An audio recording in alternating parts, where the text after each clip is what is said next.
Good evening, Scrotorius Basterds. We are back. It is Friday. Hooray. We have resumed our previously scheduled programming. Let us switch over to the funky music. Funky music, go. Let us head over to MekHQ. You are going to the static screen for a very short time. I was working up until the 11th hour to try and get everything set up for you guys tonight. So I do apologize that things have been a little bit last minute. That unfortunately just is how it goes sometimes. So what I'm doing now is I'm just extracting MekHQ's most recent build, and those of you who are poking their heads in during the week will be aware that I've been using some composite builds, which are basically just like an alpha build that is multiple changes smooshed together. And so tonight's build is going to be the current nightly with all the awesome improvements. I should be able to switch you guys over now. Give me 2 ticks. So it's tonight's nightly.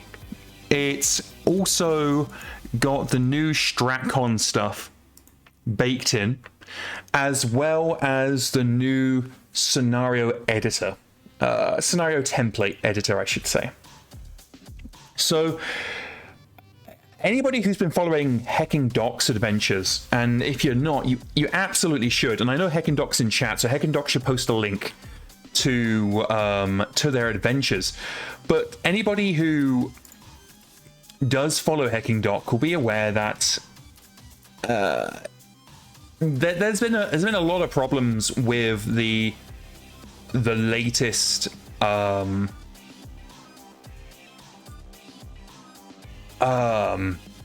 the latest scenario batch that we made, and it basically, the scenarios themselves are fine, solid, but all the data surrounding them is complete garbage and leading to a lot of problems. Thank you, Hecking Doc, for the link. Yeah, so if you're not following Hecking Doc, click the link.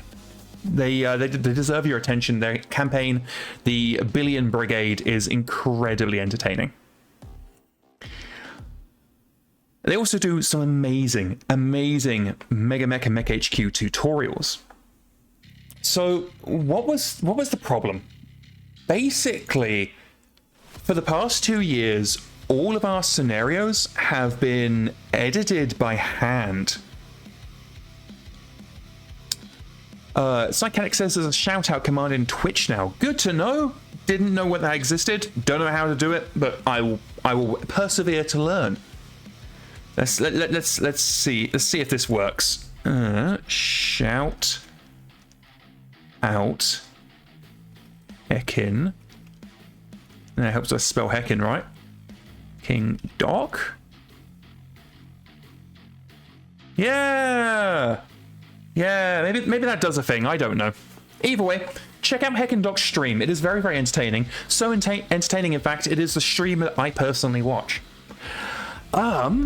But yeah, so what was the problem? Basically, for the past 2 years, all of our scenario templates have been edited by hand, and it turns out had a shit ton of problems.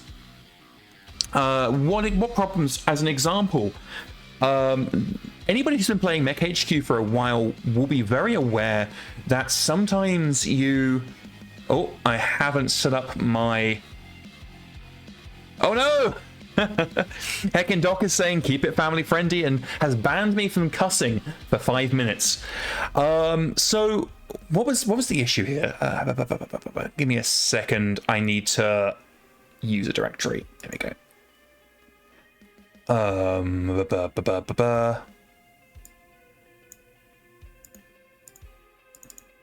Give me 2 seconds. I'm protected. User folder. There we go. I might need to reload the Scrotorius people. See, I'm not falling for it this time. Oh, did I say hecking doc? No, I beg your pardon. I meant to say that Psychatic is evoking the power of Clan Ghost Bear to make things family friendly. Okay, I'm gonna have to restart MekHQ, it looks like. Yes, that's fine. So I'll give you an example of one of the problems we've had. Now, anybody who's been playing MekHQ for a while will know that every now and then we'll introduce a new scenario, and what will happen is the Op4 will just deploy, then do a 180, and then just walk off the board. Psychic says the Scrotorius fatherless children. Yes, exactly.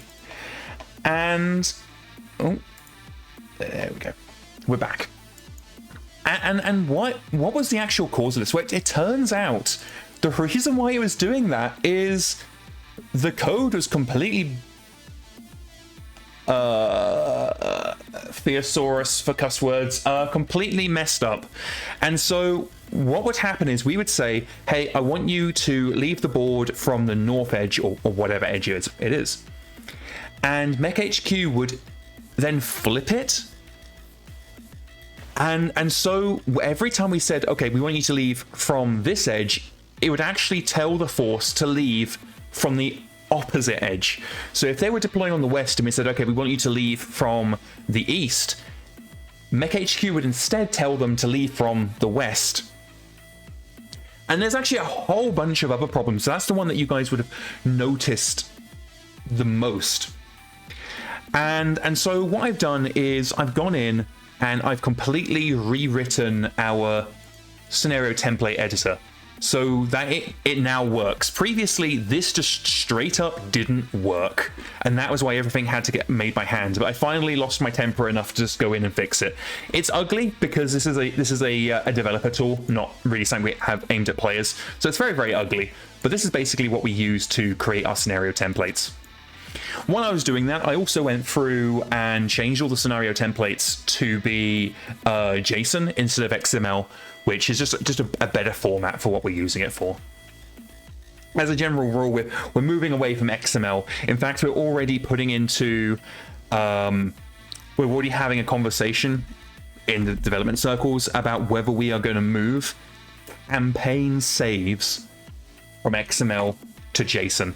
To try and bring in a lot of optimization and to give us an excuse to go through all of our loading and unloading processes to see what we can do to optimize the process. Because I was doing some come on brain, some profiling in MekHQ, try and see where the big memory sinks were. And for the course of 6 months running one of Hecking Doc's campaigns, in fact, I saw just the process of auto-saving across those 6 months. All of the memory usage accumulated was 38 gigabytes.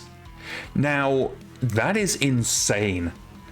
And coming down to it wasn't any one particular thing that was causing these problems. Everything mostly ran okay. It was just once you combined everything, then it was a problem. It was such a problem. And so it won't be coming in 51.01 because this kind of changing the format that we save in, that needs to be a very focused, a very deliberate, planned out change. So we're probably aiming that for 51.02, probably quite early in that dev cycle, in fact, so we can iron out any problems. But yeah, that should be a bit of a laugh. But I hope everybody's had a good week. My week, I've taken things a little bit slowly this week. We did a lot of one-shot campaigns because I just needed a bit of a break from developing because I was doing a lot behind the scenes. Radar says, I don't know if we are switching the RATGen files. Digorsman and a few of us have been discussing that. It's something we can definitely do. It's just something that needs to be planned in advance and executed properly. We would like to move it away from XML to JSON. It's just it just comes down to finding a developer who has the time and the willingness to update, because the XML rat generator, the random force generator files they're huge. They really are huge. And we would need to have better tools available to write to them. And there's just a lot of stuff going on there. Radar says, so for now, you can actually bake faction availability into custom units. That's correct. That's coming in 51.01. What other cool stuff we got? Well, how about I show you? Well, first of all, if you notice this, you might notice it might look a little bit different. And so we've changed how we are displaying the Fog of War in StratCon, because as we bring in persistent Op 4, which is being worked on, and persistent StratCon movement for that persistent Op 4, which is also being worked on, you're going to need to have a better at-glance idea of the terrain that you're looking at. So if I turn this off and come out of here, this, I personally found it quite hard to read at a glance. So we've introduced this new option, and it's going to be enabled by default, but you can come in and disable it if you don't like it. And that's just going to change the Fog of War. But you might notice that we've got a bit some more UI stuff. How about I regenerate the sector? So this is the old sector stuff. Actually, I'm not going to regenerate the sector for this contract because we've got 3 sectors. It'll get very unwieldy. We'll stick with the old stuff for now, but we are going to the next contract, we'll be using the new StratCon sector generation tech. That actually makes me think we should go into campaign options and have a look at the new campaign options, because there's a couple that have been added. Sensible tactics modifiers, yes please. Founders have plot armor, means that a character that is generated as a founder will arrive with 1 edge point. Twist of Fate survival means if you die and you have a point of edge, you will burn that edge, you'll permanently lose that point of edge to survive death. We want that, that's quite nice. Awards, however, if I come in here, replace edge awards with XP. So now instead of getting edge for, say, combat action, you're now going to get 10 XP. Those are the big ones. But if I come down to, we want medical. There has been some changes to medical. Where is it? There it is. So,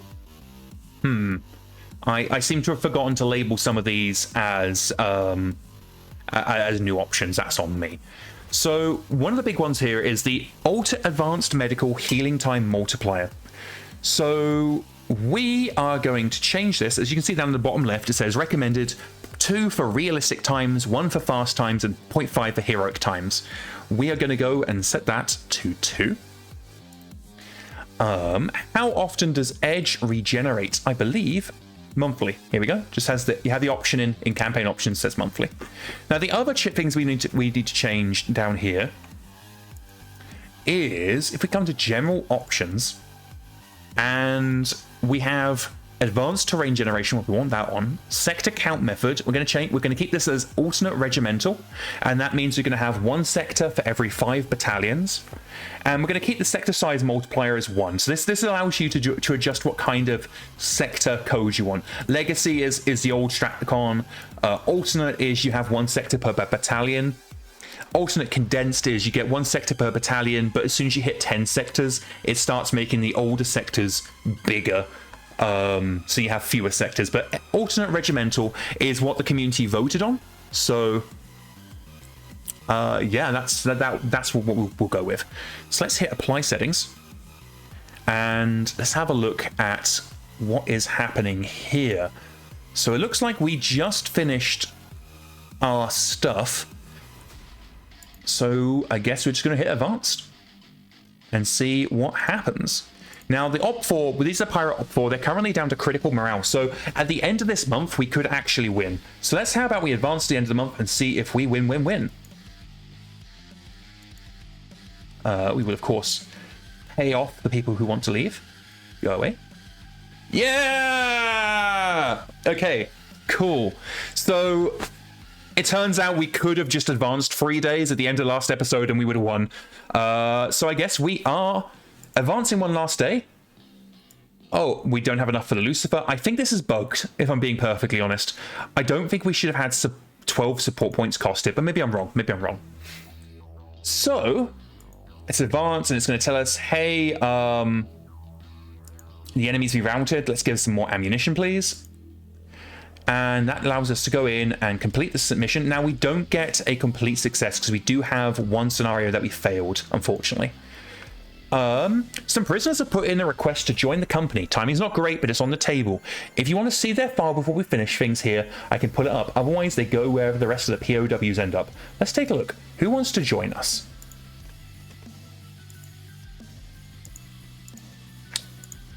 Oh, that's right. One of the masseuses wanted to join us. Congratulations. You have been drafted. Where is the recruit? We will recruit the masseuse. There we go. We now have a military masseuse. But you know, after combat engagements, you just get so tense on the shoulders. There is one thing that I've noticed is that we are generating portraits for these people, but whatever. I don't care at this point. So complete scenario, partial success. We are going to, Captain, I've seen this play before. They're calling this routine, but it's anything but. Allied command doesn't take prisoners unless they see an opportunity. Intelligent political leverage, maybe even a backroom deal we aren't in. They won't say outright, but these captives have worth something to someone. The question is, do we let them take the prize while we walk away with nothing? So our employer is actually refusing to pay us for these pirates. So we're going to let them go. We're going to let them go. We're not going to execute them because we did that once and our reputation tanked. For pirates, I probably should add in a clause that causes you to not lose rep for executing pirates. So let's go ahead and I'm going to add... Oh, I fixed clan bidding. Good. Executing pirates doesn't count.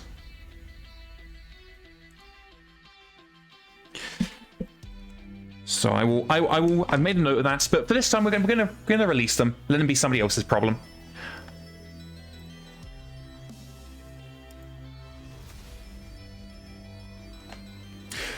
Knight says maybe the pirates clause can be claim bounties and execute. I think that's a good idea. Radar says pirates are not protected under the Ares Conventions, therefore not a war crime. Well, nobody's protected under the Ares Conventions because... Oh no! That's not good.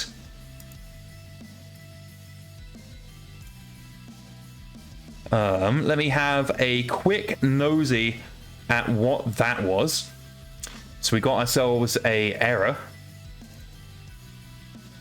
Let me quickly have a look. What is it? What do we care? Interesting. So where is this happening? Index out of range.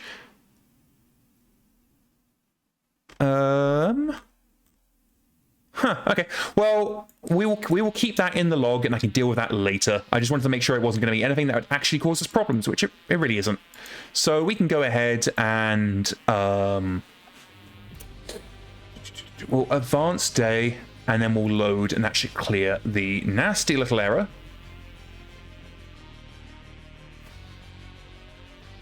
Heckendoc says first error of the night. Yeah. Oh no, it's persisting. Okay, we're gonna have to restart MekHQ. Do I want to save the game before quitting? No. Well, this is off to a fantastic start. I know Heckendoc had a really rough time of things on their last stream.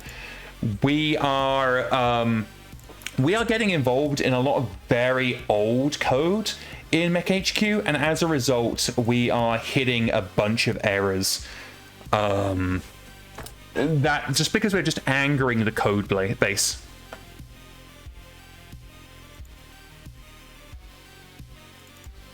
Let's see if this fixes it.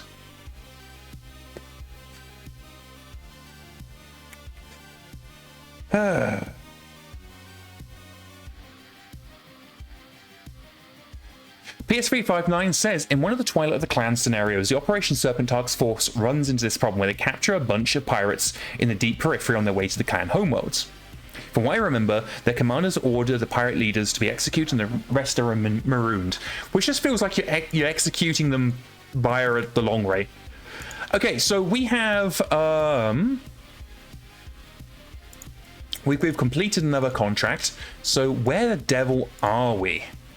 We're only a couple of jumps from Rasselhague, so we're actually going to head back to Rasselhague and we will get our next contract. I don't think we need to worry too much about repair and rebuilding this time. So let's have a look at our tow. How are we doing? Okay, everything's mothballed, so we don't know how we're doing.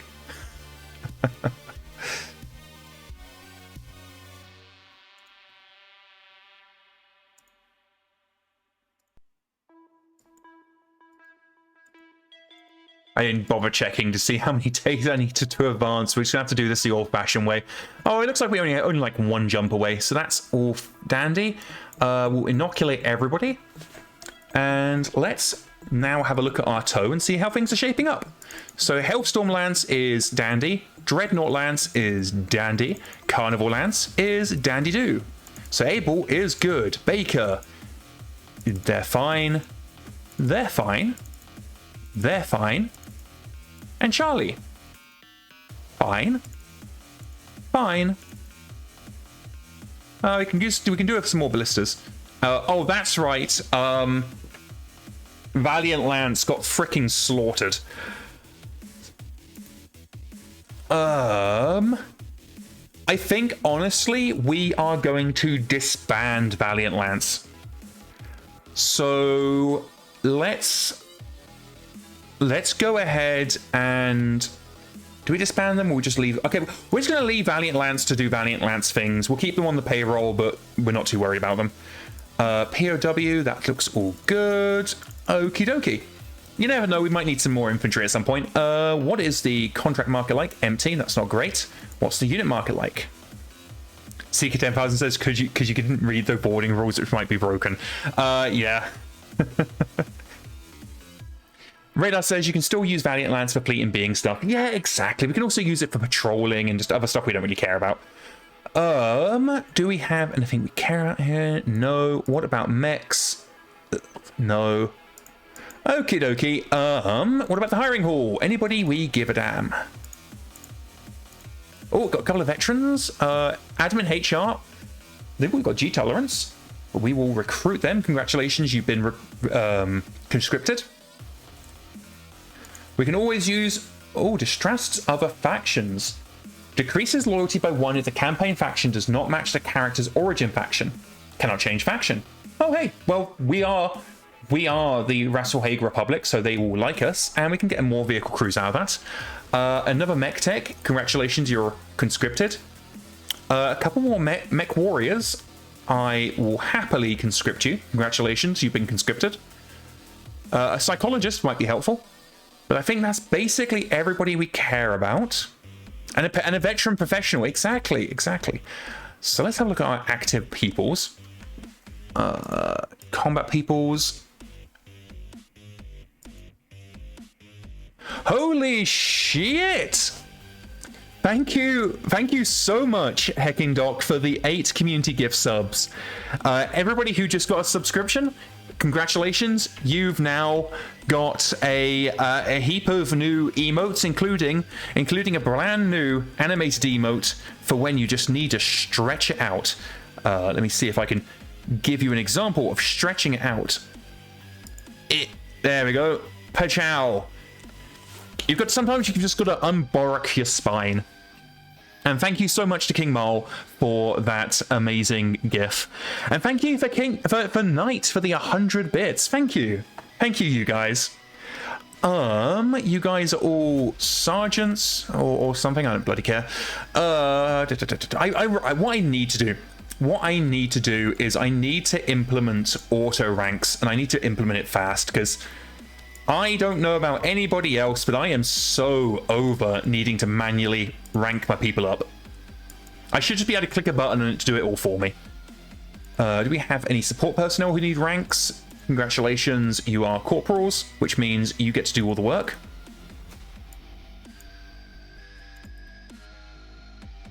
There we go. Thank you for the 200 bits, Pathstrider, and thank you for the follow, Electric Bibliophile. And for anybody curious, yes, all of our channel events are from RoboJocks. The best movie ever made.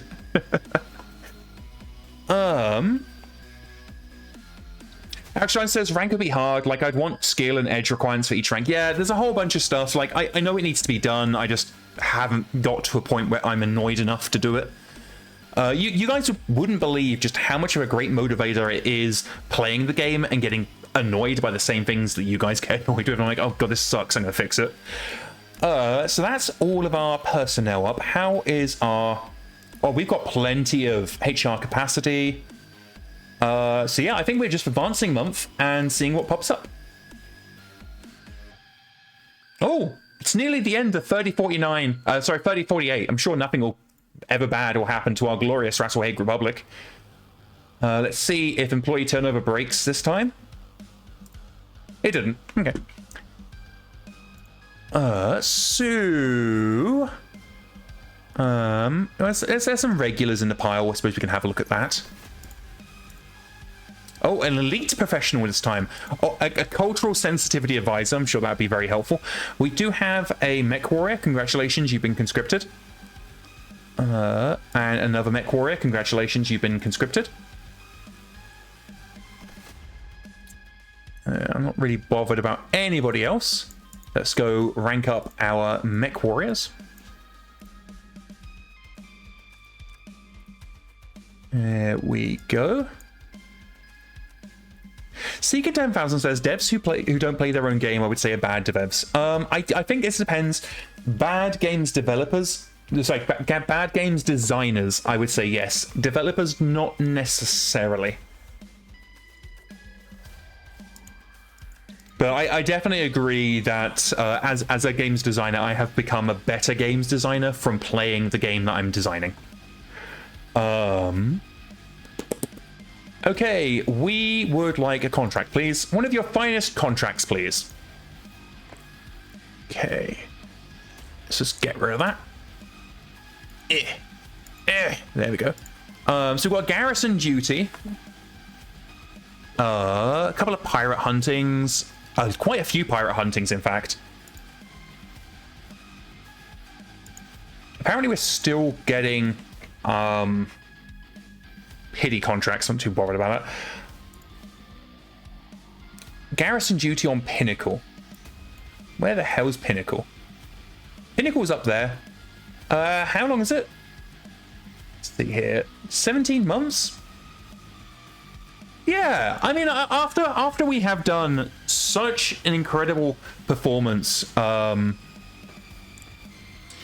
our recent contracts, the Free Rattlehague Republic has decided to give us some R&R by deploying us to the planet of Pinnacle.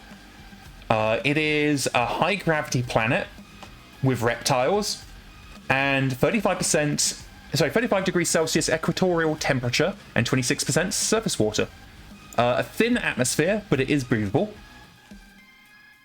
Okie dokie. Let's accept the contract and just hope that nothing terrible ever happens to Pinnacle up here in the north of the Free Rattlehague Republic.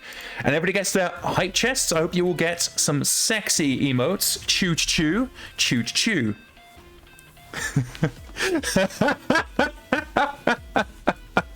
Seeker 10,000 saying we're deploying to the planet of Pearl Harbor.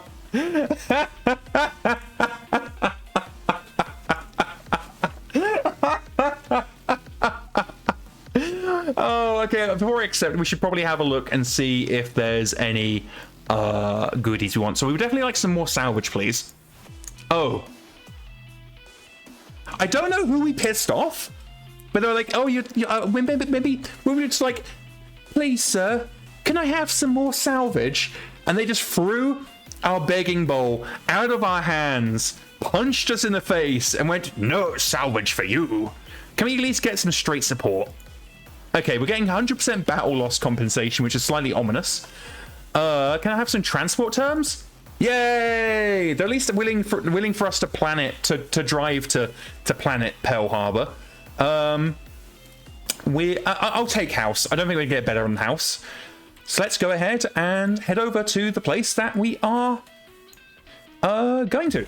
You have selected a garrison assignment. As part of this contract, your unit will be responsible for maintaining a defensive presence on your assigned sectors. However, we cannot predict when or even if. Definitely if. Like, nobody's going to attack somewhere that north. If you're called to fight. Furthermore, we have no reliable intelligence on potential adversaries or the scale of any engagement they arrive.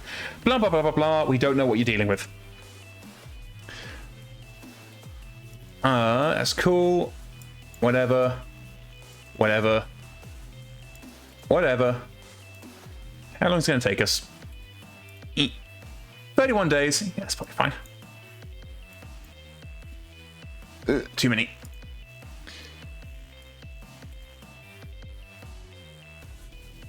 Hey Hammer, glad you could join us. We are heading to the planet of Pinnacle in year of our Lord 3048 for a super duper easy garrison contract where nothing will go wrong or terrible at all, and it's all going to be Gucci.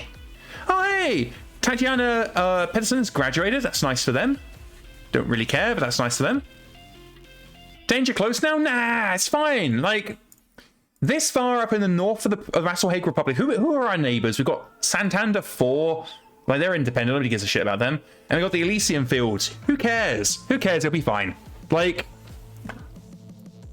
north? There ain't anything up here. Like, there's literally nothing north of the periphery. We're going to be fine. This is like... The Vassalhague Republic is just paying us to sit on our asses and drink PPCs and just chill. How long is the contract? Oh, it's only 17 months as well. We're basically getting 17 months of R&R. I don't know what those symbols you're posting are, Heckendoc. Doesn't look like anything I know. So yeah, let's just enjoy our contract. Looks like we need to maybe get some more maneuver. Valiant Lance is now going to be popped onto patrol. Oh, cool. Hammer says, hard at work improving the force generator. Added a tool for you, accurate planetary militia generation. Oh, I'm really glad for that. So that looks good. But it looks like we need to get one more maneuver. So many maneuver on this one. Can we at least have some frontline? I guess karate can go on maneuvers. There you go. Oh, Knight explains that that Heckendoc was posting stylized Coca-Cola bears. Oh yeah, because that's what we're going to be doing. We're just going to be sitting on the beach, drinking ice-cold Coca-Cola in our Hawaiian shirts and shorts. This is basically Operation Vacation. In fact, edit mission. Operation Vacation. There we go. Okay, so, you know, at this point, we're just gonna chill. So here is an example of a newly generated sector with the new stuff. We can do cool stuff, like we can scout the sector and just have it immediately revealed. Now, obviously, we don't have access to that. We're not cheating.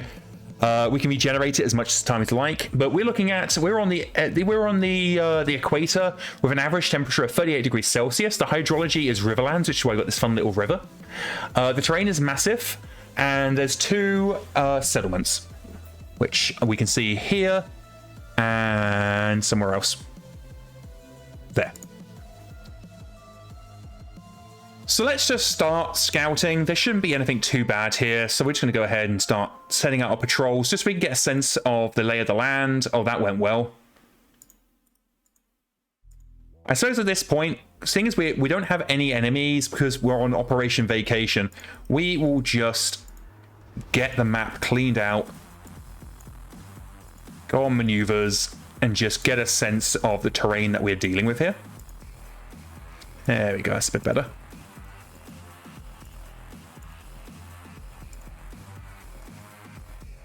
There we go. This isn't going to be particularly interesting. An easy contract like this in the north of the Vassalhague Republic, It's all gonna be good. Arishai says, you're in for a little R&R, you know, recon and reinforcement. We're just, they want to give us some free stuff? Yeah, all right. We'll take some free stuff. Thank you.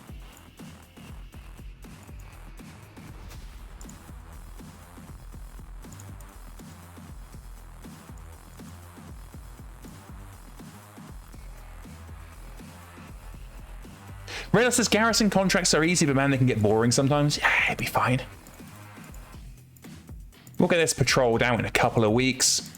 Then everybody can just relax.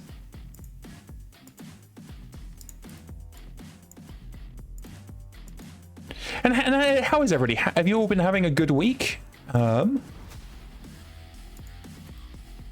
I using a nightly or custom build? I am using a custom build. It's basically the nightly with my new StratCon stuff in, a couple of bug fixes that haven't been merged yet, and the new scenario tech. The updated scenario builder that I haven't actually pushed yet because I was working on that today.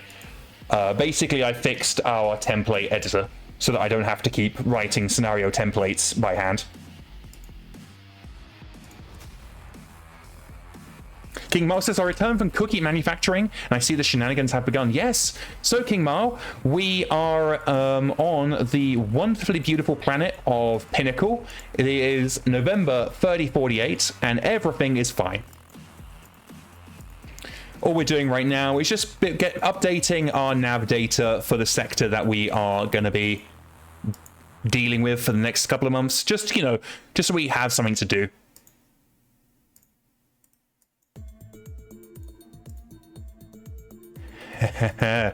Hammer says, those two artists I talked to you about are confirmed, so we might get 2 new of those special projects. Exciting. Okay, I'm very excited by that. I can't talk about it because I am sworn to a veil of secrecy. But yeah.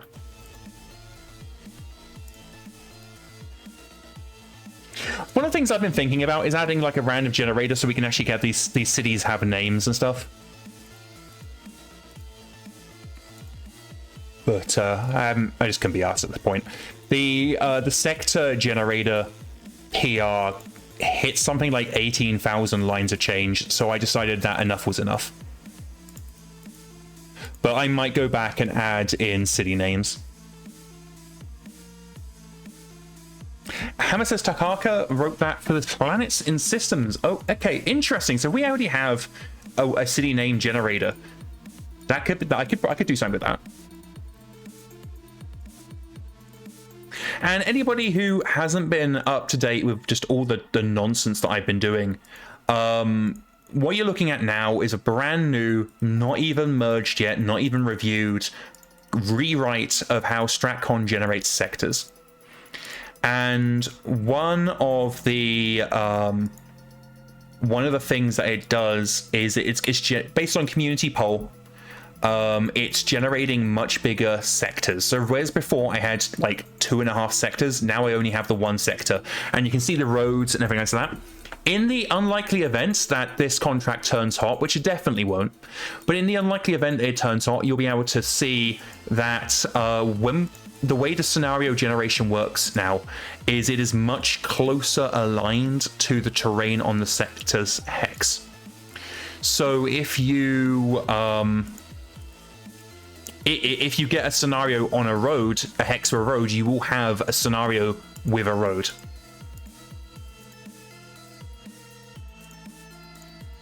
And stuff like that. Another thing that's changed is your contractually obligated scenarios will now be seeded throughout the contract rather than just all being present at the beginning. The roads themselves are actually a lot of fun to do because I got to use Dijkstra's algorithm with a second algorithm to build the paths. So they're really, really efficient. I'm really proud of how the algorithm came together. I mean, the sector the generations tech for sectors that we've now got to kind of help us build believable sectors. That's actually something I'm very, very proud of. Radar says algorithms, math. Exactly.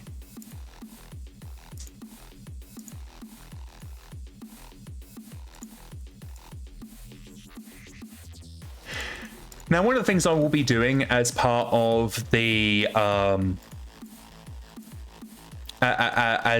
contract overhaul project COP is I'm planning to add in some code so that if the planet changes hands while you're on a contract, the contract will react to that. So this garrison contract, for example, it's pretty standard, but maybe if the planet got conquered by some weird alien invaders from beyond the rim, then maybe the contract reacts to that and transforms. Instead of being a garrison, it transforms into a guerrilla contract, for example. Because one of the things I really want to do is just have contracts be a lot more responsive to the actions and the events surrounding them.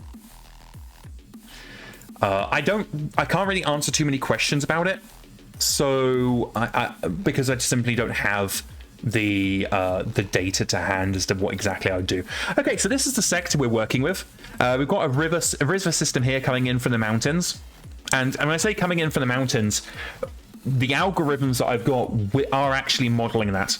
So the river's coming down from the mountains. It's probably maybe got a sea over here or something that's connecting to. Rita says, like the ghosts of Kerensky's descendants or something like that. That'd be hard to bear. Yeah, right. PS359 says, definitely cool, though that sounds like a massive can of worms. Well, the thing is, with COP, we are completely rewriting everything to do with contracts. And that's going to allow us to do some things that we just simply never could do. And one of the cool things about Electric Bibliophile says, with contract objectives not being there at the start, how will they affect early contract end? So things like you need to destroy a facility or you need to hold facilities, those will be at the beginning. When it comes to scenario strategic objectives, the essential scenarios, how that works is, I'll read this in a second, how that works is you only need to have completed them for the early contract end if they've spawned. So if you blitz the contract and get it done before there's any strategic objectives needed to be done, potentially you could actually get the contract ending even a little bit earlier. It does still need to be balanced, and this is one of the things that, like, this is alpha. This hasn't even been reviewed or merged, so there's definitely areas that need to be improved.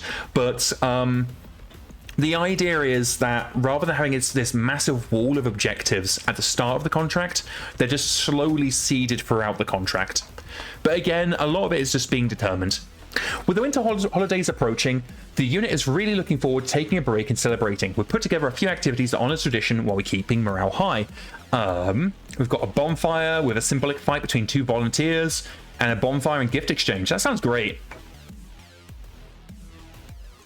Seeker 10,000 says, I think the harder you push, the more the game should push back. Well, here's one of the things. We are introducing persistent StratCon map movement. We don't have an ETA for it, but it is under development. I guess under pre-development is probably more accurate.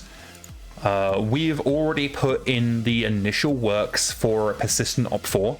You will hear more about that in the coming months. At this point, we're just going to hit new month. There we go.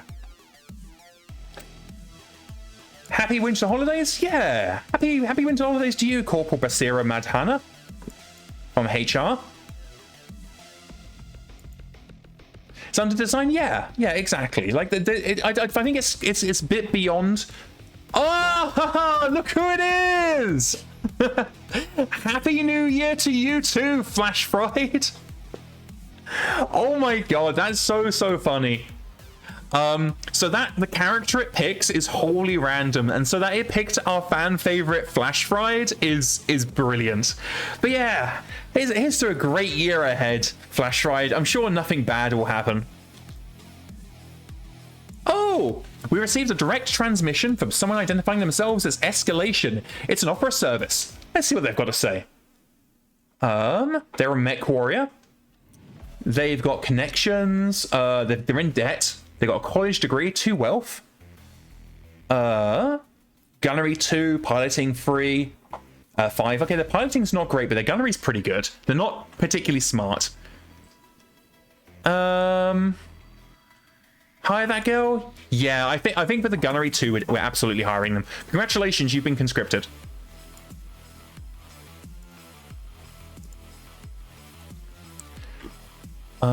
Let's go ahead, and there's one thing I want to do, and that is head down to fluff information, sort by call sign, and issue report and Yakima. I need to change their flags to never quick train, because issue report and Yakima are characters that people have contributed to the stream to take under their wing, so I don't want to accidentally spend their XP. Speaking of, how much XP have they actually got? 36 and 19. So let's have a look to see if there's any XP that can be spent. Not on piloting or gunnery. So I'll just leave that for now, and I'll hook up with Knight later. Knight says, what a foreboding name. Escalation? Yeah, it's probably fine. I do, however, see that we've got a lot, and I mean a lot of XP floating around. So we're going to go ahead and start leveling some people. So first off, we're going to level up the leadership skills for our, well, leader people. And I would like you to build your training, your leadership, all that good stuff. I don't really care about training. That's good. There we go. Then we need to start training up our... Brenna says, I see someone with over 100 XP as an SPA right now. I think they just spent it. I think I just accidentally spent it. Yeah, that's gone. So we need Carnival Lance, Carnival Quiet, and... yeah, Carnival Quiet, and... Oh, thank you, Lady Uni Potato, for the Prime subscription. I'm glad you're having a good time. So let's see. Miss Valiant, Quiet, and Carnival Lance need to be selected. So, Carnival, Quiet, and Valiant. Let's go quick train, and let's improve their scouting skills. And everybody else is just bam, bam, thank you, ma'am, improve your whatevers. There we go. And then over in our support personnel, wham, bam, thank you, ma'am. Improve your whatevers. Yeah, XP, XP, XP. Does anybody get anything cool? Holy shit! Captain Klaus Odin Strolestum has reached the rank of veteran, developing a new skill in the process, natural aptitude piloting. Margarita Fajita now has a fast learner. Our doctor has biological machinist. Yeah, I hope that's a doctor at least. No, that's not. That is Jinx. We might need to think about, because biological machinist gives them. It basically means they're significantly better at performing. What's the word? Come on, brain. At performing advanced surgeries. They are a slow learner, though. Yeah, that is one of the downfinds. Corporal is we've got mediator, exceptional attribute, pain resistance on Corporal Michiel. Well, a MekTech who can take it hard. It would be hard to swap them to a doctor. Yeah, it would be a little bit. But yeah, natural aptitude piloting. I also see I'm getting pinged on Discord. Give me 2 seconds. Oh, Hammer's just linking me to a thingy. Okie dokie. So let's go ahead. Oh. Fine, whatever. Let's go ahead and check out. Is anybody here that we care about? Oh, there's next to nobody because we've got a poor reputation. Rude. Listen, okay, you put one lot of pirates up against a brick wall and pull the trigger, and now everybody's like, oh, they're a wild card. I was going to say wild stallion, but that doesn't really work. But we are now in January the 1st, 3049, and everything is fine. Everything is dandy. There isn't anything to worry about. Oh, we got I got a delivery. Let's just take our goodies. Thank you. They're a loose cannon. That's what I was thinking of. Yeah, everybody's like you execute a bunch of pirates in the field one time, and everybody thinks you're a loose cannon.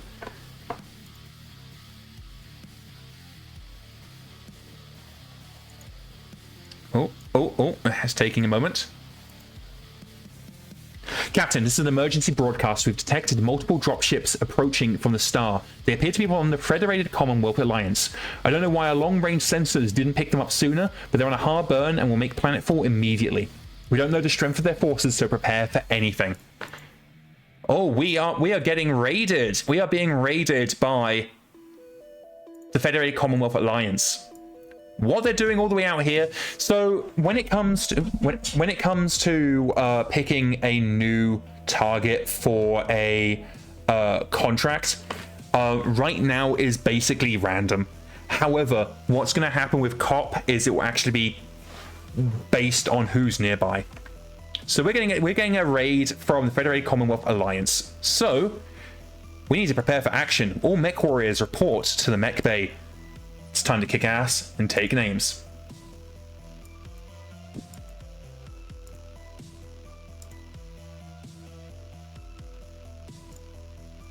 Okay, so what do we need to do here? Oh. Hammer is suggesting a topic. Thank you for the 100 bits, Hammer. What do you think happened when Kerensky took the SLDF with them? Well, I mean, I think that's obvious. I don't think the SLDF left the inner sphere. I think it's been a hoax by Comstar to cover up the fact that Comstar has a illegal and immoral army under their command, and that Comstar for years has been covering up activities from the Black Marauder, and I don't think the SLDF leaving the inner sphere was ever real. I think that's fake news. Also, apparently we forgot to recon down here. Whoopsie doodles. Yeah, there we go. Okay, so we need to maintain 7 victory points and just chill. Essentially, at this point, we're just waiting for the enemy to make the first play. It looks like we have a 25% threat level. But we can just deal with that. I am keeping an eye out on this for no reason.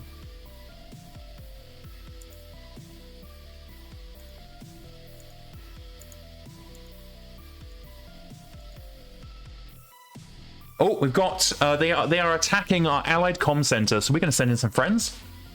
As part of the new UI, you can see how it's been updated here.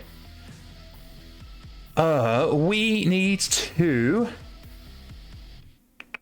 It is 8.7k of baddies.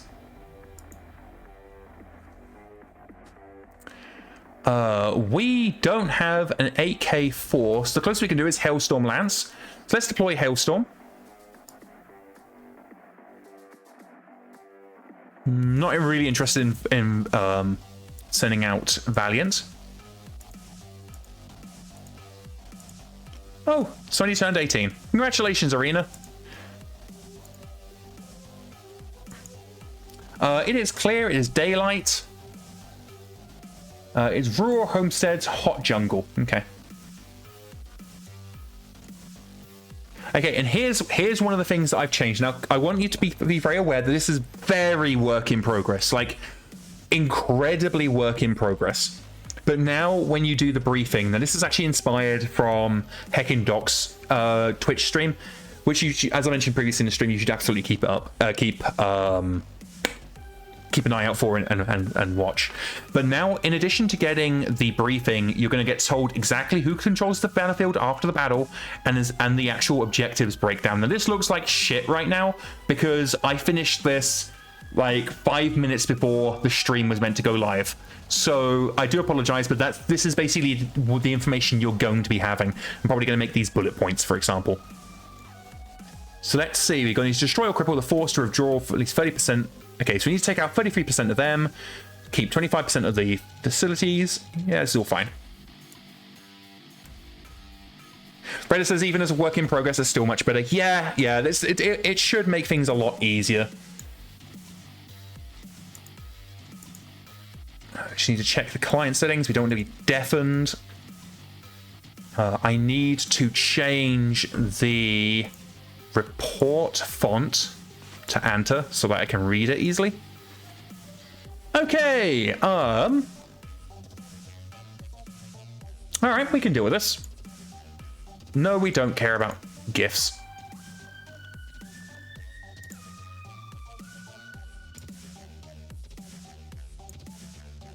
There we go. We'll get rid of the keyboard shortcuts. Go away.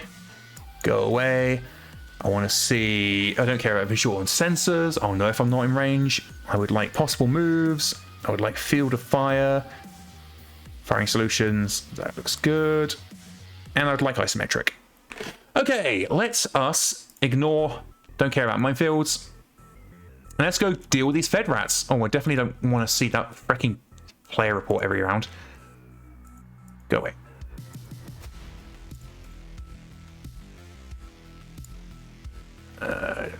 Switch locations. There we go.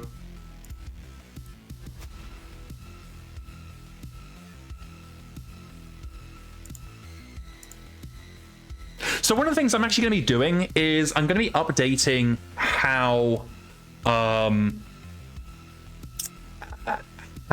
urban centers work to try and make the urban environments more playable. I don't have an example of that just yet. Hey, BT Retribution, glad you could join us. Where is my mini map? There it is.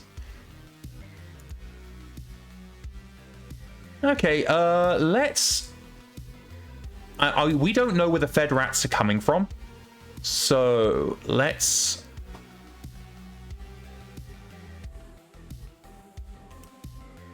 deploy Goliath up on this hill so we can keep an eye on the north.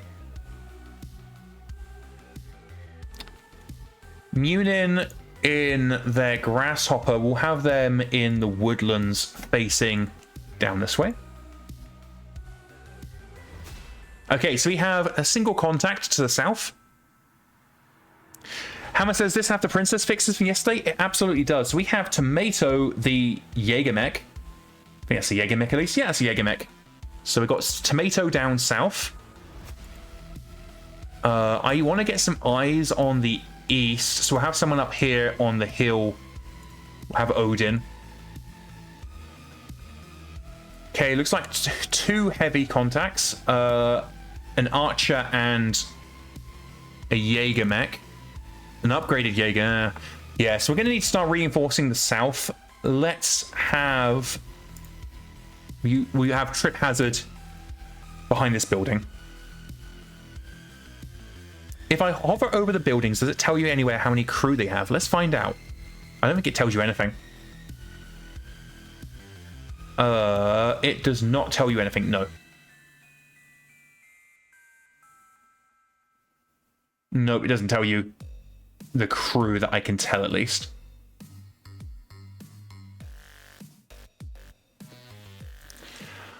Okay, we've got another heavy contact to the northeast. That is an Osrock 2C. So, what we're going to do is start advancing Mr. Krabs towards the Osrock. Mr. Krabs is absolutely fantastic for that. While Munin and Trip Hazard are going to advance towards the southern contacts. We fought the Fed Rats before and it did not go well for us, so here's to hoping this goes better. Seeker 10,000 says that infantry assaults is probably just broken. I have no idea. So infantry assaults, there's absolutely zero point in talking to me about that because I wasn't even here when that was in I was in development. That was put together while I was away from the projects. So if there's any concern about infantry assaults, you really need to go talk to Psycho Monkey, because I didn't review any of the code. I wasn't present for any of the discussions. I was on hiatus away from the project when that was implemented. The time that I attacked with my infantry and they all got massacred is the only interaction I've had with that system. Okay, can't see the Osrock. Looks like they are all around us. We've even got a Cameron. Another Jaeger. Got a Banshee over in the... Oh god, this is about to go fucking terribly. Why is it whenever we have to fight the Federated Commonwealth, things just go poorly for us?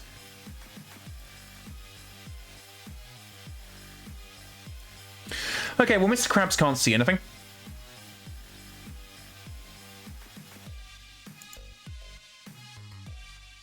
Heckendox's infantry assault are just poorly written in raw. I mean, that wouldn't be the first time.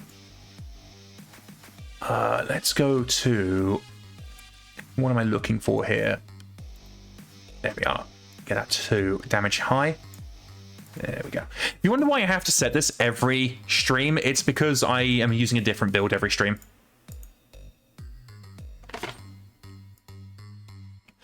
Okay, the archer will probably take a bit more of a pounding, so we're going to go ahead and focus on tomato here.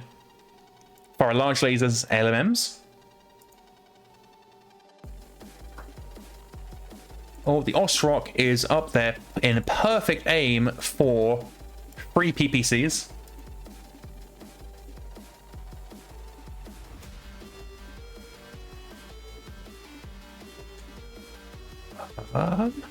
Looks like we're doing some processing.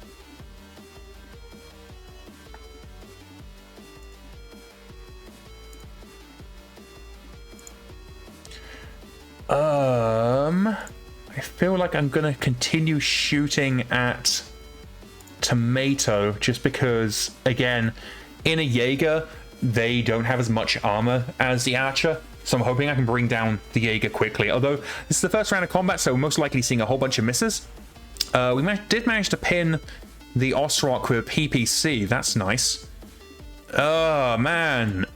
Boomslang the Archer is doing bad things to Trip Hazard.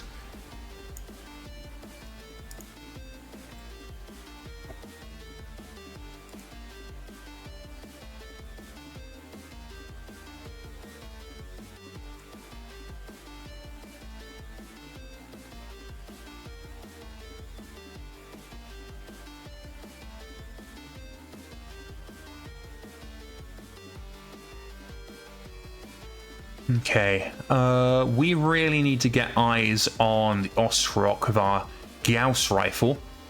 So, actually, that said, we do have the northern contact, which is another Jaeger. Let's actually, rather than trying to deal with the...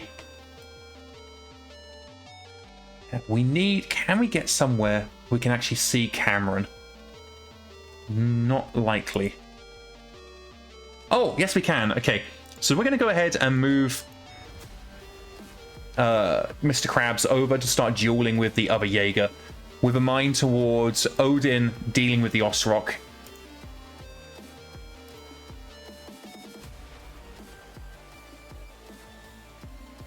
BZ Retribution says, I just finished a planetary assault versus the Fed Suns. I'm now doing a raid versus pirates. I'm barely having my armor scratched. The fights are so much easier. Yeah, so that's one of the good things about us using GBV, is that it means that different enemies give different challenges.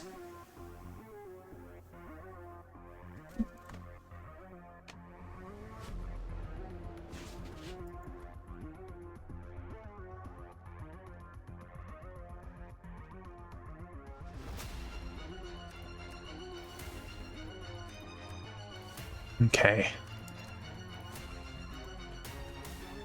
I'm hoping we can do some really nice early shots from the Gauss rifle. There it is. Took a while. It's only 17% chance, but we can fire the LRMs all day. So even though 17% chances are just... They're chance of doing a little pepper damage while the Jaeger is approaching. Osrock has got a little bit within our medium, but that's okay, because we've got pretty good targeting. And it also means we can bring our emotional support small laser to bear.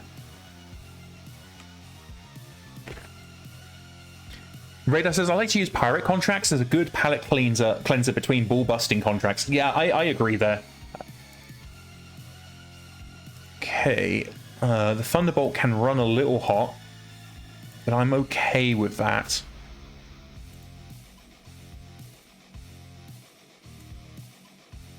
Yeah, so we're going to go a little bit hotter than normal with the goal in mind of trying to take out some of these enemies early, rather than getting into long prolonged brawls with them. That's kind of what I'm trying to avoid here.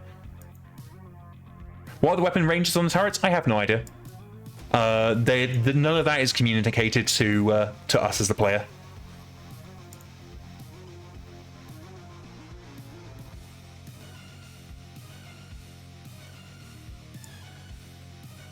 Oh, there is a critical hit, but doesn't do anything. Yeah, the problem is, Radar, you can't actually see what the turrets are armed with.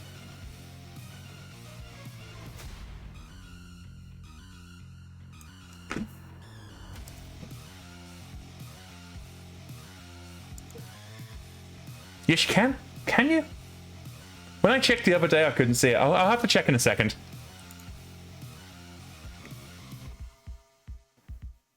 I'm guessing I'm just dumb. Let me have a look. Oh, you have to have line of sight on them. Okay, that explains why. Because I checked that one. I checked one time and then just figured, oh, I just couldn't see them.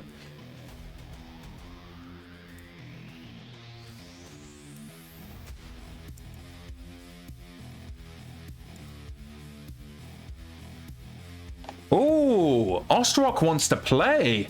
Well, it would be rude not to play back.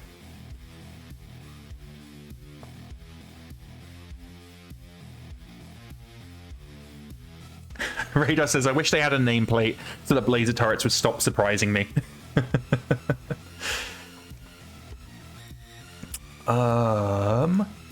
Yeah, no, we're gonna we've got some partial cover here, so we're gonna continue using that rather than mounting the hill.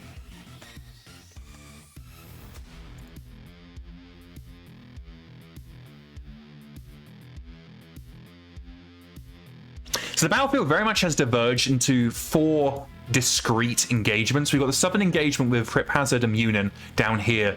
Then up north we got, well, in the east we got Odin and whatever Odin's joining, the Ostrock. And in the north we've got Mr. Krabs and the other Jaeger. While in the west the turrets are dealing with the Banshee.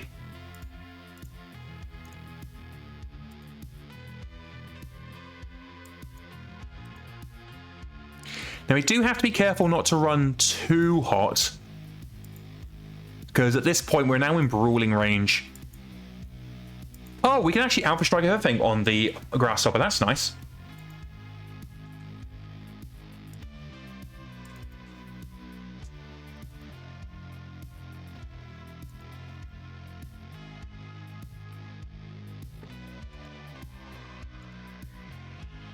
So even though we're in point blank range, we still have 72% chance to hit on these PPCs. So we're actually going to go 10 over.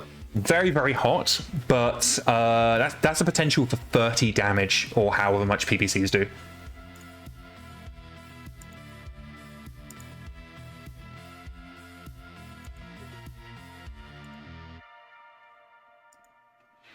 Unfortunately, Tomato in the Jaeger is just able to take a lot more punishment than I would have liked, just because he's gotten some range. Oh, judging from that health bar, Trip Hazard just took a bad beating.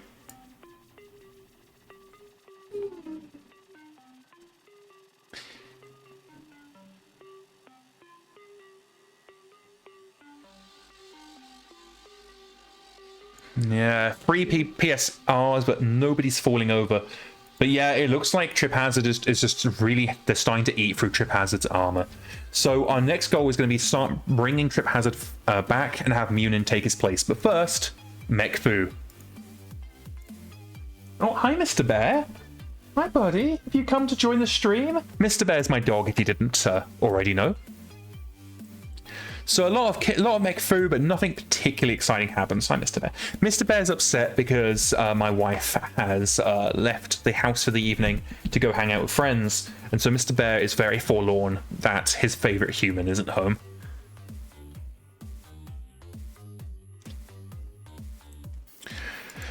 Okay, so we are running very, very hot in Odin, and I'm going to try and move because I don't want the Ostrock just to have an easy route straight to R6. So as I mentioned before, our plan now is to move moving forward into the cover of the hill. And then Trip Hazard's going to start backing up.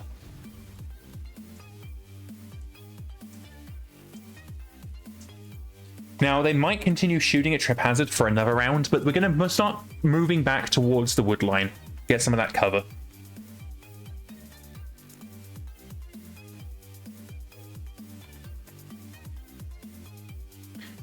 Okay, they're going to have to toss a twist a little bit with Odin. We are running hot, so I'm not that upset about... Oh, I can bring up all three. Well, in that case, it'd be rude not to. I'm not going to bother with the emotional support laser.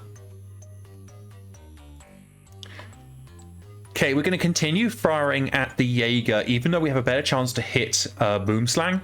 The reason being that we've already peppered the Jaeger with a few bullet holes, and I'm hoping that we can finally bring it down.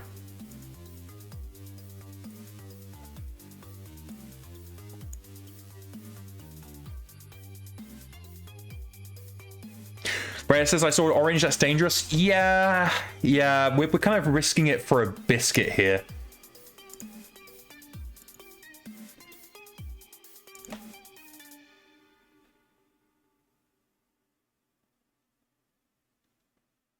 Oh no! Trip Hazard has fallen over, as is their wont. Oh, Mr. Krabs took a shot to the head, but re-rolled over edge. Any sexy red? Nope, just Trip Hazard falling over. Not ideal. Not ideal at all. Oh, by the way, if I bring the report back up, if Heckendoc's still on stream... Oh, that didn't help. I'll show you next round report, but the font that I've got the round report in is the font I was suggesting you use for your streams.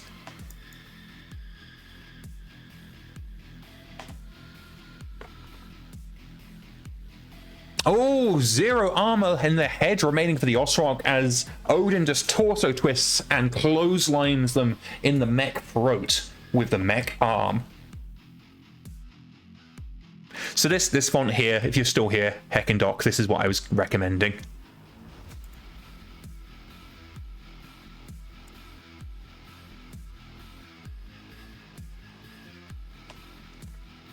Okay, what's the PSR needed for this? 5s. 1 point of movement isn't going to make a difference. We're going to careful stand.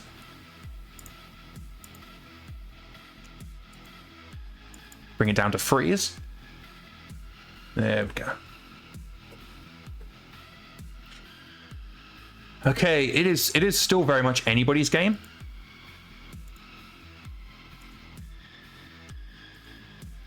Both Odin and the Osrock are dueling over in the east. They got Duel of the Fates blazing and everything.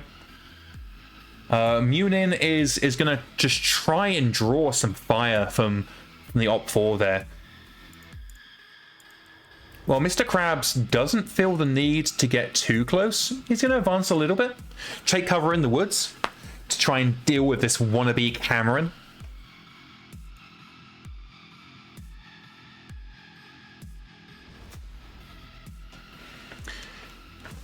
Okay, it looks like Tomato is going to be pretty close to force withdrawal soon, so we're going to continue trying desperately to take them over the edge. Now, we know their armor's open, so we're going to hopefully get some crits with a nice barrage of LRMs. It looks like they're continuing to focus Trip Hazard. That's not good. I am very concerned that Trip Hazard is probably going to be needing to bail out soon. Weird, I thought the Osrock had already moved, but I guess I was wrong.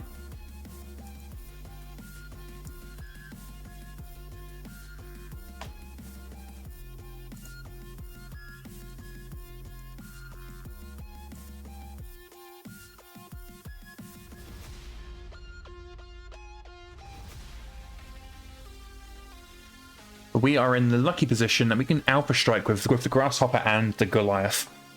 The Goliath runs really, really cold. Okay, Trip Hazard has lost a medium laser. Oh, and their right arm just popped out the socket. We'll have to get the mech techs to pick that up later. Looks like the enemy Rosrock's probably going in its ass.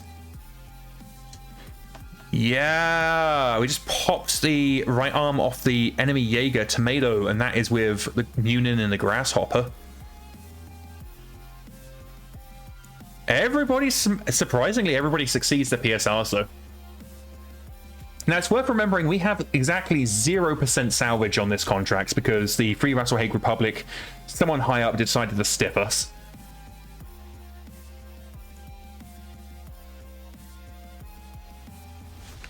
Oh, we've lost a heatsink on Odin.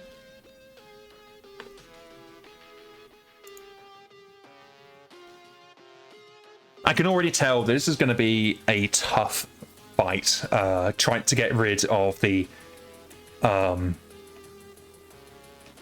raiders from the Free Vassal Hague, not Free Vassal Hague, from the FedCon raiders.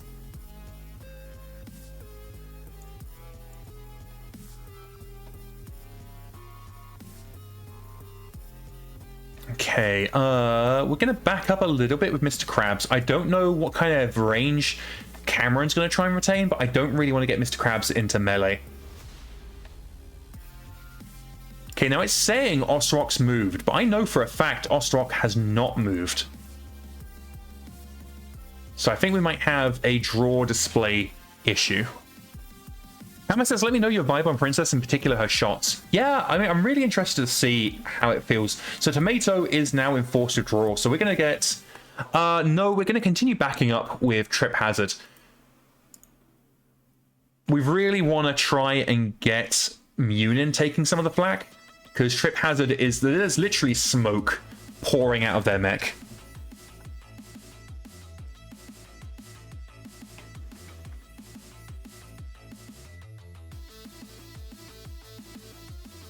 Interesting. So the archer isn't like Banzai charging us. It's holding itself at a decent range, and so is Cameron.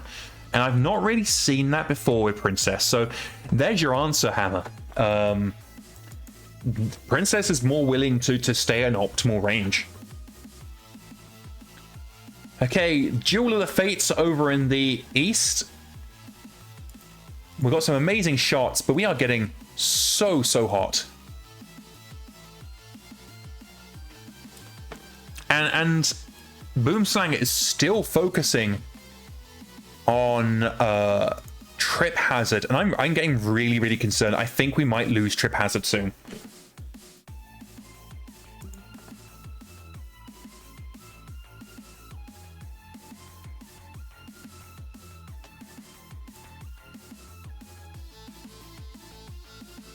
I don't know why I'm bothering to click off everything by one. I know Munin can Alpha Strike.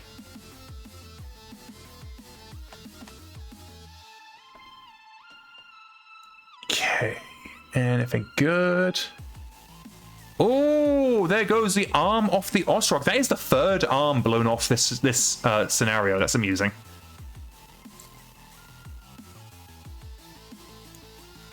The enemy Osrock is on its ass, but Boomslang stays standing. We can also see from our long-range sensors up here that the Banshee has now moved to contact with the turrets. So hopefully we can start ending some of these skirmishes and bringing reinforcements to get rid of them. But we do only need to take out 33% of the Op 4, so it's a good chance we'll be okay soon.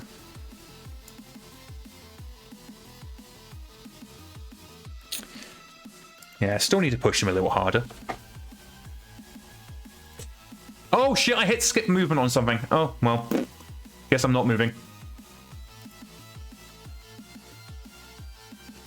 So the Osrock is in forced withdrawal, and we are not going to break Honor just because I don't want to have to deal with that. We are, however, going to... Oh, Trip Hazard cannot move into the heavy woods. Ugh, that's a problem. Trip Hazard has no jump jet. Why can't Trip Hazard reverse into the heavy woods?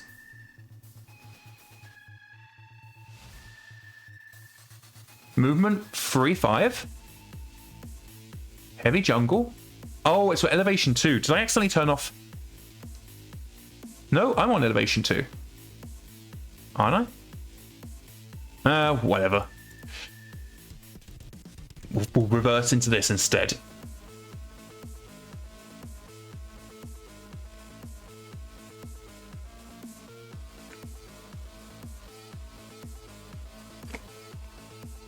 Osrock is killing itself trying to stand. What's the gravity of the planet? It is 1.38 or thereabout.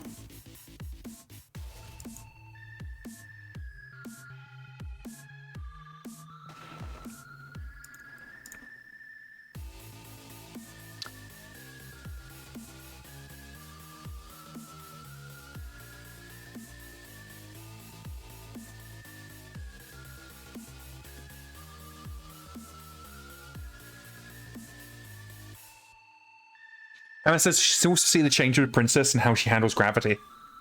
I just think the changes that you've made are fucking fantastic, honestly.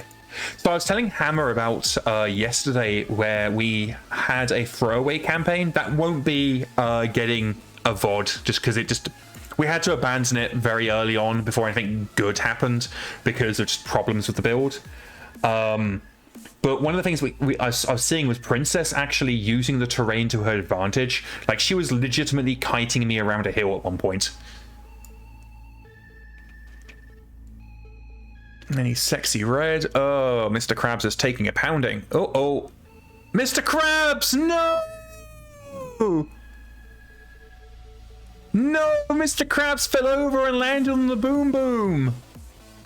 Oh no, Mr. Krabs. They ejected fine by the looks of things, but that's gone. The Goliath is no more. Mr. Krabs. The viewers paid for that machine for you, damn it. Well, there goes one mech. I had case. I guess not.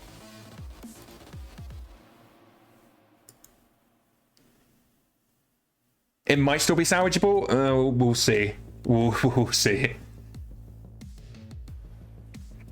I cannot wait for the new core rules. Knight says, woo, 100% battle loss at work. Well, at least we're getting that, I guess.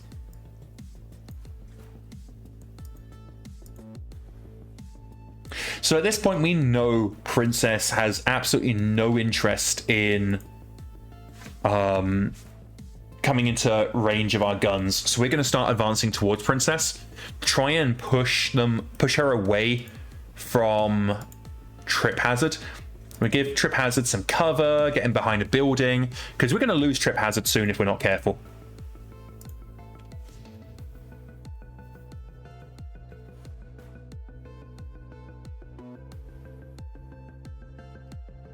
Oh man, the enemy Osrock has 2 engine hits.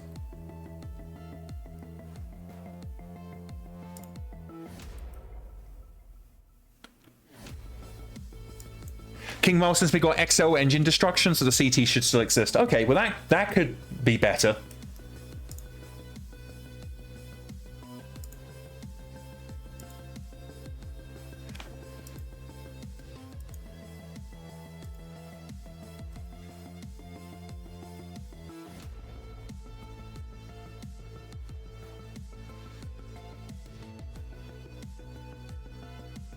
I don't think we can see the northern contact. No, we can't.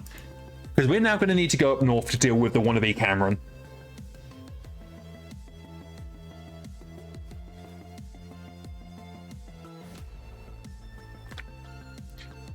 Oh, we've taken the arm. Was that the 4th or 5th arm that's been blown off this scenario? There's lots of arms flying off all over the place.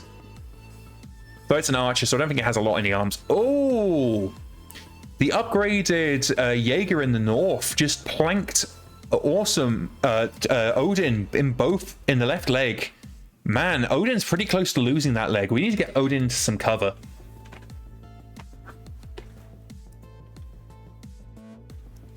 Actually, says so many arms flying off, you'd think this was Star Wars.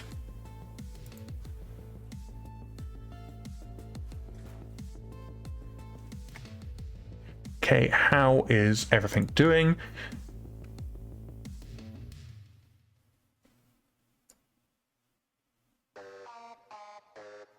Oh man, this is 72 to 77. This really is anybody's game.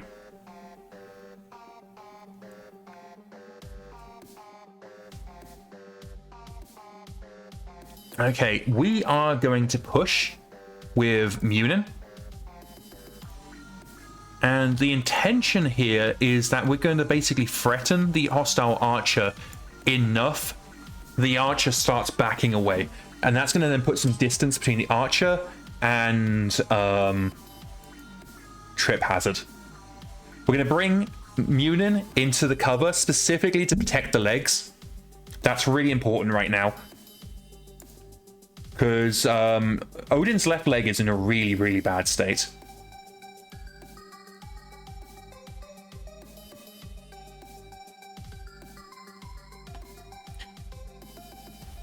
Okay, we're probably going to want to just pound everything at Boomslang. Munin's pretty fresh, but Boomslang's in the heavier mech. Can we see the Northern Contact? We can't. They are out of our sensor range.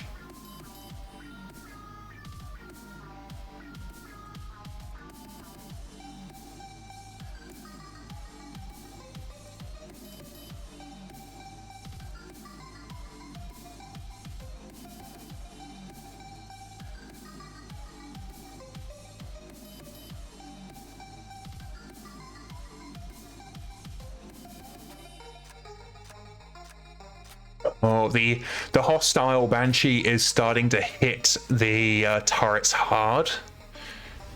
But there's not really much more we can do about that. We're out of position, and we have our own problems to deal with.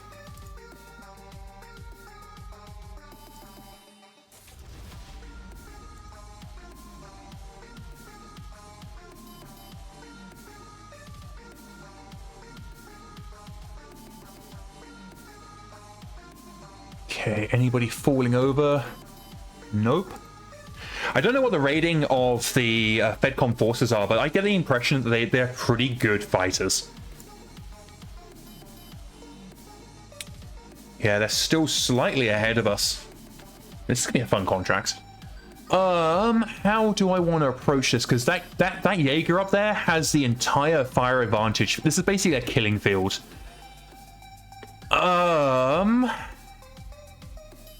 Because if I come out of cover, we have 7 structure left in our leg. We could end up in a situation where Odin's on the ground. The torso's pretty open too. So I think really we're just going to hold back and see if the Jaeger will come out of cover, come to us. And if not, our presence there will hopefully persuade the Jaeger not to come any closer.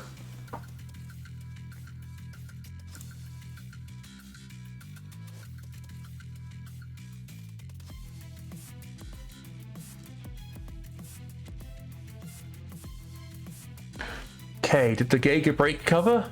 They did not. Darn it. Haha, but it looks like we can get shot in the ass.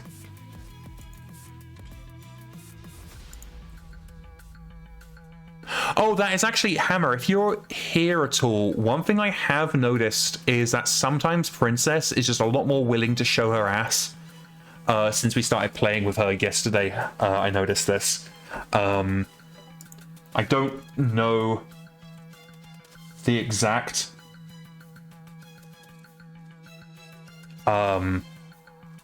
reasons, but yeah, Princess does seem to be a little bit more willing to show her butt.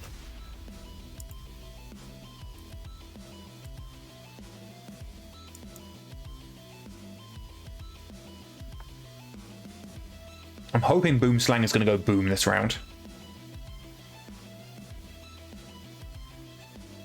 Oh, Boomslang is on the ground at least. Oh, there goes an LRM-20 rack. King Miles says that's just Princess asserting dominance.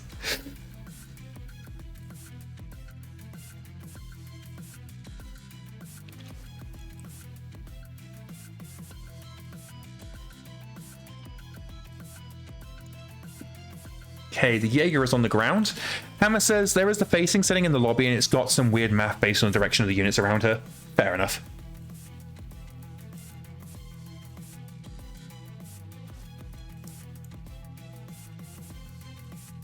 Oh, Boomslang is now enforced withdrawal, which means you're enforced withdrawal, you're enforced withdrawal. I feel like at this point, Princess has probably been routed.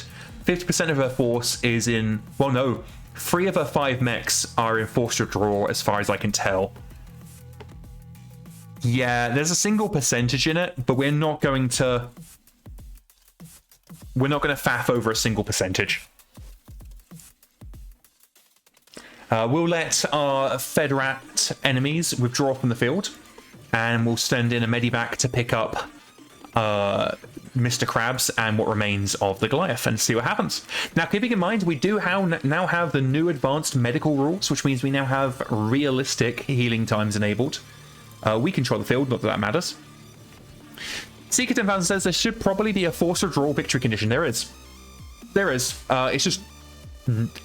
Nobody ever hooked it up to MegaMek. So it's a whole... You can't see me wildly gestating with my arms, but it just, trust me when I say it's a whole thing. So Goliath isn't a total loss. Yeah. Okay, we can fix it. We can buff it back out. Although Mr. Krabs is 4 hits in the infirmary. Hammer says, don't get me started on victory conditions yet. It's a whole thing. Oh, hey, we captured the MegaMek pilot. We absolutely did put them in forced withdrawal. I think most of these are still alive at the end. That maybe was as well. So I think this is good. Let's just make sure the facility didn't incorrectly flip. It didn't. Okay, let's go to the infirmary. So Mr. Krabs has a fractured rib, a burned upper left arm, and a pelvic fracture. Ouch.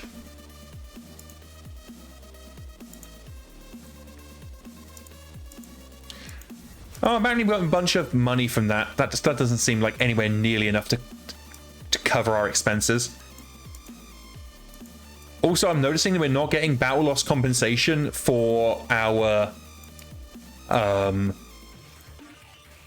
Interesting, yeah, we didn't get battle loss compensation for our Goliath. Huh. Whatever.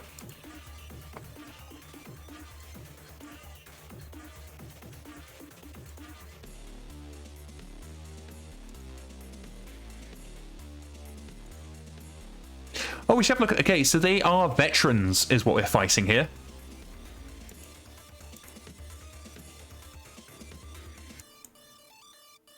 Okay, Hellstorm Lancer's back, so we can start dealing with this. Oh, crap. Looks like we're missing a part. Oh, we're missing Gauss rifle ammo. 1, 2, 3, 4, 5, 6, 7, 8, 9, 10. Give me some Gauss rifle ammo. That could take a while to return. Okay.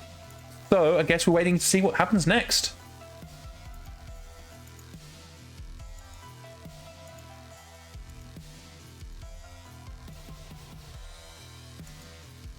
Something I'd like, and I'm actually going to make a note of this, is that if you get attacked while on garrison, the attack should only last a couple of months. If attacked on garrison,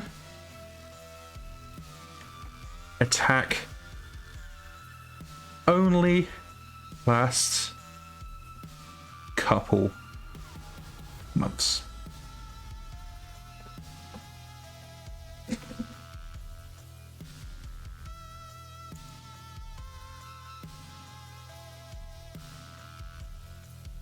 Oh, we have an airbase getting attacked.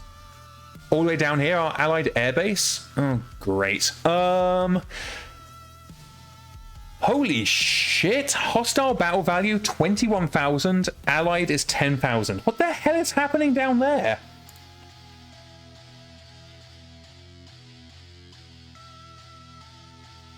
Well, this is going to be a lot. All right.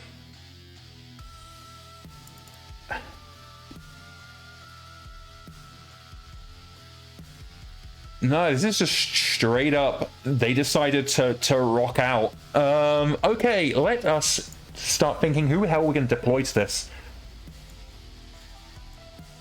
I guess we deploy. Well, Hailstorm is in the infirmary, so I guess it's going to be Dreadnought lads. And we need to deploy somebody else with Dreadnought. So let's go with Baboon.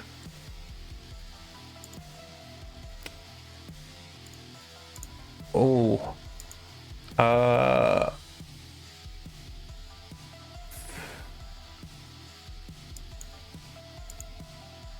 many support points we got? We've got 5 support points. I kind of feel like we need these reinforcements immediately. We can't be dealing with waiting. We're going to risk it, but we are going to pay extra to reinforce instantly.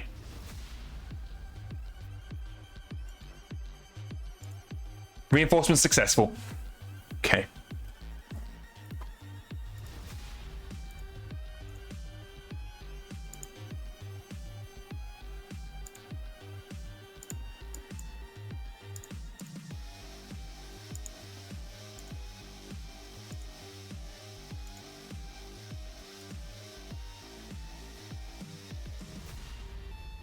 Way! We've managed to break them down to stalemate.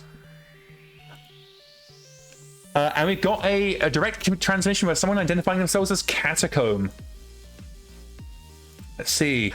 While others are debating, I'm already moving. I weigh the situation, make the call, and see it through. That has big, while you were picking up chicks, I was studying the blade vibes to it. They are a 3-4. No sexy SPAs. They suck. I'm good. We do not have the support points. We can, however, have a look at the hiring hall. It's nobody we care about. Any units? Could pick up another awesome. We don't have the money for new units though. Okay, it's time for us to drop. So this is basically the same as last time.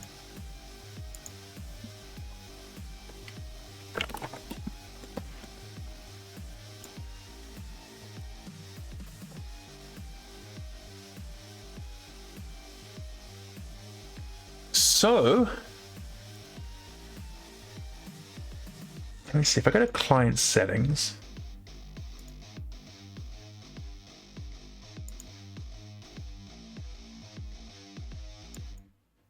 I thought there was a thing I could do. I'll deal with it later. Okay, team overview. We are 20k to their 21k. Remember bot commands? Yeah, that's what I was looking for, but I think I need to wait until I'm in here to do it. Bot commands display docked. There we go. Okie dokie. So this bot commands display is something that Hammer added in 51.0. This map's cool. Oh, neat. Look at this little construction yard. That's fun. Looks like we're in like a quarry or something. Man, that is a lot of turrets.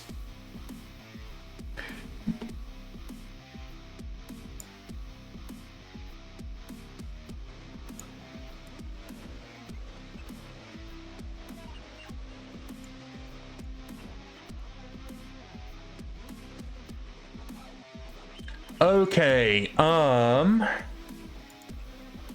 we're actually going to deploy in the middle because we don't know where they're coming from, and with the amount of our reinforcements, we'll have the reinforcements arrive in from the south. And I am a veteran BattleTech player, which means I know to check the magnitude. Of course it's magnitude 100. Why wouldn't it be? So if anybody decides to shoot that, it's going to be a big explosion.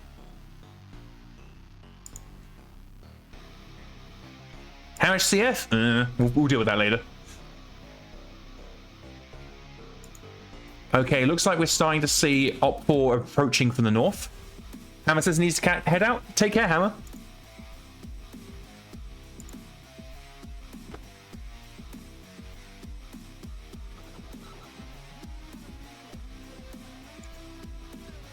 It is CF30. Oh, looks like we have assholes to play already. So I think we know our op success here. We're going to reverse, and I'm going to introduce them to a magnitude 100 explosion.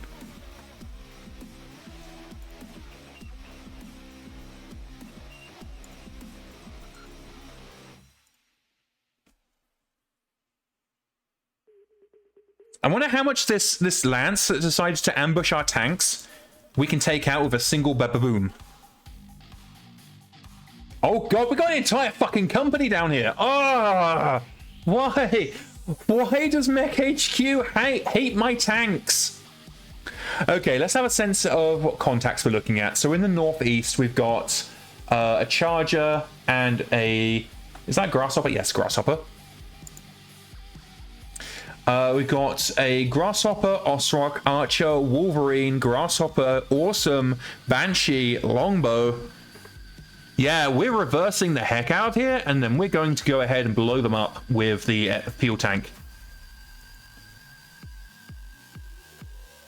Oh no, we're going to reverse, and then we're going to blow up the fuel tank.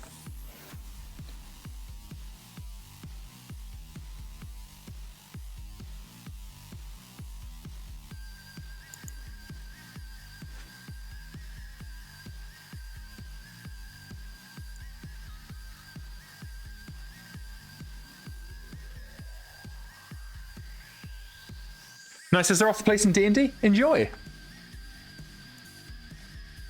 Has a 10 hex radius? Jesus Christ. I just hope our whirlybirds don't decide to come out and play. And think, oh, that's a good target. Seeker 10,000 says, I think if you reinforce a defensive scenario, reinforcements should deploy with the rest of your force. I agree. It's a bug that I've just not had the time to investigate.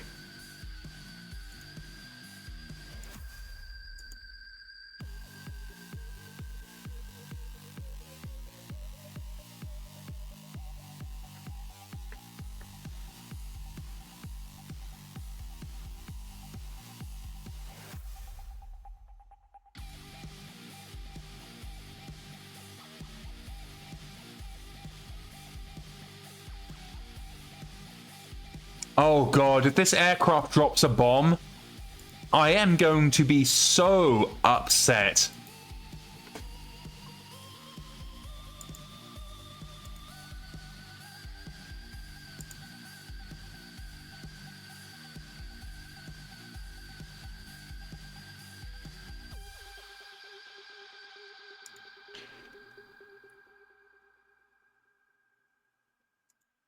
Arashai says, so long tanks for the memories. Yeah, I think we're about to lose yet another tank lance. I think for our next campaign, whatever form that takes, we're going to name the lances in a way that makes it easier to see at a glance what the lance is. We almost certainly do not have any line of fire on the baddies yet.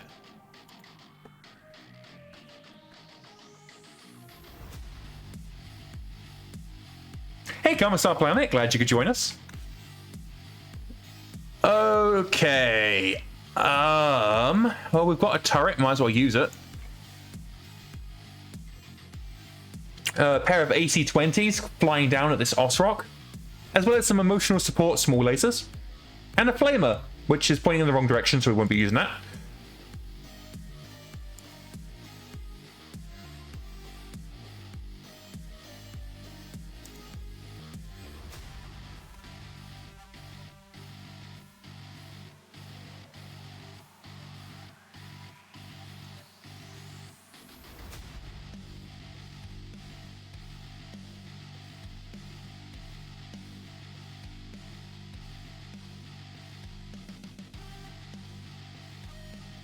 Okay, we've got triple PPC on the Shrek, so we are going to say get the hell out of my swamp to Glogs in the Archer.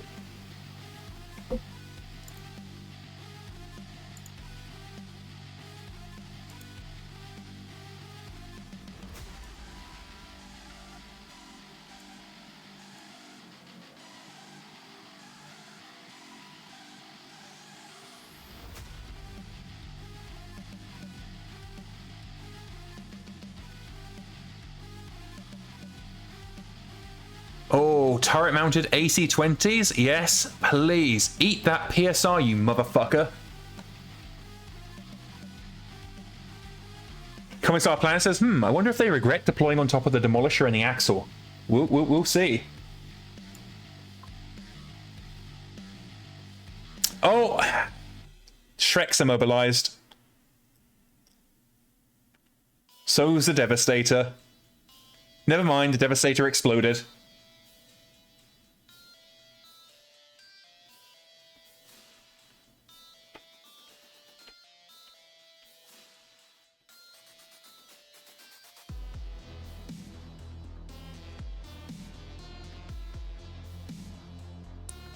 Oh, there goes the Demolisher as well. Well, there goes half of the tank clans.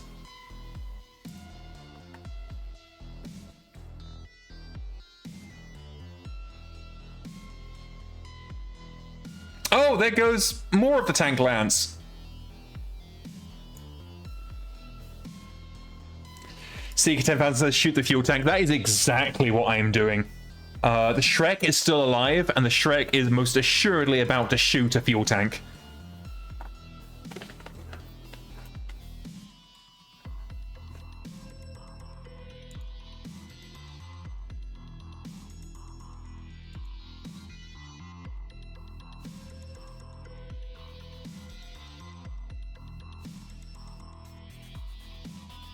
Hey, Balamar the Bass Fish. Glad you could join us. Raider says, is it a motive kill or the engine destroyed? I don't know. We're going to find out. But yeah, our reinforcements are gone. Like, they have basically wiped out the entire reinforcement lands to a man. Raider says, because if the engine's dead, that Shrek ain't doing shit. Oh, of course, because it's fucking energy. Bollocks, bollocks, bollocks. Maybe the Shrek can drive into the fuel tank. It's immobilized. It can't drive into shit. Well, we'll just see what happens.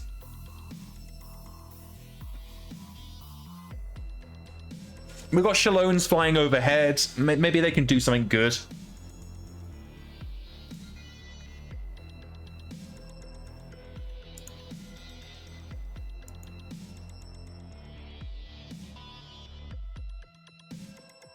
Yeah, that's right. Come closer, assholes.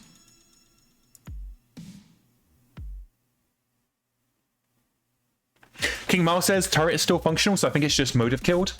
We will certainly see in a second.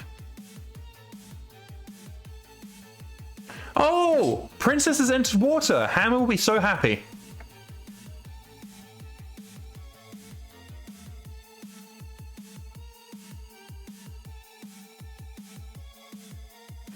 Oh, that's right, Balamar. We did raid you the other night. Glad you could catch the stream. Okay, let's see here. I don't think our LRMs are going to be within range. They are. We have a great 8% chance to hit. Well. In BattleTech, you only need a 1% to kill a mech. So we'll try. We've got some more LRMs that we're going to fling over in their direction. We're going to try and just throw some damage down in this Banshee. I'm not expecting much, but you never know. And then our Shrek is going to be an absolute fucking hero. He's going to go onto comms and be like... I don't know what they're going to be like. What? Why can we hit our own allies? That's not what we're looking for. They're gonna say something cool and heroic on comms about keeping Rasselhaig free and sticking it to the Fed rats. Get out of my they're like, get out of my swamp, and they're gonna fire all 3 PPCs at the fuel storage containers to the right of them, and they're gonna close their eyes and they're going to let the wave of flames wash over them. If anybody is familiar with Final Fantasy XIV, they're gonna get Louis Sword.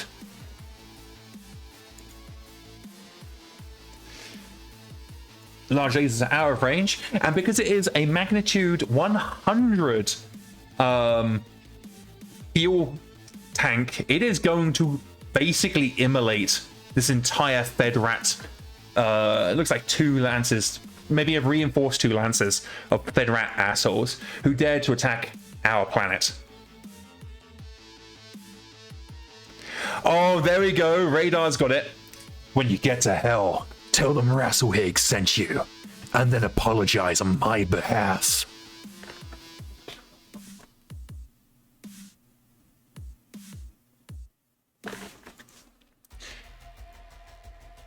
Balamar says that line about not hitting friendly reminds me of Gunther's threat to you at the start of the training campaign.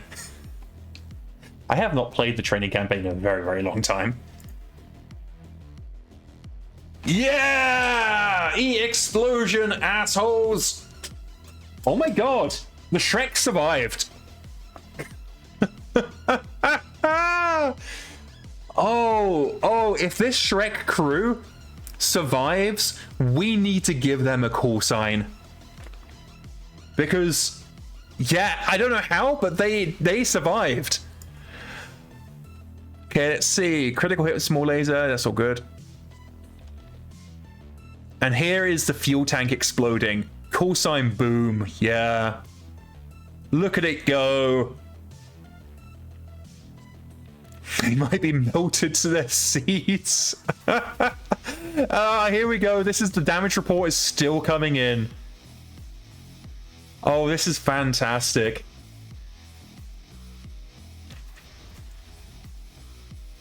Oh, it says the Shrek was destroyed by damage. It just hasn't updated yet.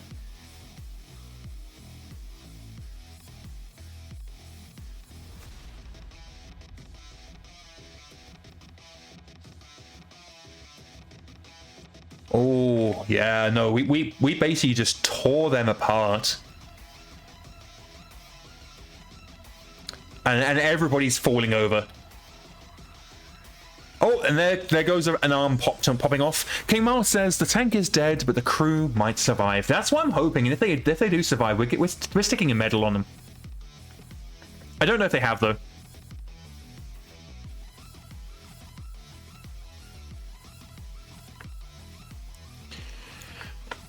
Okay. What is our plan now? We only need to take it down 33%. Oh, one of the archers has exploded from heat. Suck on that.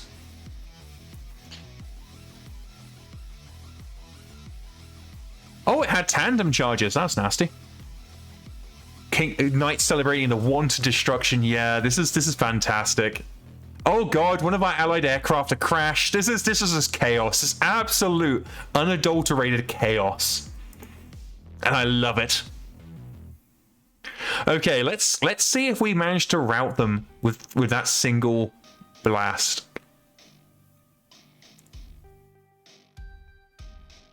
We haven't routed them, but that single attack knocked out 20% of their BV. Unfortunately, we're in a worse shape at 69.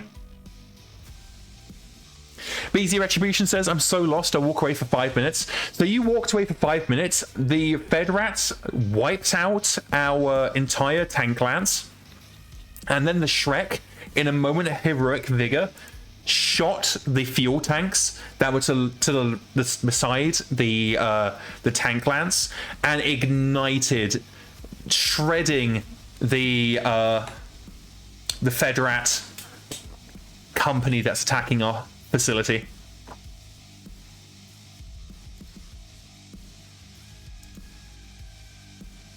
Electric Bibliophile says only one of the Feddies actually died. This is true, but they took a lot of armor.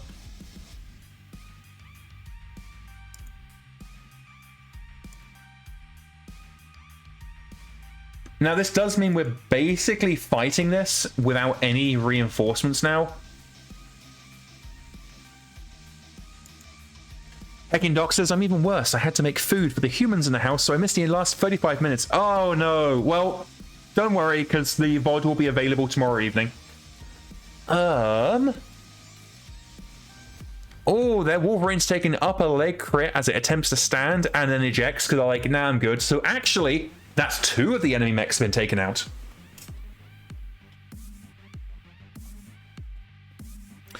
Okay, can Flash Fried, hero of the campaign, do anything? She can. And she's actually going to go ahead and throw some LRMs down at the Grasshopper here.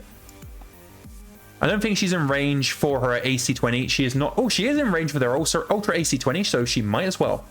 Actually, she might as well switch to Rapid Fire and just throw some shells down. So we're focusing on the 3 mechs in the center here that have already been opened up by the detonation of the fuel tank.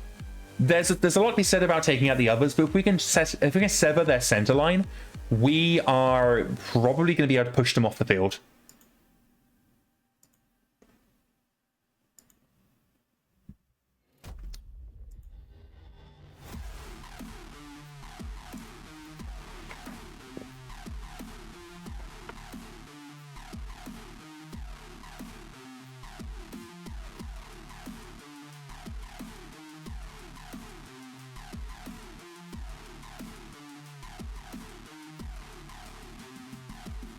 Commissar Planet says, strike them while the fuel explosion is hot. That is absolutely the goal here. And I think we'll be able to do it. We've got enough LRMs. Even if only a couple hit, each one of those LRMs has a chance to open the Grasshopper up like a can. Like, if we can hit the LRM ammo it's carrying,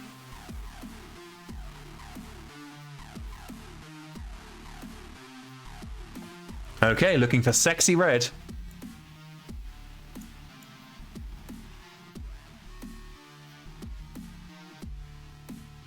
Womp womp.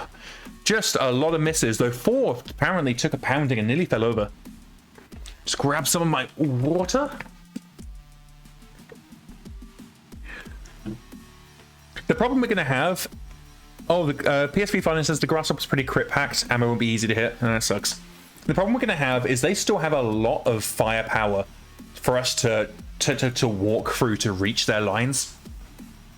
And they've got a longbow, they had an archer, but they've got an awesome, which will be able to, it's the 8Q as well, so we'll be able to put down some fire. This contract's going to be very, very tough.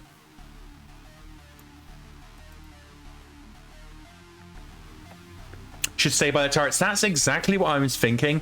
I was hoping that we could put a bit more fire down on them, but I do think at this point our best bet is going to be to withdraw back to the firing line of the turrets, and then attempt to draw them in. Now we do need to protect this facility, but whatever.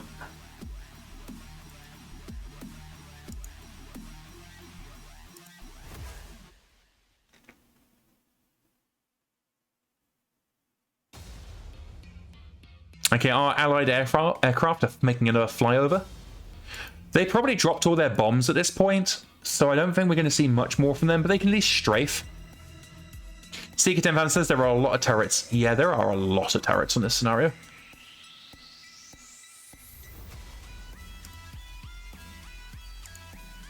Want to make sure Bird Kicker isn't out on their own.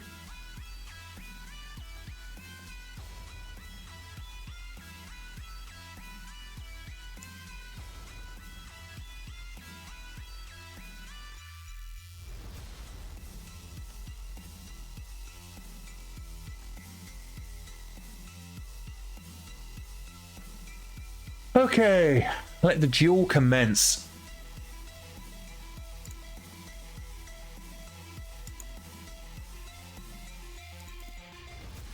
We don't have the best pilots in the inner sphere, so we're very much throwing rounds down the range and hoping for the best.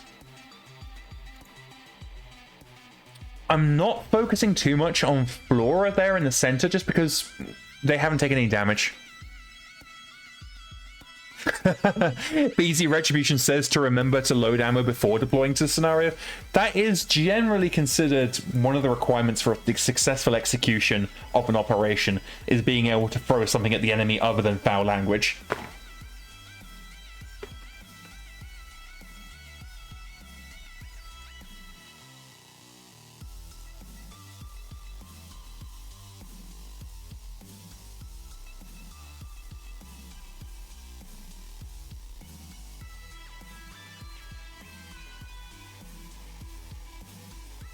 Reda says, I've run out of reserve ammo before, not a fun time. Hey, CC Cruller 1984. Thank you so much for the follow. Glad you're having a good time. And that brings us to 100 followers. That is pretty fucking crazy. I've said this so many times, and regular viewers are probably bored of hearing it, but I genuinely... so just CC Fruler, not Fruler. I apologize. But yeah, I've said this a few times before in the past, but when I first started streaming this, I wasn't expecting anybody to be remotely interested, let alone 100 people to follow my absolute nonsense.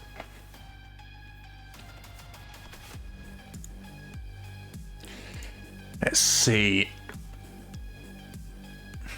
There's a 28% chance. That's going to be a 17% chance. Oh, 8. No, in that case, we go for the 28. Pew pew. Seeker10000 says, now during the jihad, I was reading about how ammo-dependent mechs fell out of favor. Yeah. When all the supply lines being so disrupted during the jihad, there just was a general preference towards mechs that could go longer without resupply.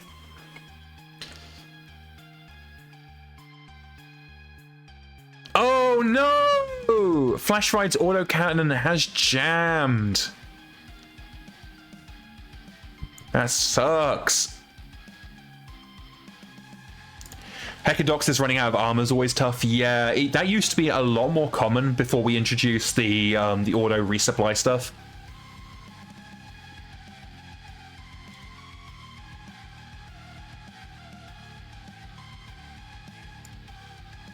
Where's my mini-map? Oh, I'll find it in a second.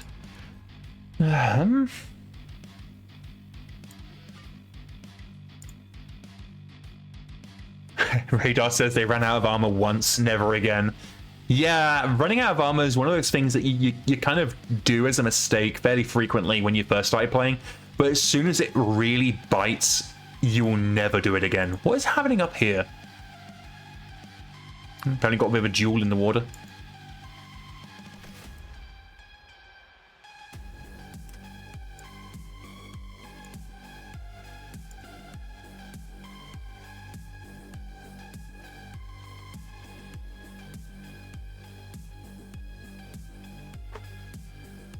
Okay, looks like we are losing our aircraft support for a little bit. They are flying off map, so we'll be back soon. Seeker10000 says they seem stuck behind the cliff. Yeah, it's just what it is. I don't really care that much.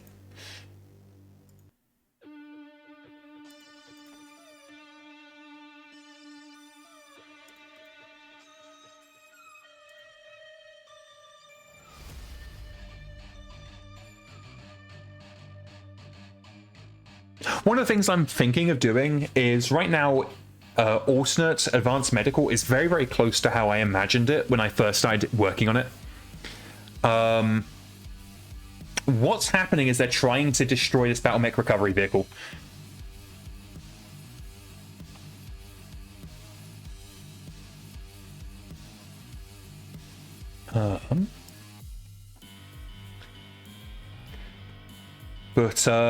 Yeah, so advanced medical is pretty close to how I want it right now, but I do want to add some more interesting injuries. Like, for example, one of the things I want to do right now is all injuries are basically on the same tier. So if you get hit, I don't know, 5 times, you're going to have 5 injuries, right? But what I'm wondering is if I change it up so that the more hits you take in a single instance, the worse the injury is. So maybe you take 5 hits in a single scenario, and your character gets put in a coma for a couple of weeks, as an example. Just stuff that like it just makes the injuries a bit more interesting.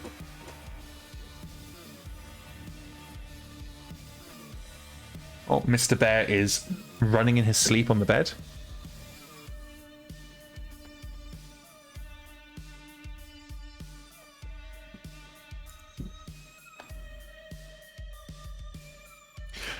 CC Ruler says, I would say maybe set a percentage chance for a more severe injury for every point of damage. That's kind of what I'm thinking, yeah. Like, I do still need to kind of change my vague notion into a workable plan, and then do a feasibility test, like how hard it would be to program. Not hard, to be honest, but does it require extra, like how easy is it to communicate to the player what's happening? Because what we want to avoid is a scenario where the player takes 5 hits and then loses their character for 160 days or whatever and doesn't understand why. Because that's just going to feel like a rocks fall, everybody dies situation. And in those situations, all the player does is just right click on the character and GM remove the injuries.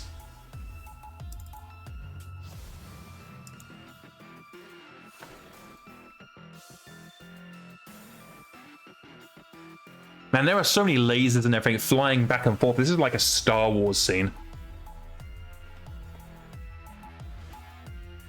Seeker Van says, imagine you eat elite pilots gets paralyzed. Yeah, there's stuff that needs to be considered carefully. Oh, 4 is taking some bad hits. PS359 says, no worries, Illiani is 0 salvage on his contract. Why do you hurt me, PS359? Why do you hurt me in my soul? Okay, 4 is in a rough shape. We need to get 4 out.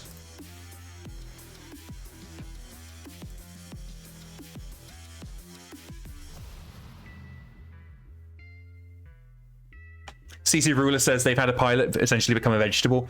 Yeah, and that's kind of, I want to have those big narrative points. Like, I was recently reading one of the newer BattleTech novels, and they have a pilot who gets put into a coma in the hospital. And I'm like, having that narrative moment when you don't know if your pilot's going to pull through is kind of something I'm really interested in. A comment star planet says, on the advanced medical topic, can we talk about bug snare? Absolutely, absolutely. And Doc says, in fairness, in a time of war, you can have a pilot fight an entire battle, park their mech, climb out just to find they were decapitated. Players didn't like it when I did that. But yeah, if you want to have bug reports, just tell me about them. You may get told to go and open an actual real issue report for them, but it might be something I can just like answer or discuss on the stream. That's not a problem.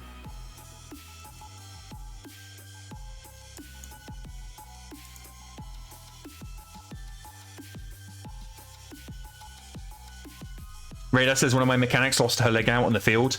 Ugh.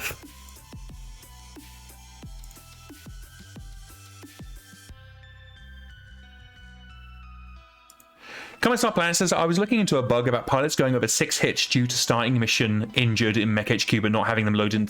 Yeah, I think I know what the cause there is. I think we're doing get hits instead of... Comments Up Planet says, is that something that it'd be worth looking into? I would say if you want to look into it, go for it.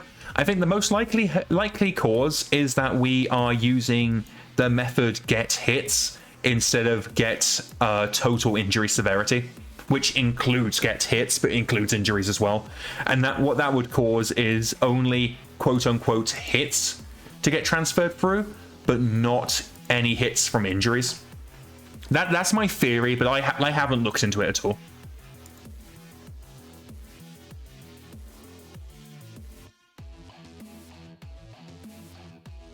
So something that's coming up in conversation is one of the things with the advanced medical system, or alt advanced medical to be precise, is when you go into your advanced surgeries, the price and availability of the various prosthetics and things like that really varies based on the planet that you're on.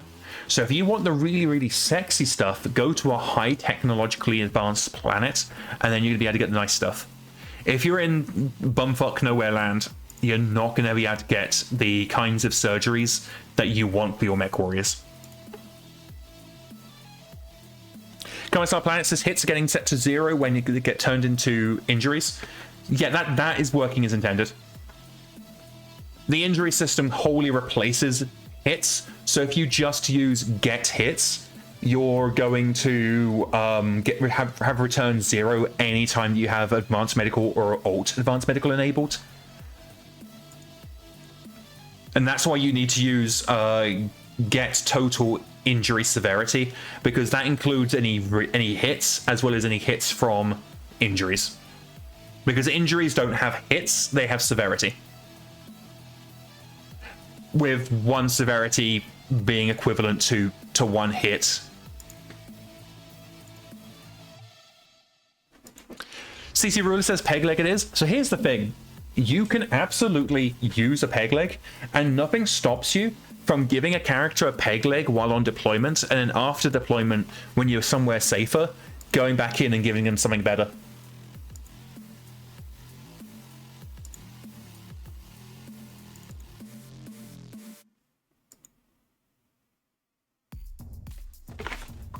What a contract to have 0% salvage on. I feel cheated. I feel like my loyalty to the glorious Free Rassel Hague Republic is being tested here. CC Ruler saying they were joking, they didn't even know peg legs were an option. Peg legs are absolutely an option.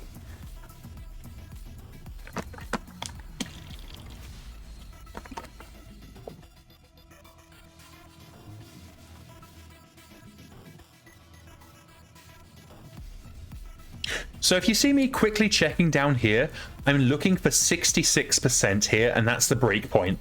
That's the point when the Op4 routes. We don't route at 50%, at 66%, because we are based entirely on how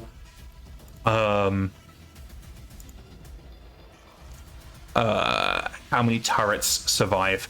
So what we're going to do here is Flash Ride is going to be an absolute hero, as Flash Ride often is. She's going to move forwards to try and cover 4, because 4 is once again trying to get out of work by putting himself in the infirmary.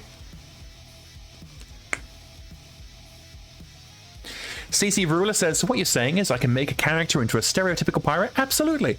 Absolutely. Yo-ho, hiddly-ho, and all that good stuff.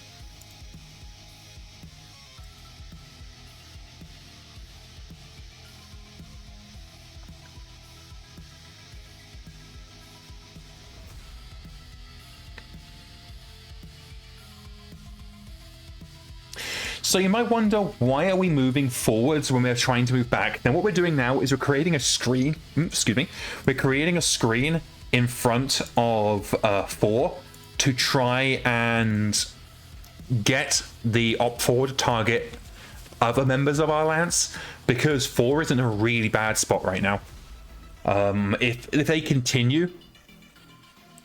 continue focus firing 4, we're not going to have 4 for much longer.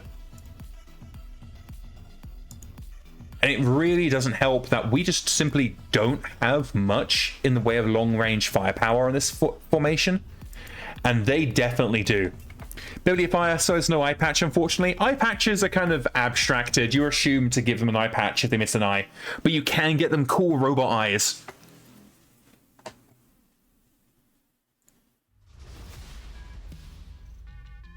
And then robot eyes are always cool. So judging from the flight lines, our allied aircraft have made a return, which I am very glad to see, because we can use them distracting the Op4. Oh, posture check is making me check my posture. So let me make 1 second. Gigantify an emote. There we go. Time for a big old stretch. Ugh. Gotta stretch out that shrimp spine.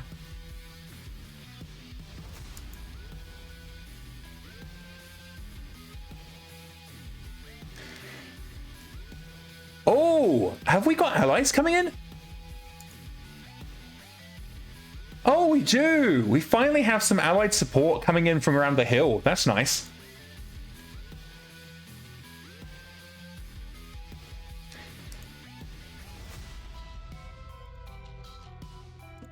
Okay, backlash in the Ostrock, Grasshopper, and Awesome. We probably can bring the Ostrock down a little bit quicker. Though none of them are particularly soft mechs. That's one of the problems we're facing here. The Federated Commonwealth are bringing a lot of heavy metal to the field that we just simply can't match.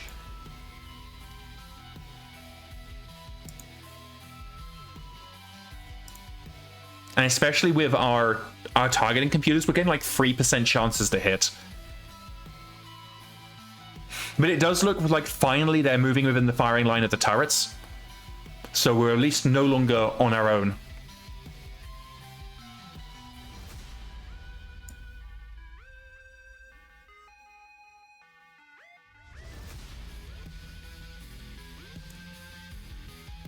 All the whole opener tanks went boom. Yeah. I'm painfully aware of that, Commissar Tank. Commissar Planet. Oh man, that's losing an entire lance on the second bird. I think it's the second contact of the contract is rough.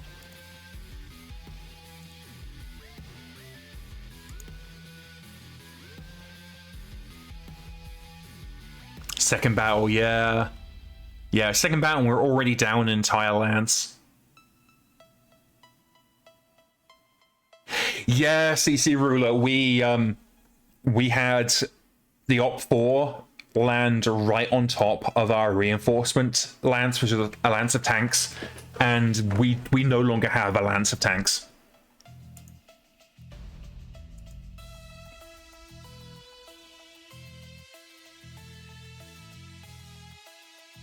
I hope your company has good life insurance policy.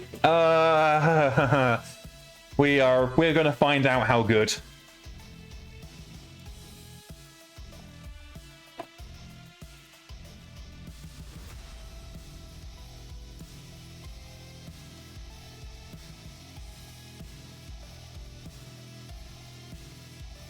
CC Ruler says life insurance. What's that? That's the insurance you get to make sure you can take somebody else's life. It's definitely how it works.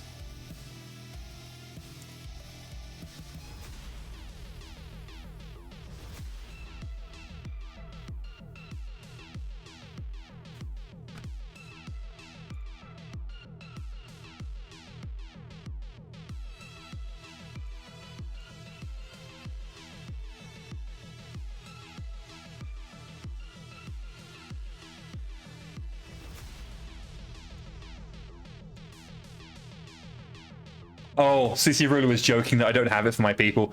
I definitely do.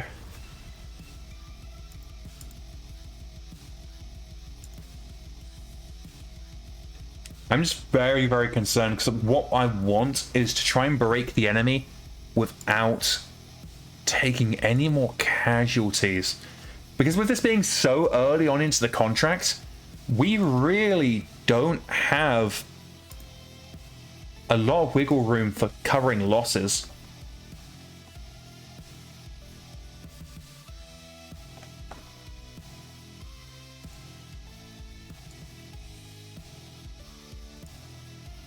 And due to line of fire, we are just spreading our damage out so badly.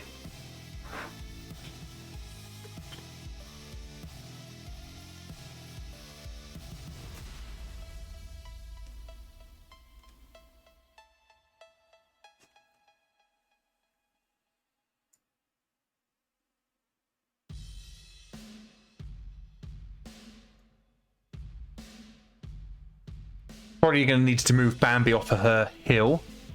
Yeah, we've we've lost this scenario, I think. We are in a very poor state. I think our best bet now is just to try and bring them into the killing field. So we're actually going to try and head north out of the facilities and allow the Op 4 to filter into the killing field, where all these turrets can do turrety things to them.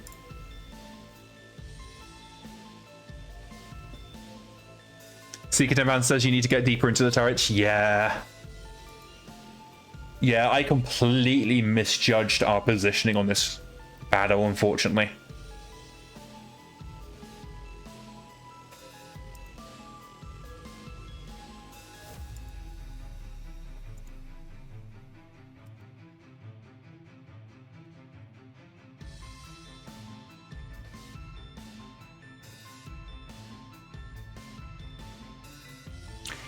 Seeker 10,000 says I'm playing too offensively. Yeah, no, I absolutely am. I wholly agree.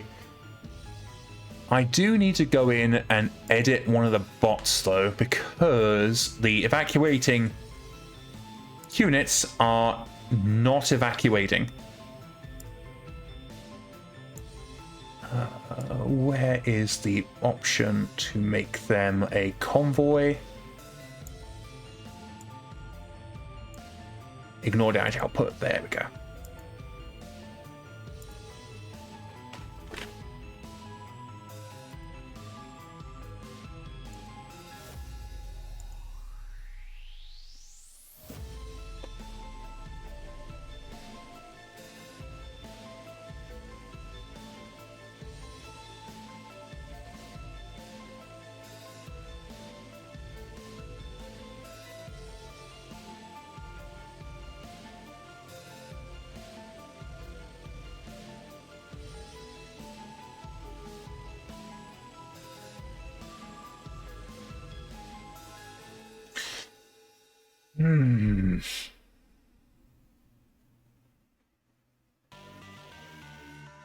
One of the things I'm really looking forward to with Persistent Op 4 is a general reduction in scenario size. I don't actually enjoy these really big scenarios.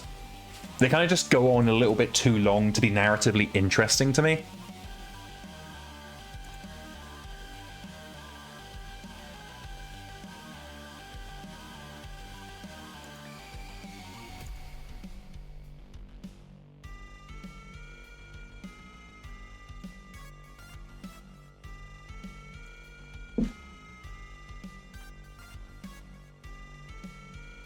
Oof. Legend Bibliophile was talking about how they had a mech warrior who spent forever in the infirmary because the injuries just kept taking longer than they should to heal.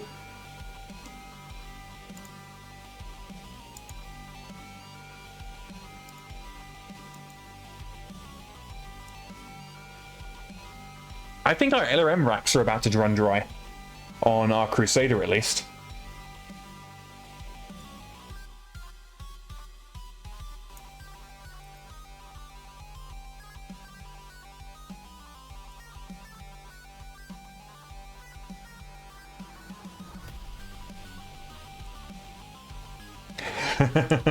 Seeker 10,000 says, at least that means they won't explode. I mean, there is that.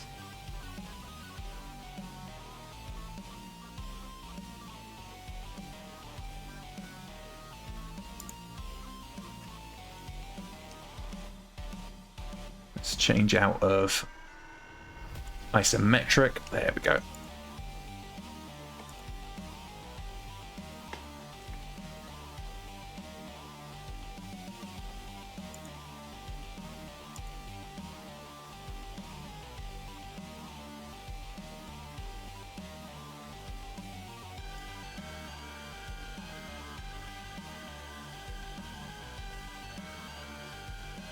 Where is evacuating?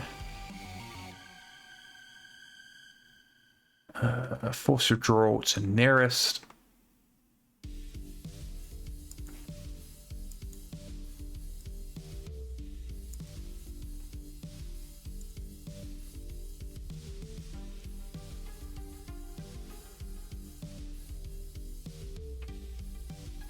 Trying to evacuate off the cliff. Yeah, that's what it looks like. I just want them off the field.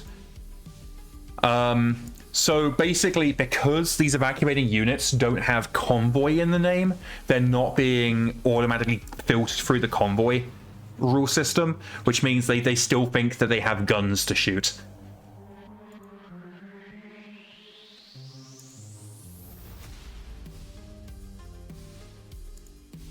And because they still think they have guns to shoot, it looks like Princess thinks that they should be moving to attack them, but then Princess knows she shouldn't shoot them, and it's a whole thing. And basically what it's doing is just distracting Princess's units, and that's why they're gathering here and in the north here.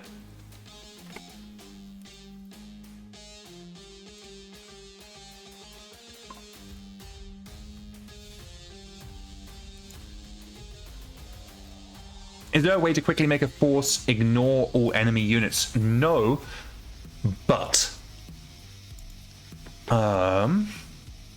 I can only command mine, it looks like. What if I make myself a GM?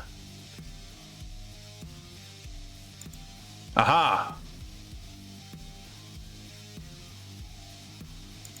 There we go. So they should now ignore the evacuating units. Oh, it looks like 4 is in forced withdrawal.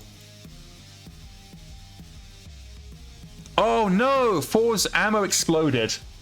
But is his single round of ammo exploded? Well, it looks like the CT's still there. But that is one mech down, unfortunately. Bambi has picked 4 up.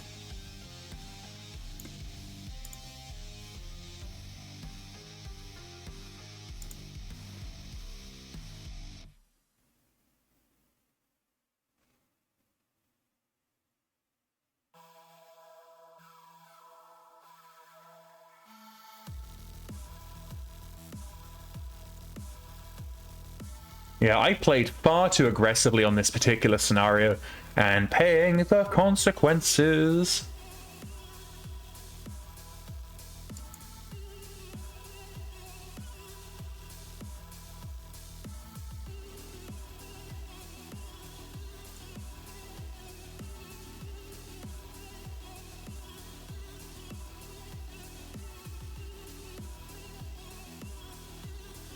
So this should bring everybody out of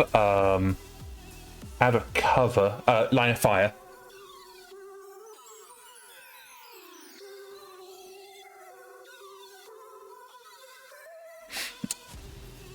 I think I see what the issue is. I don't think the BattleTech recovery vehicles can get off of the cliffs.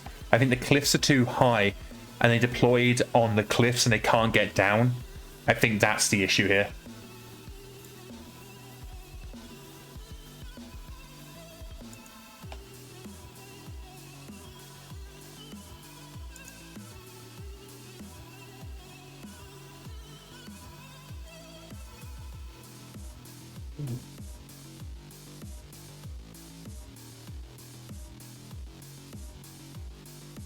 Oh, there goes one turret. That's not good.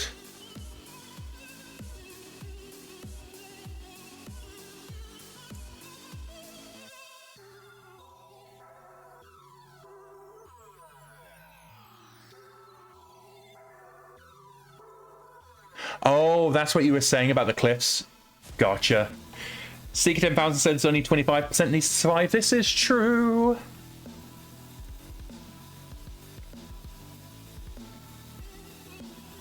But I do think at this point we have lost the scenario. And with the AI not really playing ball, I am going to end the scenario here. And we just basically say that the Op4 did manage to take the facility.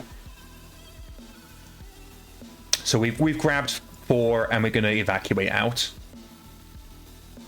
Seeker Demon said I'd say a draw. Yeah, they've taken a pounding, we've taken a pounding. I think a draw is reasonable. Yeah, no, I think a draw is very, very fair, actually. Thank you for the suggestion.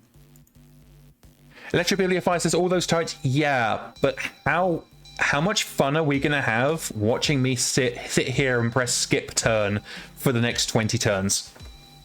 I don't know about any of you guys watching from your comfy seats at home. I personally wouldn't find that very interesting. Because it is a draw, we are going to continue holding the field. It looks like all of our tank crews were killed.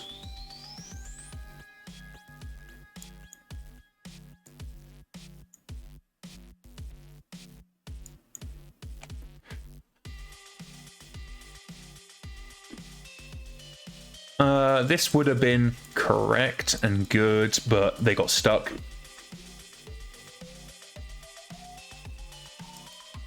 So yeah, a draw is what MekHQ recommends as well. Now to pay the severance pay for all the people who died.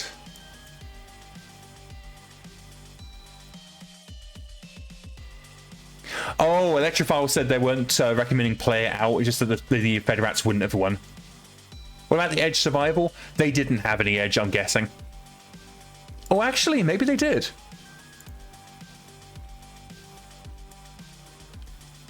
Yeah.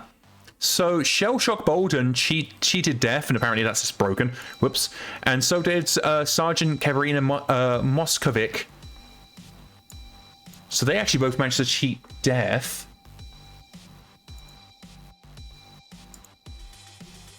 Aha! So Kaverina Moskovic is the leader of the crew for the Shrek. So we need a call sign for Kaverina Moskovic, who heroically shot the fuel tank, detonating it within the middle of the Federat lines. So I said, why I take a break to have some water? Why don't you guys suggest a call sign for Kaverina Moskovic? Hellbound. That Hellbound's very strong.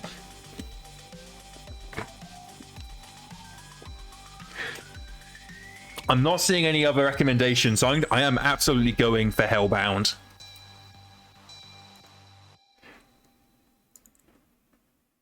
Boomer, Inferno, Diesel. I think Pyro. I think actually I say Hellbound is strong. I think Hellbound's a bit extra, but Inferno is a good one. Let's go with Inferno. Okay, so let's see how I've looked at Infirmary. So 4 is out for a while. Shell Shock is out for a while. Inferno, yeah, everybody's not leaving the Infirmary for a bit.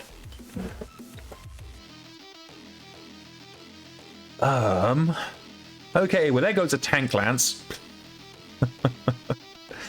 And actually buggers up our deployment requirement. We need to get some more people in maneuver.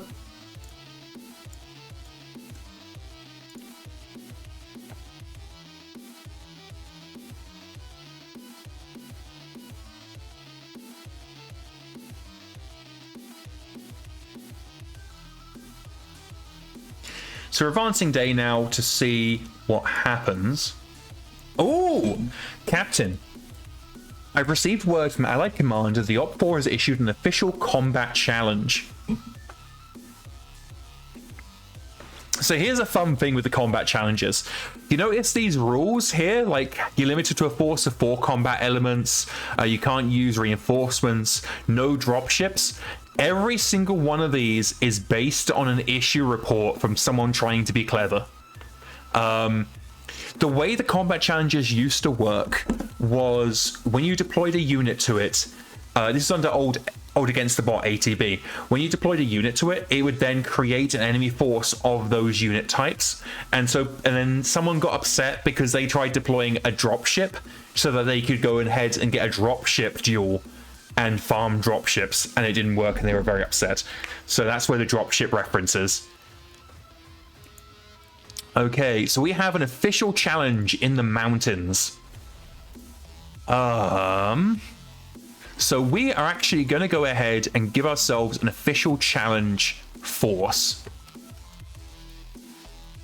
And we're going to find our best and our brightest. BT Retribution says, I just want a dropship joust.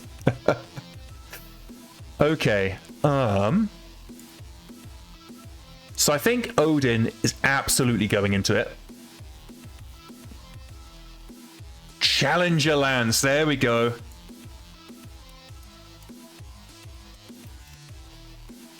Anybody in Dreadnought that looks sexy? I mean, when is this? This is on the 4th, so this is actually today. So yeah, we can't bring Flash Fried into it, unfortunately. Oh wait, no, they're not deployed anymore. We can. So I think we're going to bring Flash Fried in. She's not one of our best pilots, but we love her.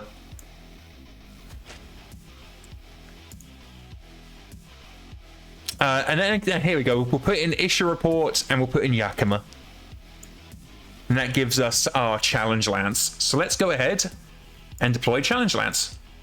Now, the good thing with Challenge Lance is that if we win,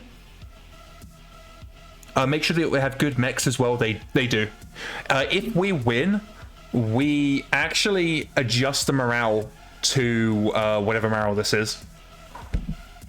Let's just do one last check of what we're actually deploying them in.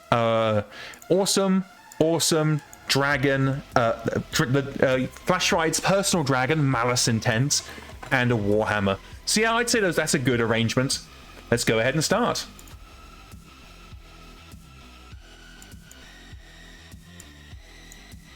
Oh, what do we need to do in this scenario? We need to take out at least 50% of the Op4.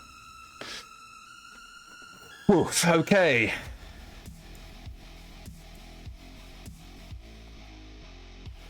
Have some water before we engage.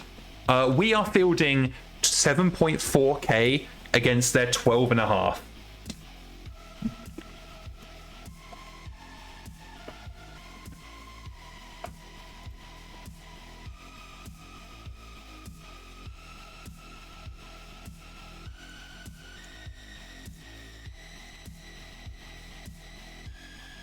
Not sure I like this map.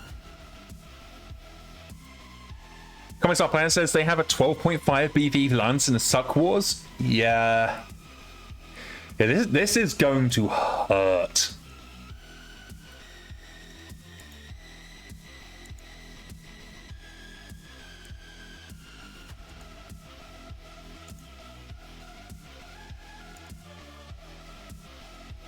So my thinking is we're going to send Flash Fried forwards to scout in her dragon and see what we're dealing with. I saw an assault mech pop up on the long range sensors. That is a Zeus.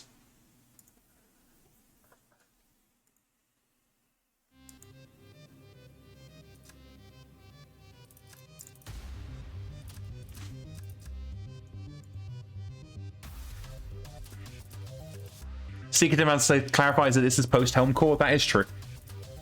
Yeah, this is post-Helm Core, and we are fighting a veteran. Oh my lord, we are seeing the full array of their lance. They have Banshee, Zeus, King Crab, and a... but I always forget this one. A Cyclops.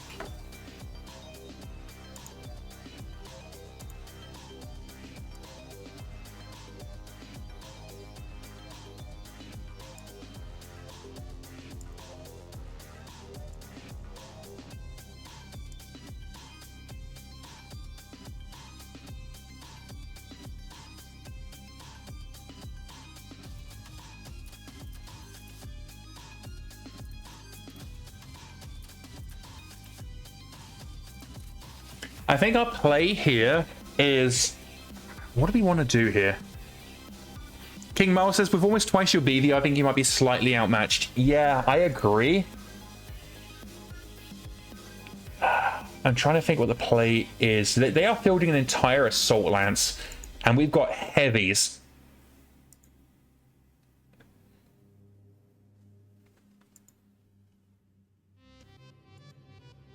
The good news is we are forcing them to go a little... Oh, no, they're actually drawing fire on Odin? What are they shooting us with? LRMs? Okay. Does the Cyclops have its battle computer?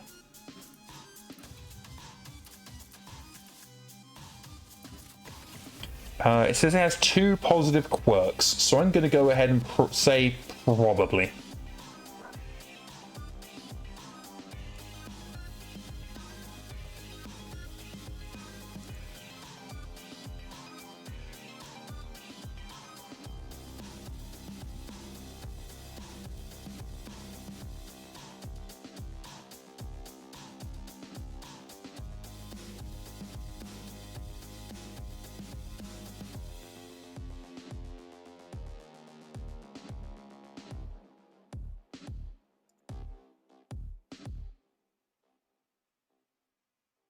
Seeker 10,000 says that is a huge commitment for the FedCom. So we angered the Federated Commonwealth when we launched a raid into their territory, chasing down the people who employed the red assholes, and they slapped us hard. And I think this is what we're seeing it now is a retaliatory strike. So we're probably going to try and take out this Cyclops first.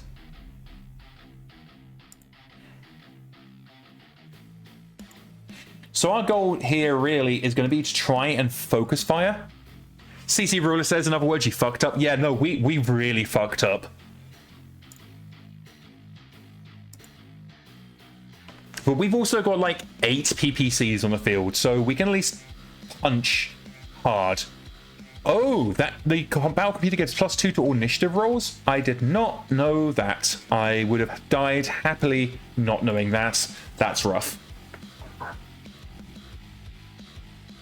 Okay, issue report did manage to hit in the center torso on the Cyclops with one of the PPCs. Oh no! LRM's hitting Odin. Meanwhile says, meanwhile, Takashi.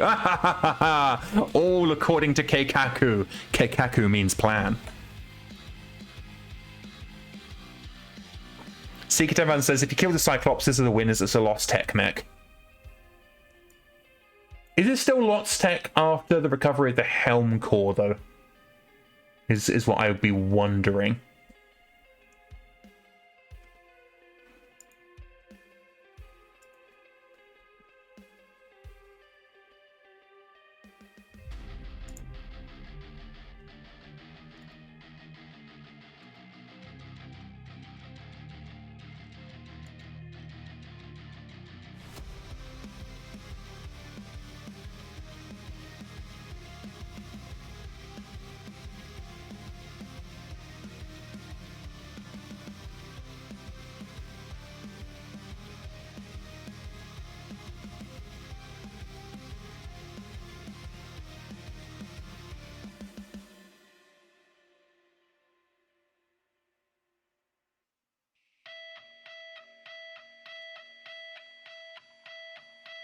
Hum diddly dum dum dum.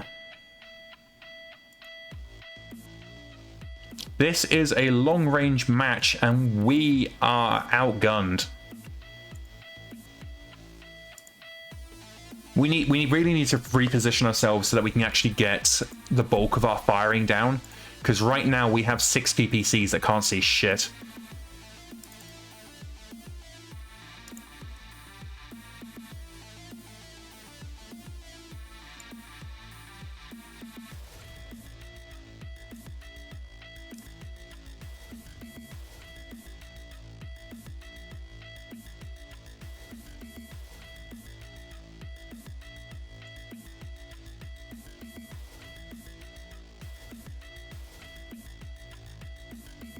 Meanwhile, so I think the battle computer being a lost tech is some lore thing that's not actually represented by data. Okay, it's good to know.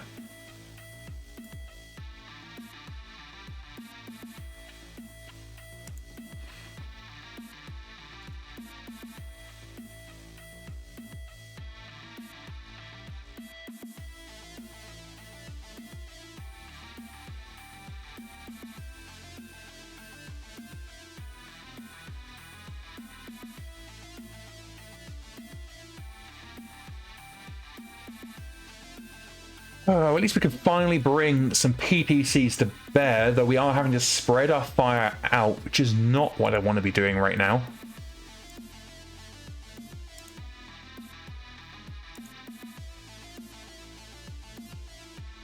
Very much dueling between the hills.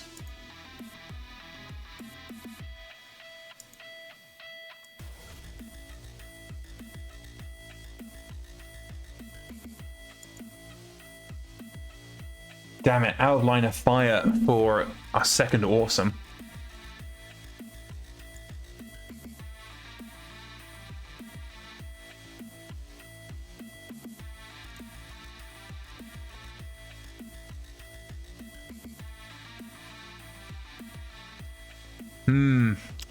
Don't know about you guys, but I have a sneaky suspicion we won't be winning this scenario.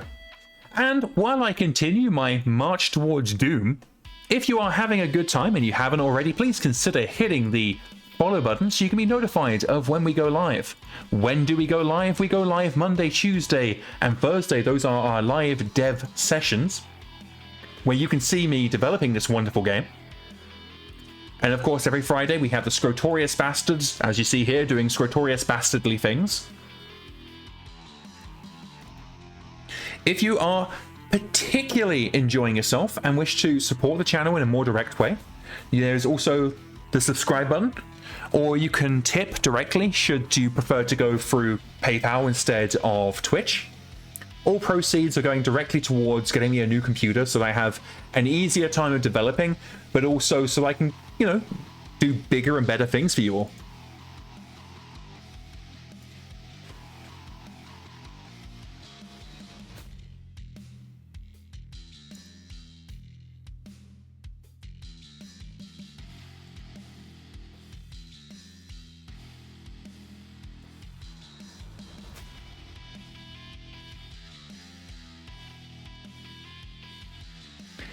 I don't remember the last time I had such a long-range battle, like just dueling between two hills with Princess. It's been a very, very long time.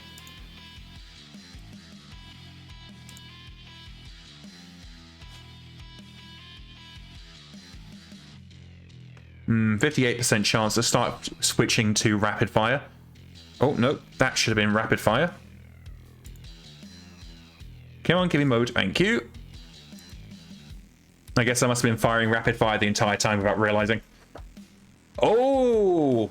Flash Ride is into structure on her left torso. We need to start pulling Flash Ride back. Never mind. That is a problem which has resolved itself. So Malice Intent is dead. She's got case. So long as we hold the field, which we probably won't, we can get Malice Intent back. But at this point, she has been pooped out of her mech, and we'll have to rescue her.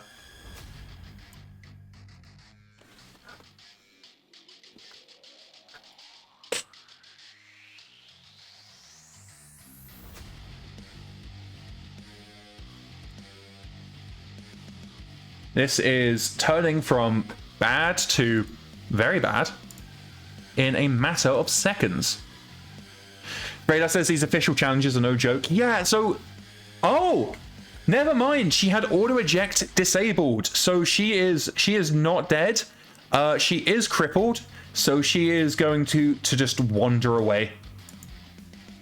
But yeah, one of the things I wanted to do when I wrote these official challenge code, when I wrote the code for these official challenges, is I really wanted to give the players like big, I guess like splashes of water on their face, pivotal moments that you kind of sit and you're like, oh yeah, I did this. It's really hard. It was really cool. To kind of break up just the general spread of, I don't want to say mediocre scenarios, but just like average run-of-the-mill scenarios. Like every now and then you'll have like a really big duel. And something I'm thinking about doing is I want to make them more common for the clans. So if you're fighting clan forces, I want to see the official challenge scenarios come up more often. Oh shit! We hit the hostile Zeus in the head with a PPC from Odin. It is down to 2 structure left.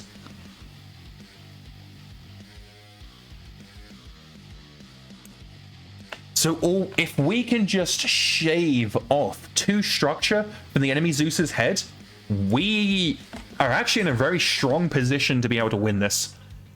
So right now they are 95% to our 87, which isn't great, but it's better than nothing.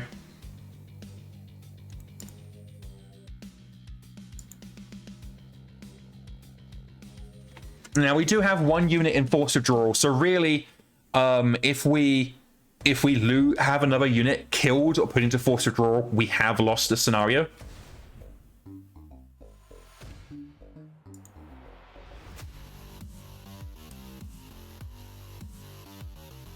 Damn, we are out of range. Out of range or out of line of fire.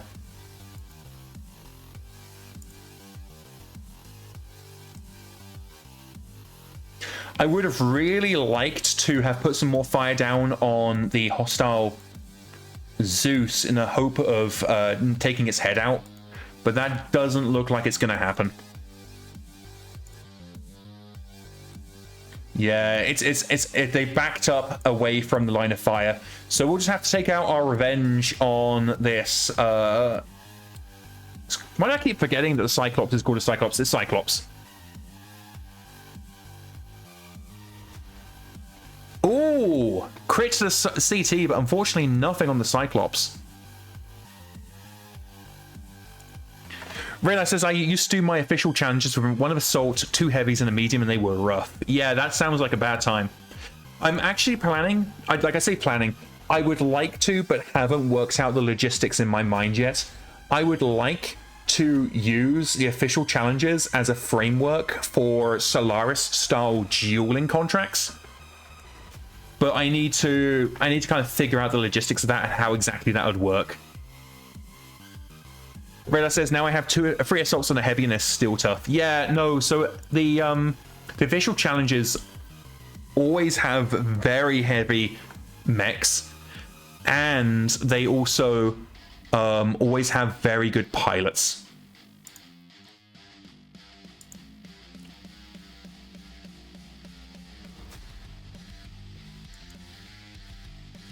Okay, we are going to go ahead and shoot the Zeus, because again, if we get lucky, we only have to shave the head of the Zeus, and we're going to kill it. So that's really our aim here. We're going to just go even hotter than we would normally, with the sole purpose of just giving the Zeus a haircut.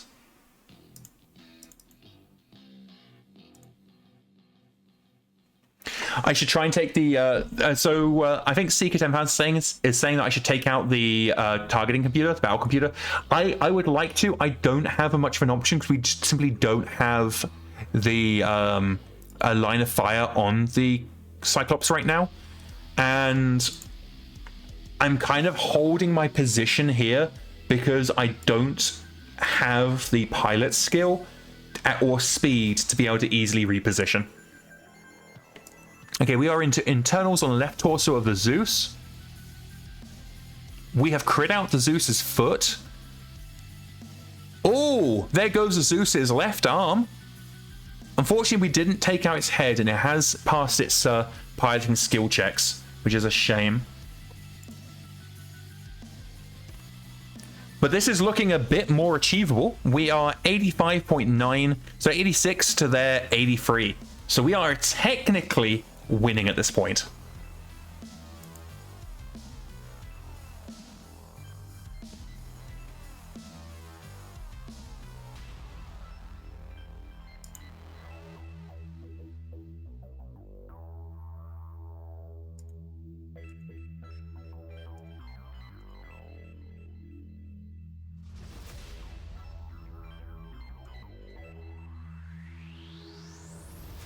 Oh shit! I hit skip fire. That is not the button I wanted to press. Ah, I am so stupid.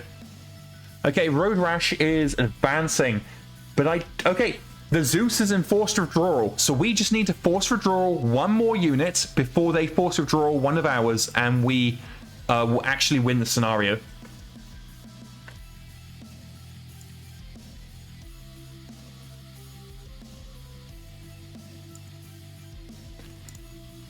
Now with Road Rash having broken cover, we can potentially focus down on them. Oh, we are already into the right torso internals on Road Rash. Odin is into internals on the left arm, but nobody's failing PSRs.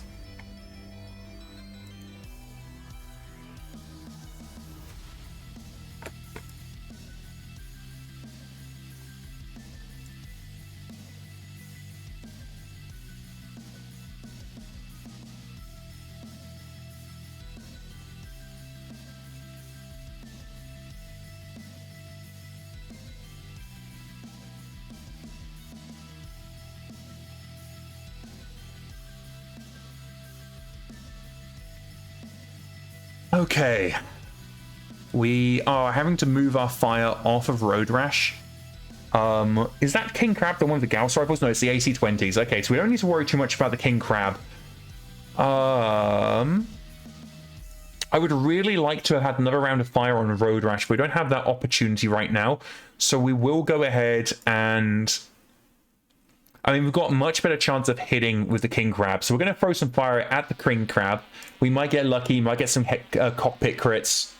The usual. And actually, it looks like I chose right because nobody's getting any fire on Sable or Road Rash. Congratulations, youngster, on your 5-stream streak. Sorry you missed one.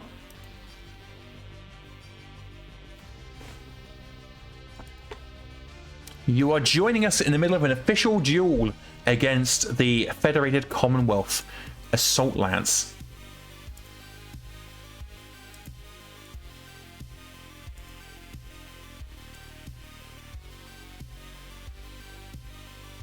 Okay, here comes the damage report. Okay, nobody's taking anything home. Youngster says, but why would I fight the good guys? Hey, the good guys are attacking my planet. I'm not attacking them for a change. We've narratively ruled that this is a retaliatory strike from the Federated Commonwealth. Man, this fight is so close.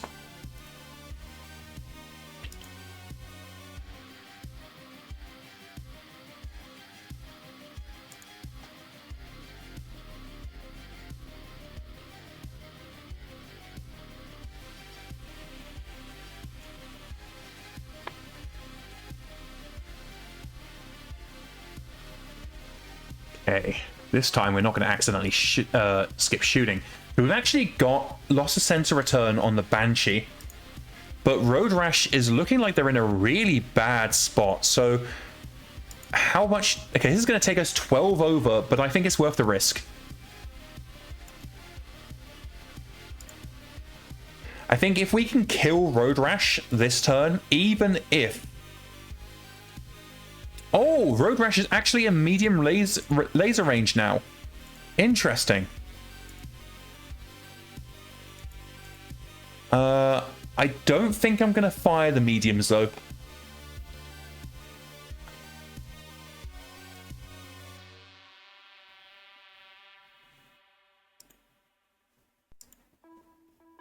Oh, that is not good to hit chances. 17% chance. We're going to take it. We're going to run very, very hot this turn in the hope that we bring Road Rash to the ground. Which it doesn't look like we did. Odin's right arm is gone. There were into internals on Road Rash's right leg. And both Odin and Road Rash remain standing.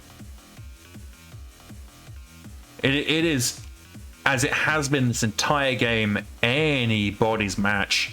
We are 77 to their 79. It is a matter of percentiles.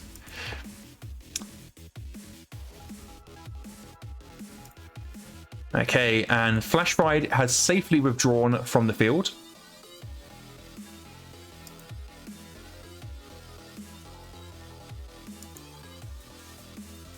Road Rash is very much in brawling range, at least very, very short range now. So we are running incredibly hot, but this could be the round that we kill Road Rash.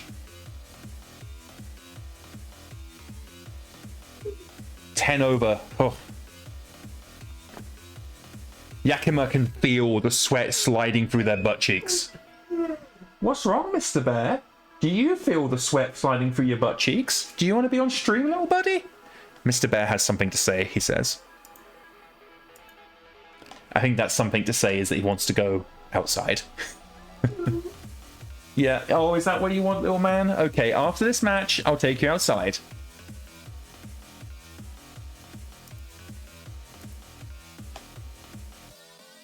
$14 over on Odin, risking a shutdown. We got it! We have killed the Cyclops. We have killed the Cyclops, and we have secured victory. We absolutely obliterated that Cyclops. And that means, with 1 forced withdrawal and 1 kill, we have secured victory in the official challenge. And I do not... Oh no! Odin is also in forced withdrawal. Ah! It's a draw, I think. I think it's going to come down to... I say we control the field. And... They got 2 forced withdrawals on us. We got a kill and a forced withdrawal on them. So I think we're going to call this a victory, but we're going to say it's a narrow victory. It was the... I think it was the Zeus that was in forced withdrawal. Young says, oh god, it's 30-49. It is indeed. So that is going to be a marginal victory. We won, but at what cost? Purple Heart for Flashfry to add her collection. And the enemy are now weakened.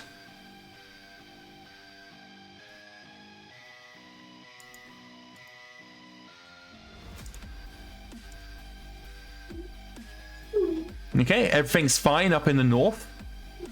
I do wonder if we can see the impending doom, though. Doesn't look like we can.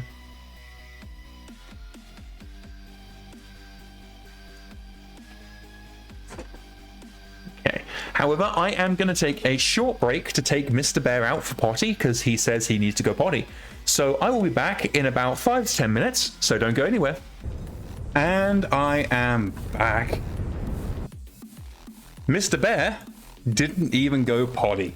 He just wandered around for a bit, sniffed a bit, complained because it's raining, and then asked to go back inside.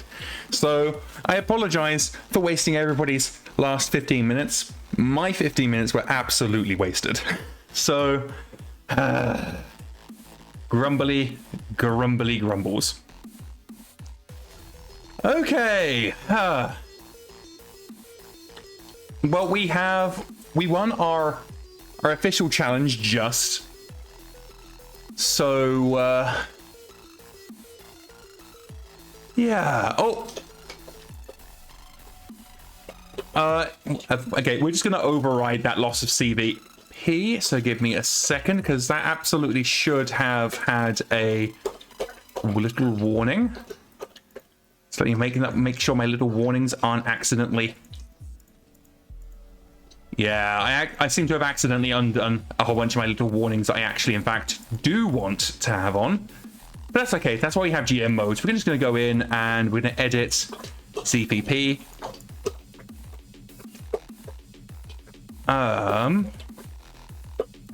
Not entirely sure why that's so low. So that was previously 7. So we're going to pop that back up to 7. Somebody thirsty, that is in fact Mr. Bear. He's refilling after all the peeing he didn't do.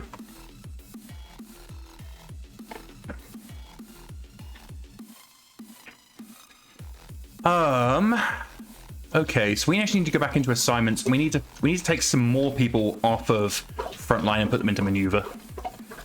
What is next? Well, next we're just going to go ahead and advance. The infirmary is well and truly chocked with our favorite people. The Gauss rifle ammo is on order.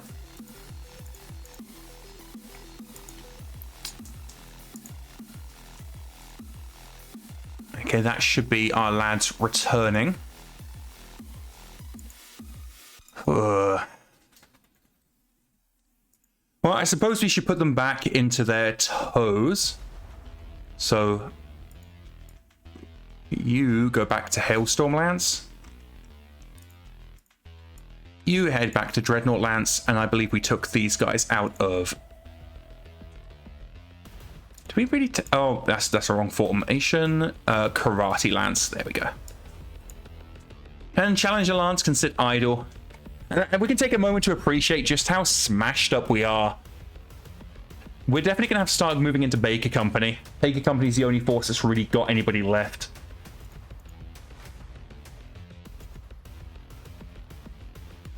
Seeker says, I wish there was a different color for ammo. I do agree. Yeah.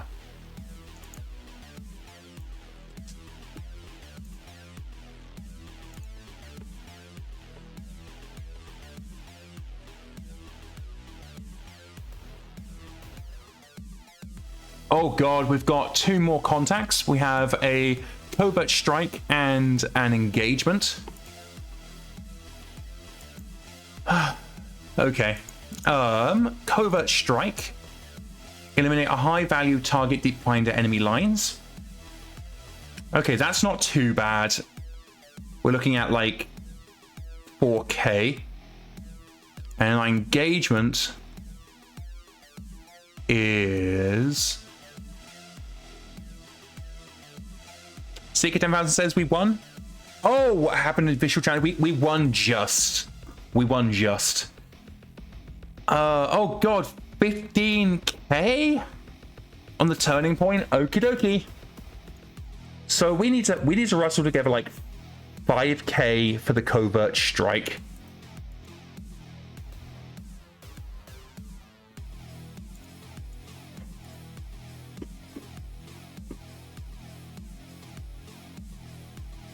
If we drop Mr. Krabs into Dreadnought Lance, we can move Bird Kicker into Hailstorm.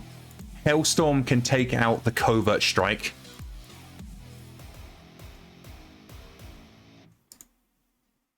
And then we'll send Karate and Steeljaw.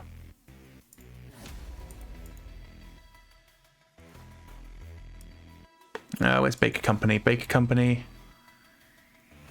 Sultan. Yeah, we'll send Sultan in. We would like to reinforce instantly, please. This is going to use all our support points, but I think it's worthwhile. Okay, that looks like we were... Yeah, we succeeded. Oh god, only just. We rolled a 3. Okay, that's giving us some action tomorrow.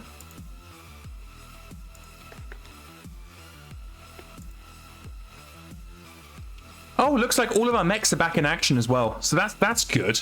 Our people aren't, but our mechs are at least. Okay, looks like we're onto a turning point. Destroy cripple 33%.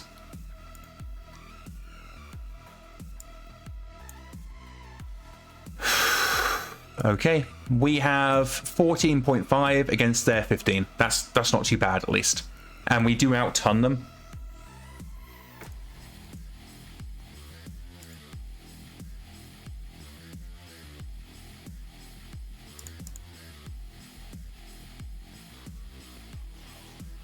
Oh, they got a longbow.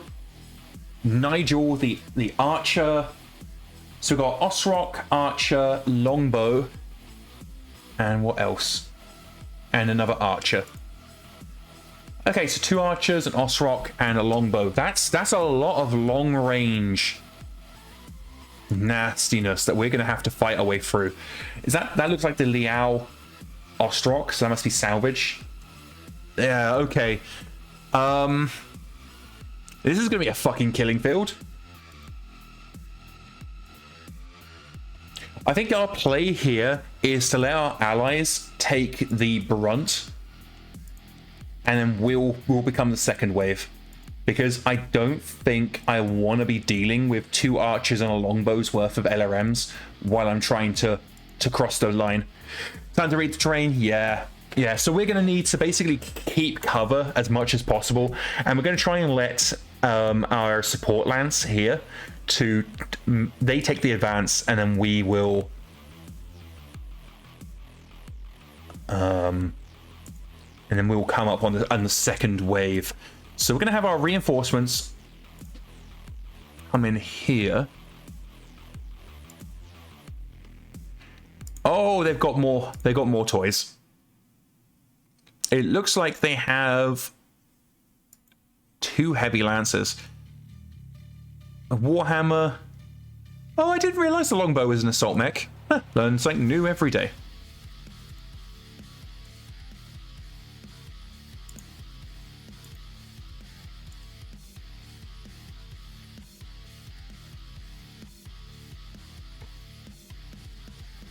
Okay.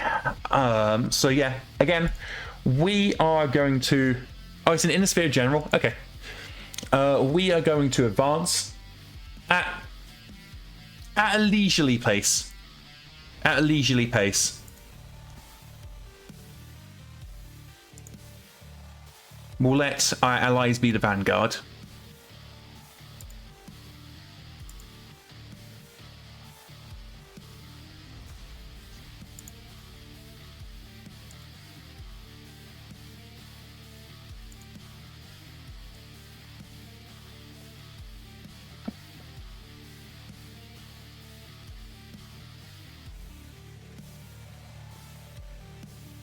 Raider says the longbow is an 85-ton assault mech. Yeah, for some reason I just always... In my mind, I just think of it as a fat archer.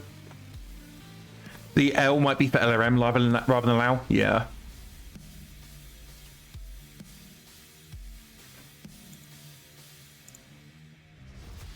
Okay, we are going to be out of range.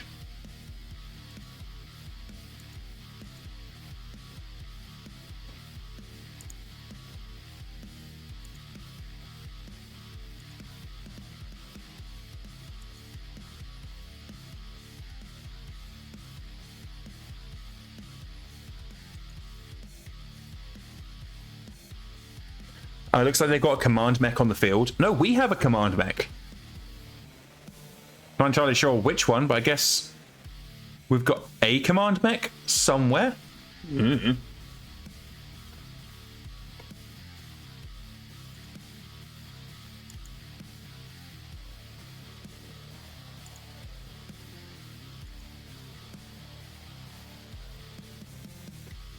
Oh, is our Battlemaster a command mech?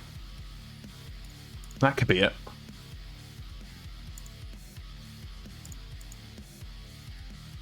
Meatloaf is in a Battlemaster, which is command mech. Yeah, okay. Get there in the end.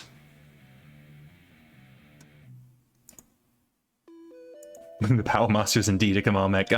I really do appreciate how kind you guys are to me in my complete ignorance when it comes to the game I helped make.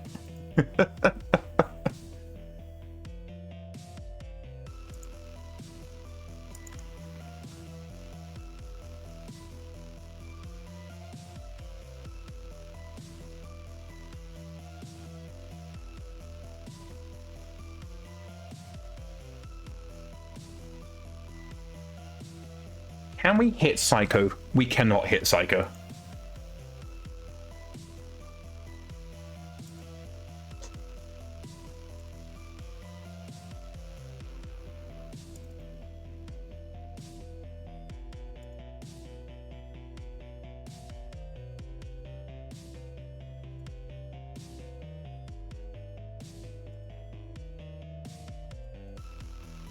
Secret Van says there's a lot of mechs. I don't blame you for not memorizing every single one.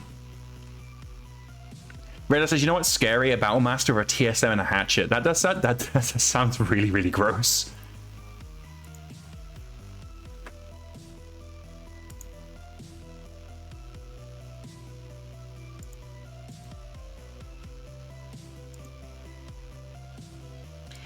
So this Scorpion has made the mistake of peeking their head over the parapet, so we're gonna try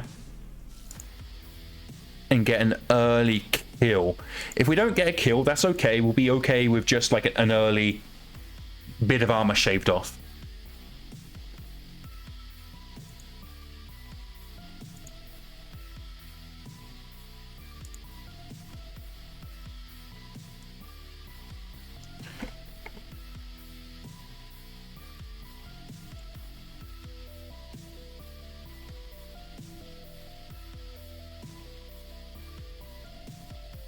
Yeah, a whole bunch of misses. That's okay. That's kind of what I was expecting.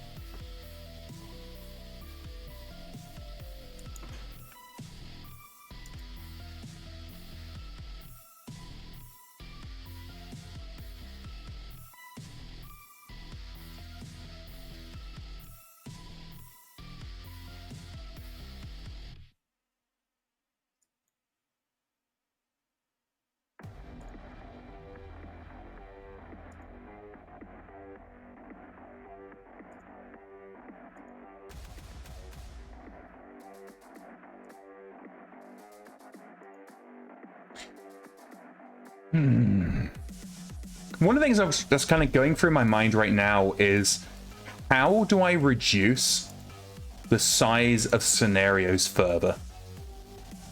Because I can't be the only person who doesn't enjoy these really big fights.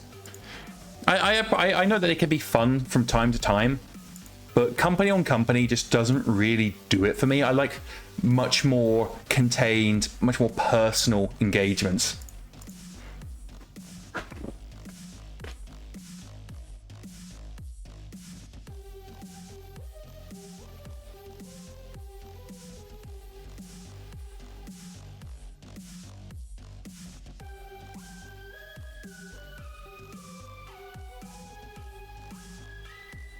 I think part of it is I also just don't have the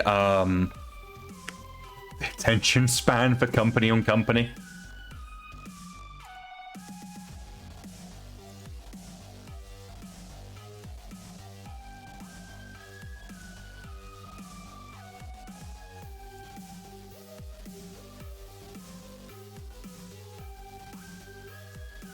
Princess is doing a pretty good job of keeping her mechs out of the worst of the fire, even if we are able to focus down a little bit on that archer. We're not really able to bring all of our guns to bear.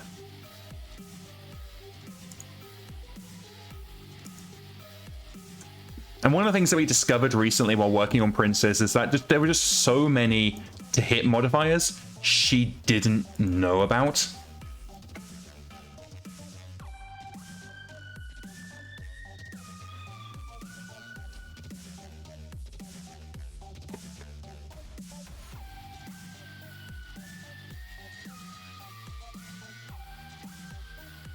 Youngster says, I think the Lance on Lance plus or minus a unit or two is good for the majority of engagements, for a few capstone larger ones to up the stakes. Yeah, that's kind of what I'm thinking. And that's one of the things I'm really hoping to get from Persistent Op 4. Now, keeping in mind, I'm not the developer doing Persistent Op 4, but what I'm kind of hoping that I'm going to get from Persistent Op 4 is just fewer, more meaningful fights. Because right now, we kind of just throw a whole bunch of stuff at you and let it even out over time. And I would really enjoy just a lot more, or just, as I say, fewer, more meaningful engagements.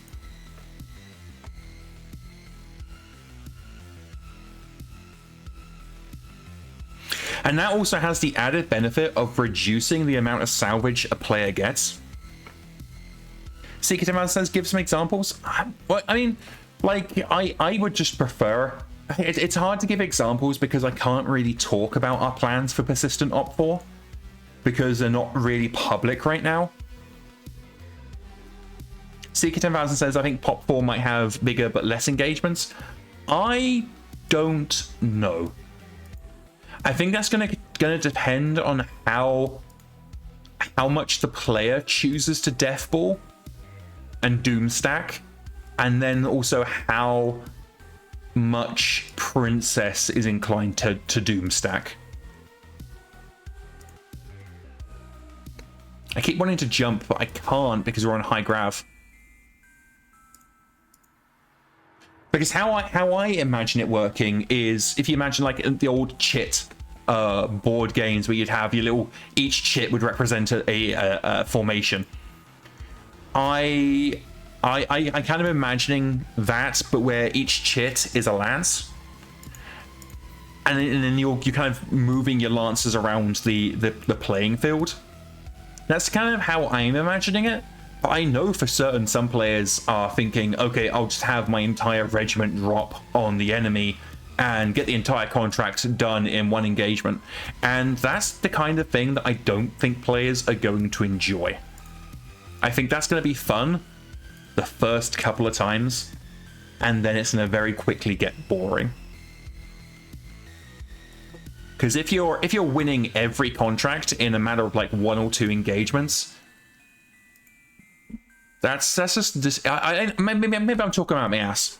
I could be completely missing the point of what players are looking for, and this could be exactly what players want.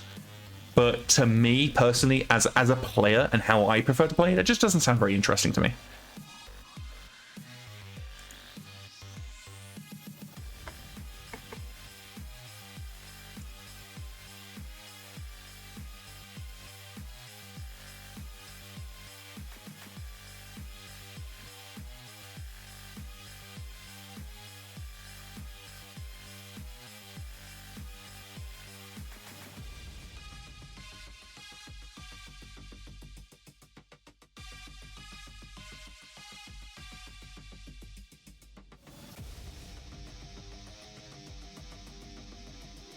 Because since people stack their units, that sounds like you can have fewer bigger battles. I don't know. I really don't, because I'm not involved in... I'm involved a little bit in the decision making when it comes to Pop 4, but that's not really my thing. I am more about the emergent narrative as a player and as a developer. And so one of the things I was really happy to do was hand off Persistent Op 4 to Psycho Monkey, someone who's really interested in doing Persistent Op 4. And I don't know how it's going to work. It could be a complete pile of shit. Like, I don't think it will be, because Psycho Monkey's a really good developer. But I think it's just going to require the player to play along. I think if the player just goes in there with the mindset of, I just want to win, they're probably not going to have a great time. And you probably are going to have that situation where you just have fewer really big fights. And if that's what the player wants, then whatever. It's definitely not what I want, though. I would be perfectly happy if 95% of our engagements were lance on lance.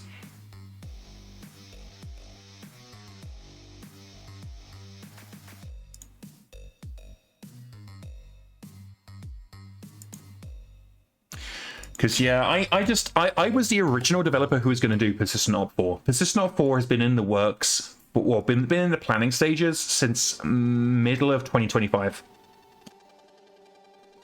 But the thing is, I only wanted to do Persistent Op 4 because I knew players really wanted it.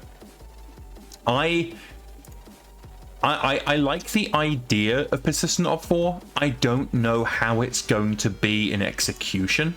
And I think it's going to be very difficult. Like, it's going to be very difficult to balance that to create a interesting and enjoyable contact, if that makes sense.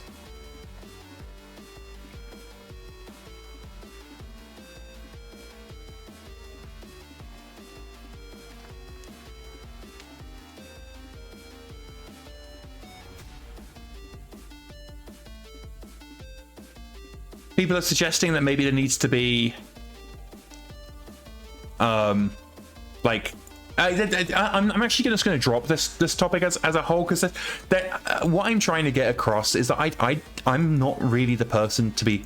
It's an interesting topic, and I know people are really interested in seeing persistent op 4, but I'm not the person to really engage with it, because I'm not enthusiastic about it. Is the truth of it. Like I will support PsychoMonkey in what they're doing, and I will help write systems to support what they're trying to do. Like, for example, the new StratCon sector generator that I spent like nearly 2 weeks working on is specifically to help support persistent op 4 and persistent StratCon sector movement. But the thing is, I want that system for non-persistent op 4.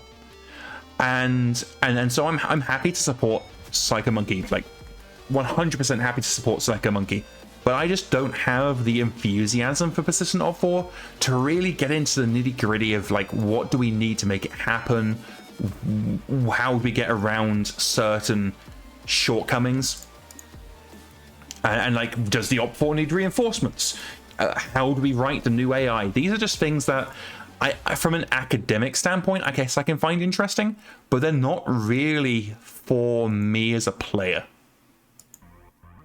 I am basically, as a developer and as a player, I just want to play Dwarf Fortress with mechs. Is the real nuts and bolts of it. I am the emergent narrative developer. I just want to help you guys and myself tell interesting stories that stick in your mind for years to come. And persistent op 4 just doesn't really excite me.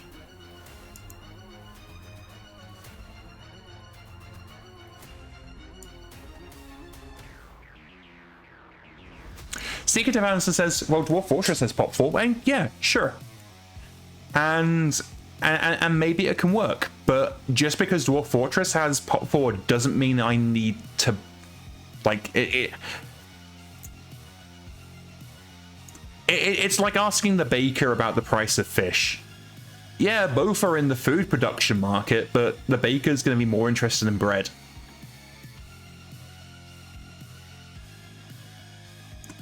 Oh, Meatloaf is knocked on his ass.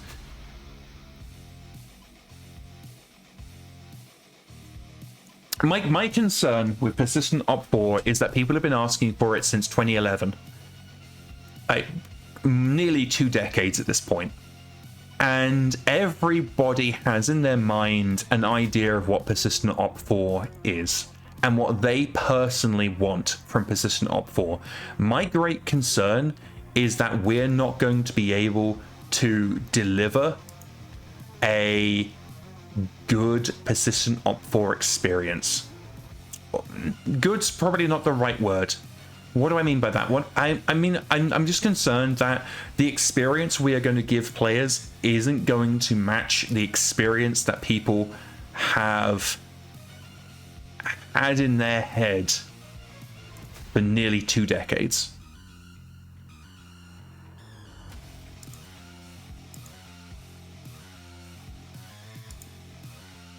And this is just a big concern for me, because we are going to present persistent op 4 to players, and players are going to expect the persistent op 4 they've been nursing in their mind for 2 decades. The youngster says, I'm more curious about why we're shooting someone called Psycho. Won't that delay persistent op 4 if we blast them? Yeah, that's true. We probably should let them go, because otherwise, if we blast them, I might have to do it. And here's the thing, like, I would much rather finish up the contract stuff, finish up the contract stuff so I can get back to what I really want to do, which is the character generator and Greg, the random event system. We are losing this because our ally is abso-fucking-lutely not getting involved.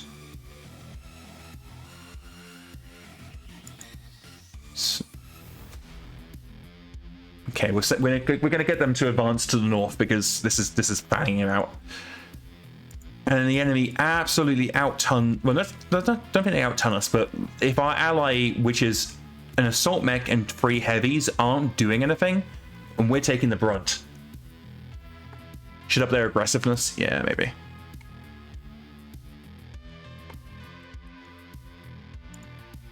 Doesn't help that I've really not been paying attention to this scenario.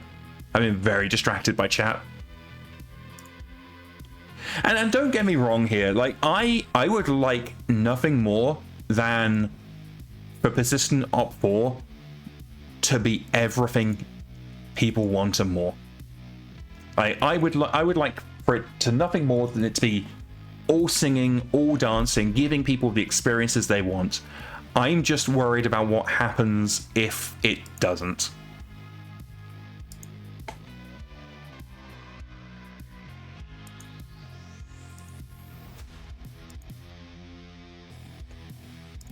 And one of the things I've been very firm about behind the scenes in developer discussions is persistent op 4 will not be taking away non-persistent op 4.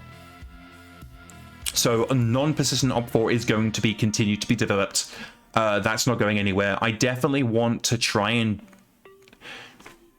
even out the experience a little bit more. I'm not particularly happy with how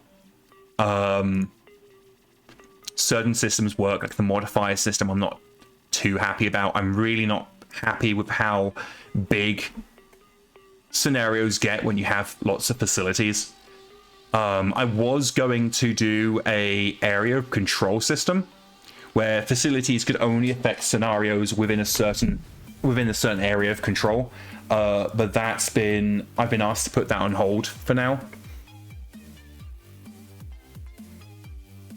King Miles says, as a fan of emergent storytelling, I'm kind of surprised you're not more interested in Pop 4. Seems like a reoccurring arch nemesis would be right in line with the story thing. Here's the thing. Oh, hey, we just killed them. Nice. I don't think that persistent op 4 is going to do that. Shit, we're taking a gyro hit to Meatloaf.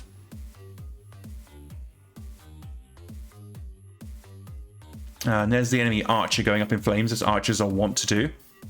Meatloaf is going down. I don't think Meatloaf's getting back up. So I think the idea of the persistent op 4 in that you can have reoccurring nemesis and all that good stuff, I don't think that is the experience we are going to deliver. I think that is the experience players think they're going to get, but I do not believe that is the experience we are actually going to get. I think what's going to happen is the player base are going to wipe out every op 4 they go against, and contracts are going to be over like that. And I don't think we're going to get the whole reoccurring nemesis and villains and all that good stuff, because I think the player base are just going to kill everything. And if you kill everything and shoot the pilots or capture the pilots, there's not any room for the emergent narrative to take hold.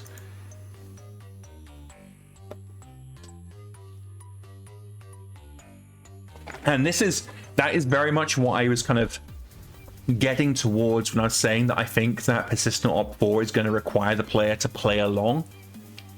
Because if the player goes in there and with the purpose of just winning, then that is the experience they are going to get.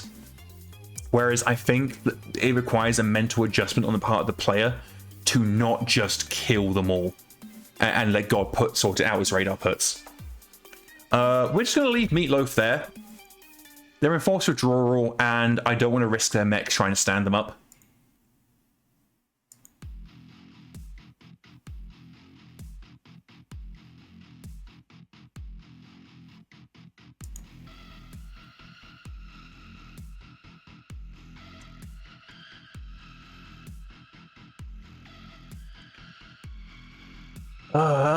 Damn it. No firing lines for the awesome.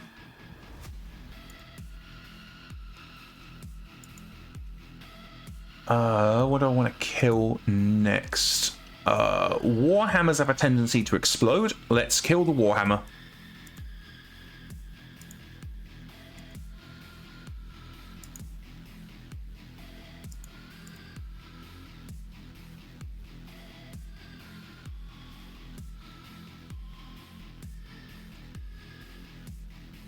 And one of the things that people keep suggesting, like while we were on this topic, and I know I said I'm kind of like bringing the topic to an end, but it's more like I don't want to keep just repeating myself. But one of the things that has been suggested is, oh, well, wouldn't it be cool if Princess retreated once she had a certain amount of like losses or damage? And the problem I have with that is, my concern there is that it basically becomes a win more. Because if you get to shoot Princess while she's retreating, presumably she's retreating because you're already in a spot strong enough to win. And so if you're shooting Princess while she's retreating, you're just getting basically free kills.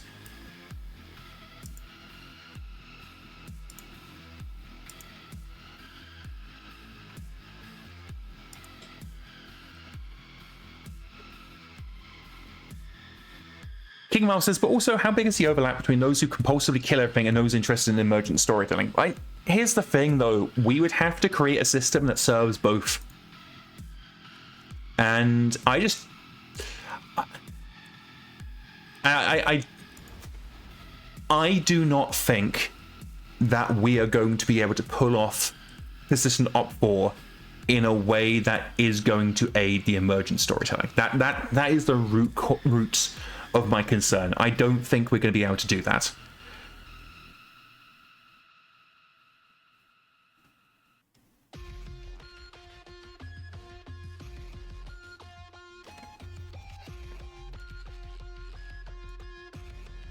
And I also understand that the last thing people want to hear when they finally learn that Persistent Op 4 is being developed is a developer saying, oh, I don't think it's going to be working, I don't think it's a good idea. Now, I definitely don't want to be pissing on anybody's cornflakes. I think there are too many unknowns. Oh, there goes a leg. Too many unknowns. Oh, there goes one of our legs. To really say whether it's going to work at this stage. I just have a lot of concerns. Oh, did Sank die? Cool. Oh, shit! One of the other archer blew themselves up with heat. Well, sucks to suck.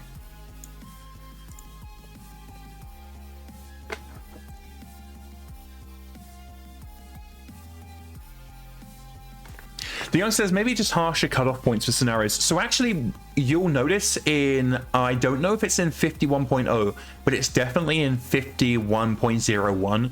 We've significantly reduced the amount of kill percentage you need to win a scenario. So for example, we only need to do 33%. So at this point, we just need to shave off a little bit more of their BB. And we take the scenario home.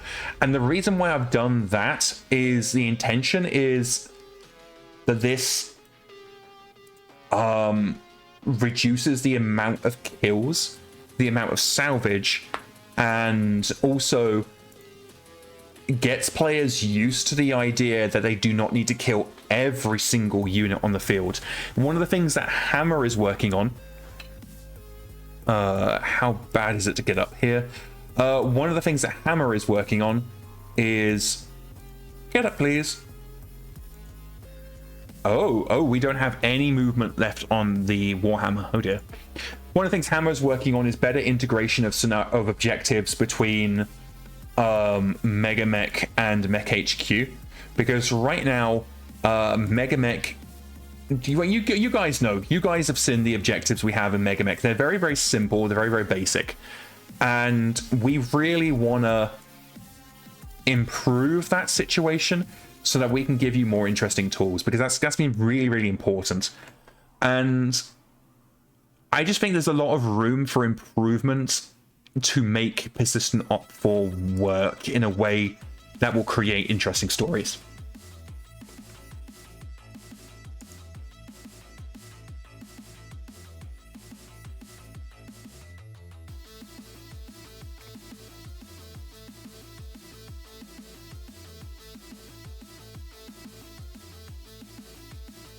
Okay, so we're going to carry on.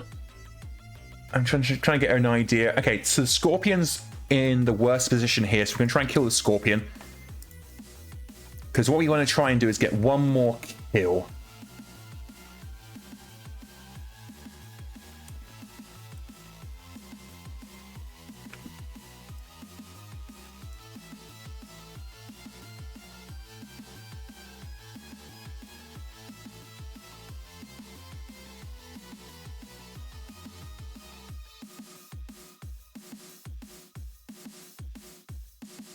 Let's go hot to try and kill the Scorpion.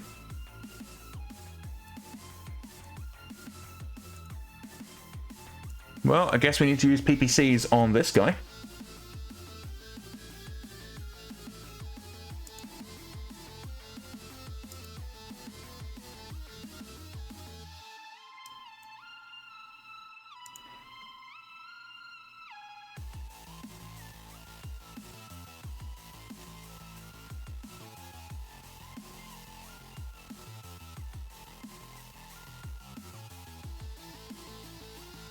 This is a lot of firepower falling down on the Scorpion. So hopefully this will be enough to put it in the dirt and win us the scenario.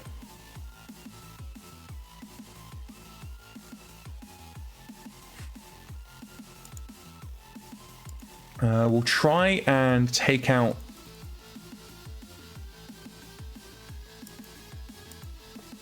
this Warhammer as well, or at least knock off some of its armor. Meatloaf is in force withdrawal, so I don't want to use Meatloaf. Oh, shit! Okay, this doesn't look good.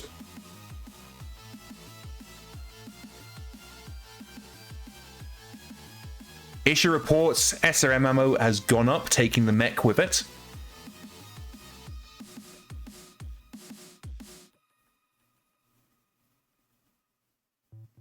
And unfortunately, Psycho is still alive. Tiara has picked up issue reports, so we know the pilot's safe.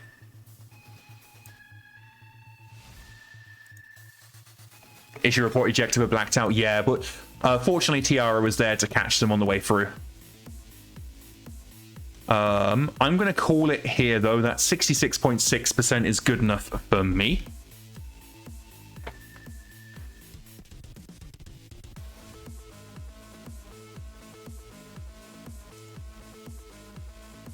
A shame about the mech, though. We'll have to see if there's one. Because we're on a garrison, we can actually... Victor retains battlefield control, so I control the battlefield. We actually have... what's the word? Whatever. Oh, come on, Rain. What was I talking about? We're on a garrison contract, so we actually have a decent access to the recruitment market and the unit market.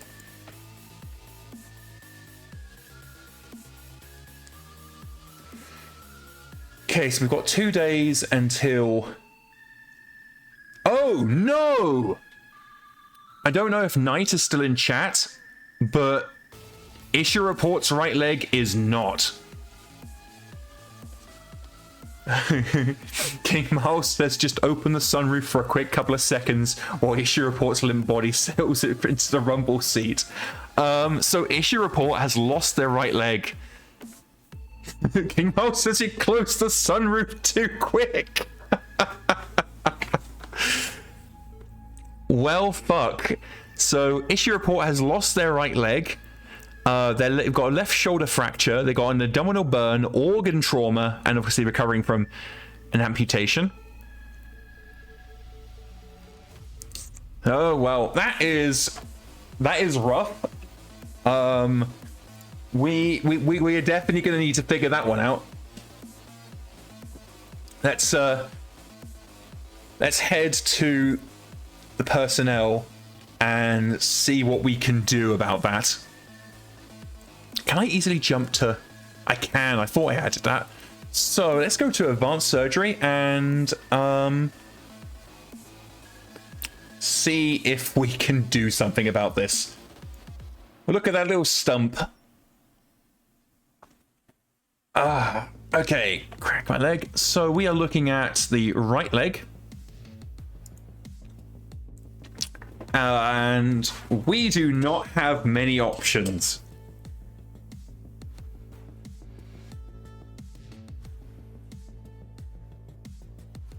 Okay, yeah, we're basically, because we're on a shit planet, we can't do good surgeries. We can do a complex. But can I replace it with an animal leg? I actually can't.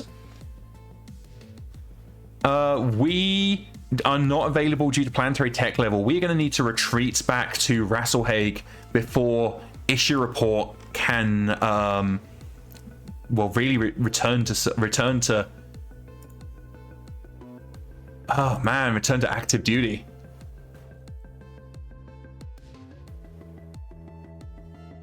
Radar says animal leg. What is this, Canopus? Yeah, no, you can get animal legs, but yeah, no, I think I don't know if Knight's still in chat, but as I say, their leg certainly isn't. We will figure that out later. Well, fuck a doodle do.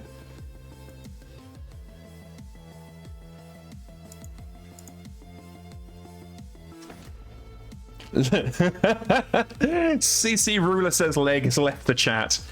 It's for Knight to decide. Yeah, we're gonna need to figure this out.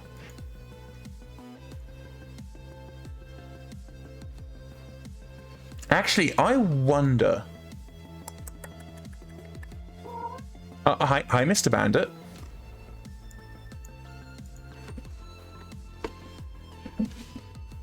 Let's see.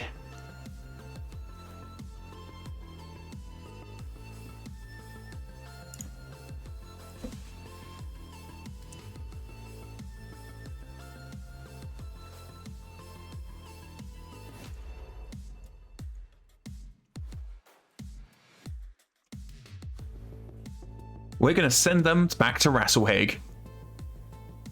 Not entirely sure what display type is.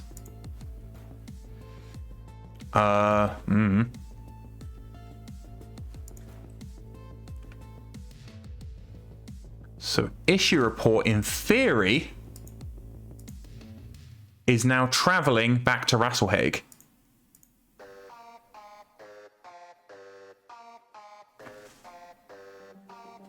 CC Ruler says, isn't that paper doll thing a new thing? I don't recall ever seeing it. It's it used to be visible if you went to view medical records, but it's been updated recently. Well, I say recently, like within the past 9 months with the advanced medical stuff. Okay, so issue report has been sent back to Rasselhaig so we can try and get them a better leg. Oh man, this sucks.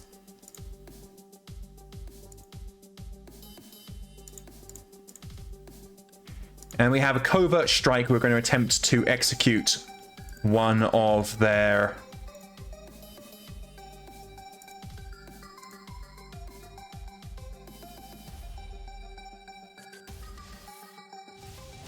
CC Ruler says they're still on point 12. Oh wow. I honestly would strongly recommend moving to 51.0. 51.0 is very, very strong.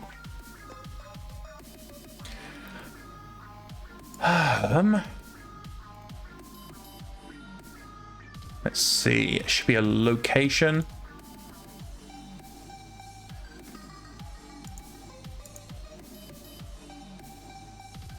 Destination name.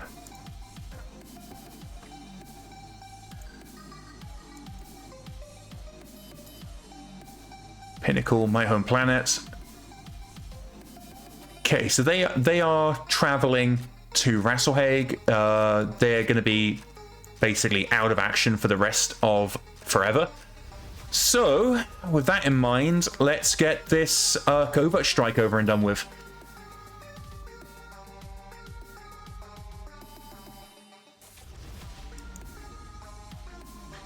So we need to kill the VIP. Nice and simple. We are going to give the VIP a different color scheme, something that's a little bit easier for us to read. So red is the bad guy. Do we have any intel about where they're coming in from? They are starting in the center. Okay. Okay, looks like they're holding up in a town in the middle of this little ravine.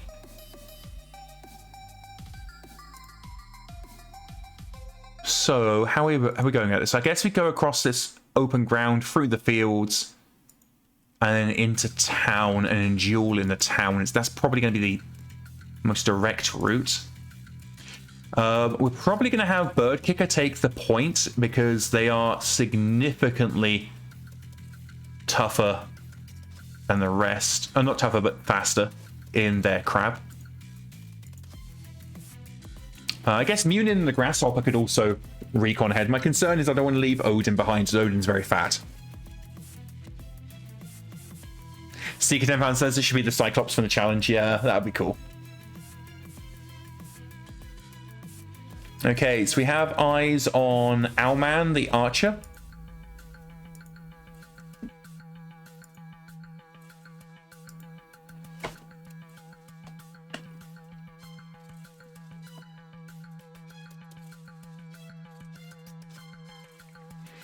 I can hear Bandit, my cat, just screaming. He's I don't know where he is. He's very vocal tonight. I think his food bowl might be slightly empty and he's upset. Okay, so annoyingly, Owlman can see us, but we can't see them. I think that's personally just very rude.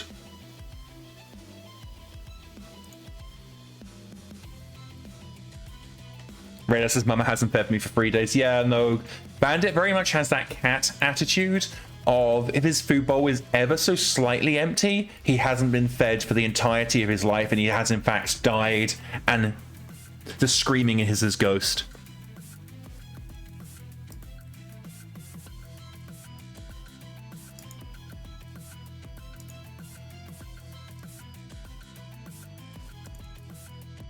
I think Owlman's about to learn why you should never be the first person to stick your head over the parapet.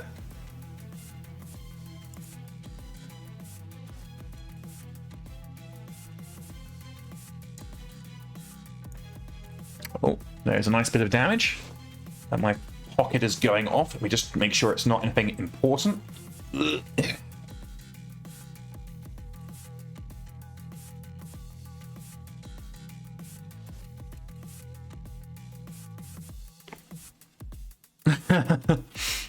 So the meme that Seeker just posted in the IllianiDev Discord, which if you're not a part of, you absolutely should be. Links in the link place, is very accurate.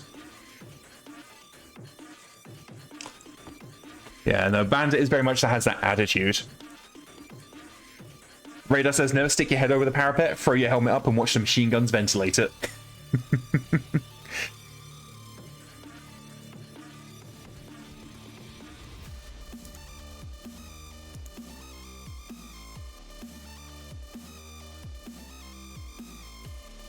Okay, let's send in Bird Kicker. Try and flush them out. We still only have contact from one. Let me just see if I can try and get the... No, they're out of sensor range. They must have pulled back.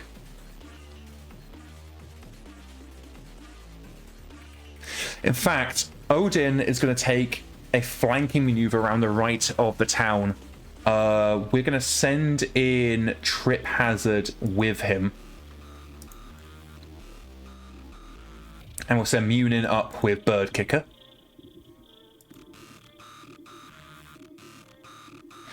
Okay, the enemy have faded back into the town like ghosts in the fog. So we have nothing to shoot at.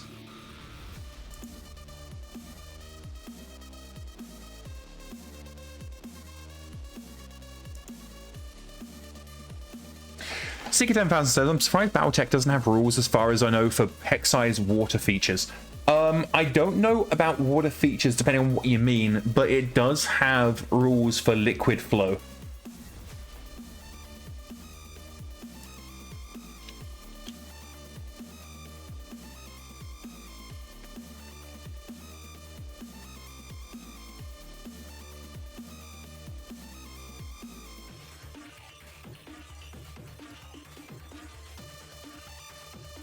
We know they've got a...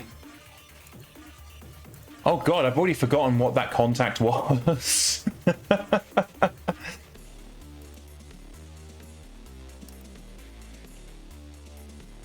Oh shit. Okay, so we've made contact with the hostile archer and a Zeus. So we're going to rush Munin in because we absolutely need to have support there. We're not going to be able to hit Betsy or Owlman from behind at this vector. Betsy is the Zeus, that is the VIP, so we are absolutely going to focus fire.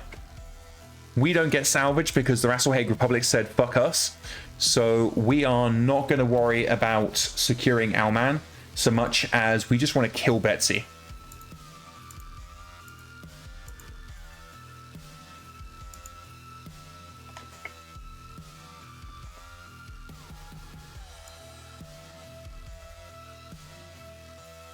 Okay, Bird Kicker has... Okay, Bird Kicker hasn't fallen over. I was a little bit concerned there.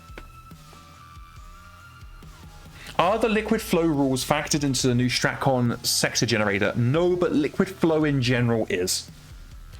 The pattern that rivers take and where the river will be is based on some very simplified sense of river flow.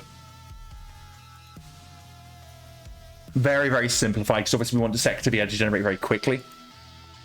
But a lot of how big is H StratCon Hex supposed to be? So there very deliberately is not a set scale. It is a vague abstract of how far you could reasonably expect the average unit to travel in a day. How you define average unit is wishy-washy. But I was going to introduce a scale to StratCon, but I was very resoundingly voted down.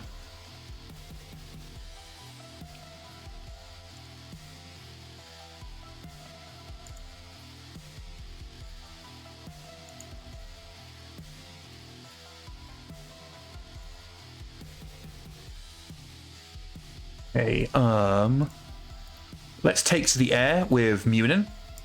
We're going to try and park ourselves behind the, or at least to the side of Betsy. We are going to need to make a PSR. We're going to land in those woods.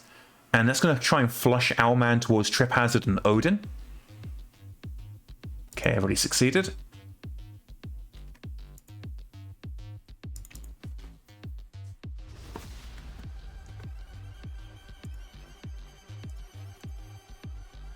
Okay. Okay, we're heading 9 over. That's getting a little bit too hot, but we kind of just need Bird Kicker to take as much fire as it can. Unfortunately, Owlman and Betsy are both out of firing arcs for Trip Hazard and Odin. And we still don't know if they have more units on the field. So let's torso twist with Munin. Probably don't need a torso twist there, but we're gonna because it's cool.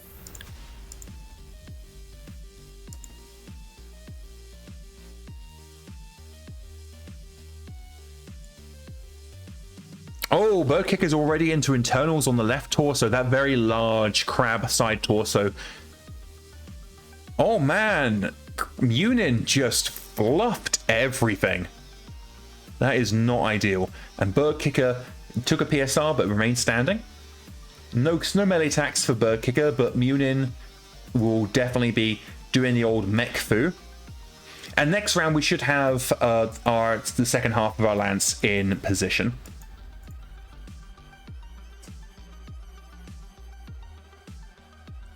No! Munin not only whiffed every shot, but then missed the kick as well. Their only saving grace is that they didn't fall on their ass.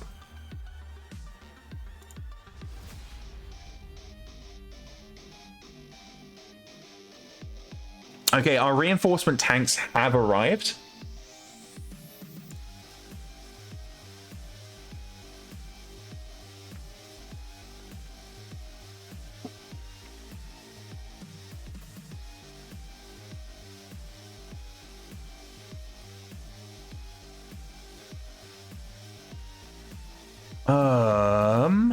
I would have liked to position Bird Kicker here, but I don't think we got the movement for it.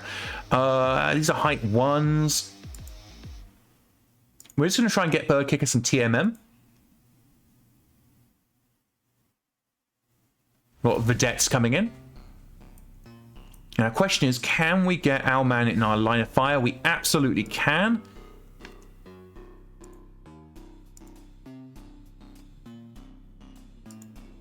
Damn, planted fields getting in the way.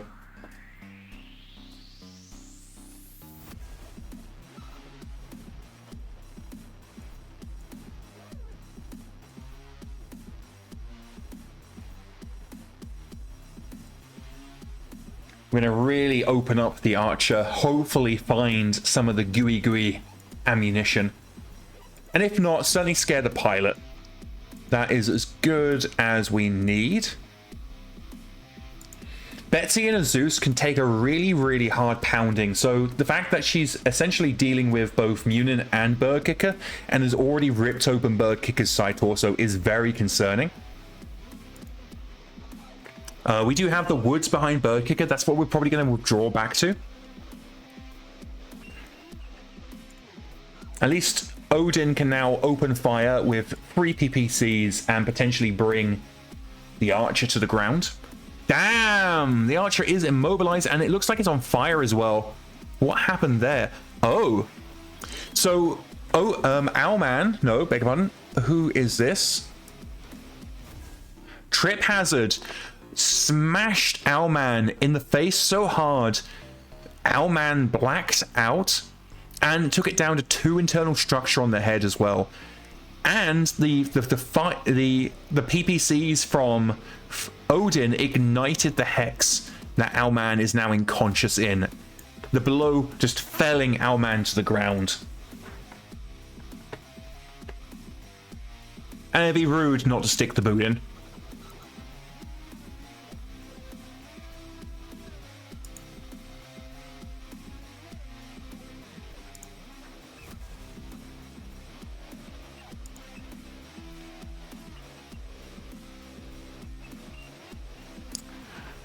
Okay, I'm starting to feel a lot more confident about this particular scenario than I have the past few. So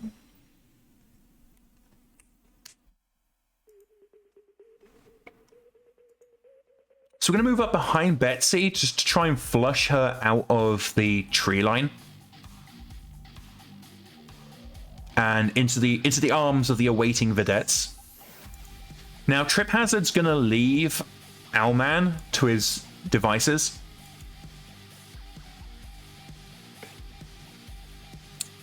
Bird Kicker, as we said, is going to continue. Can't make it to the tree line. Hopefully we can make it to the tree line next turn. Now, Betsy is 100% out of... Oh, no, we can get some line of fire from Odin on Betsy. We love to see it.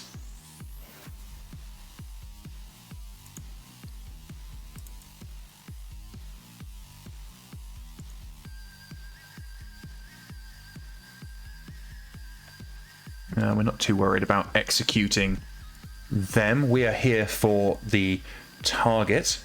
Not too worried about anybody else. Especially as the fire that Owlman is currently lying in is largely going to take care of Owlman.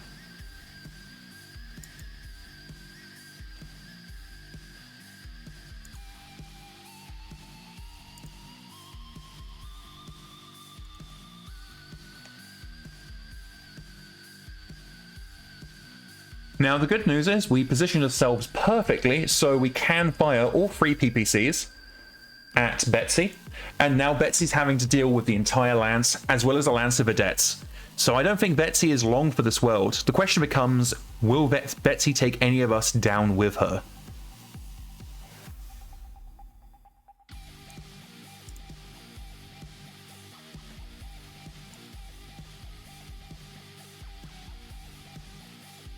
Now, one of the reasons we're in a really strong position here is because of our flanking maneuver towards the east of the town.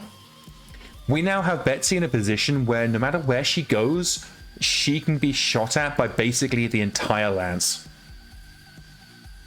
Oh, our man has woken up. Unfortunate.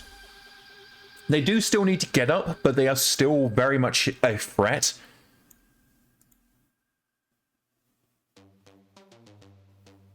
So at that point, we're going to have Trip Hazard. We're going to have Trip Hazard turn around to try and keep our man on the ground. And I'm going to continue moving Bird Kicker slowly towards the wood line.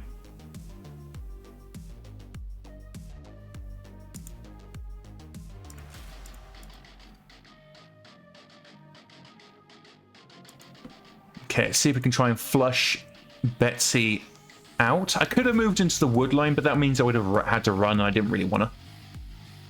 Okay, our man jumps back to their feet and is running to the support of Betsy. Damn, we cannot get... Bugger. We have no firing arc on Betsy from Trip Hazard, and our man's run out of line of fire.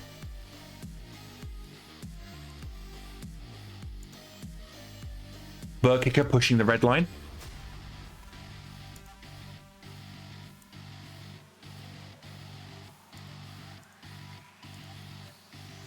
So is Odin.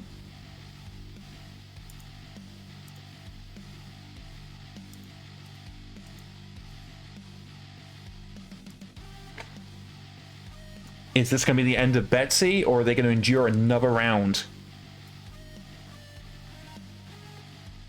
Oh, there goes a left arm. Oh, and Betsy is down to 2 internal structure on their head. But they are still standing. Betsy is now in force withdrawal. Now, our objective here is to kill Betsy. So we actually need to break the force withdrawal protections to execute Betsy. And that means if any of our units now get put into force withdrawal, Bird Kicker for example, the enemy will happily shoot them. But our objective is kill the VIP. We are going to kill the VIP.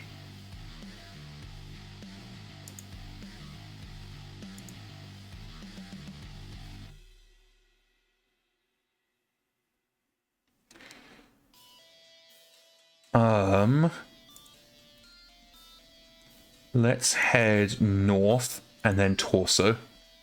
Means we're gonna have to run. That's fine.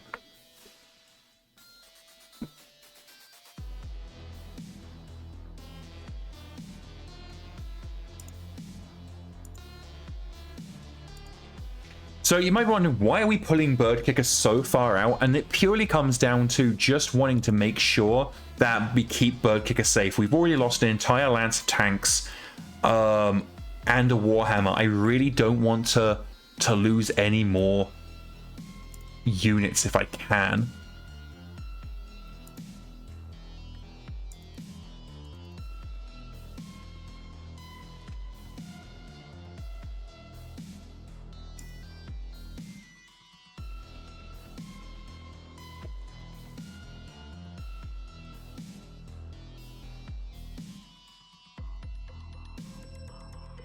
So we've only got an 8% chance to hit on the LRMs. We're going to fire them anyway, because if we're lucky, we can just chip the head, and that will kill Betsy and the Zeus. For a similar reason, we are going to fire our PPCs, and we're going to go. We are actually in the red line, but we're going to do it anyway for the off chance we can kill the VIP.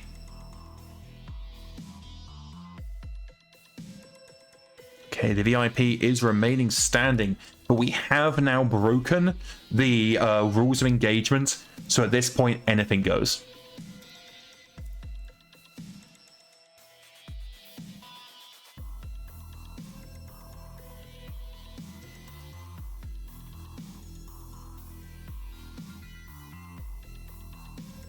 Oh, internal structure on Owlman's Archer, but they remain standing. Oh shit, and Odin ran the heat line too hard and has shut down. That is 3 PPCs taken off the board. And the fire on the fields over there is still blazing. So we're going to move Bird Kicker into the Heavy Woods.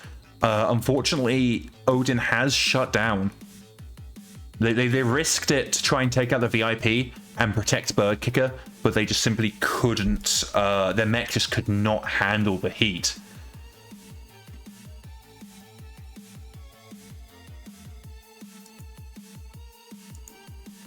Trip Hazard's moving to block Odin in an attempt to protect him.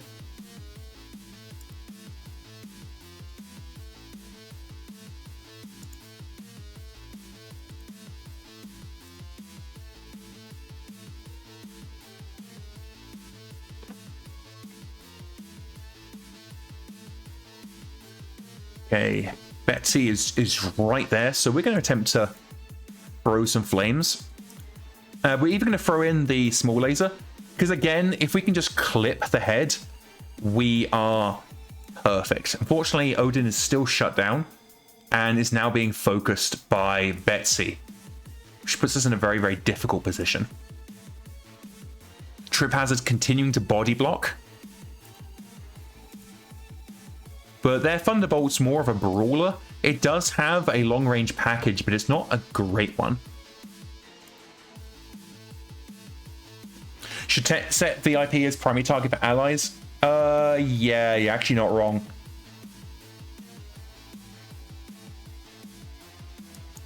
Yeah, no, I never think, because these things it used to exist, so I'm still learning that I can use them.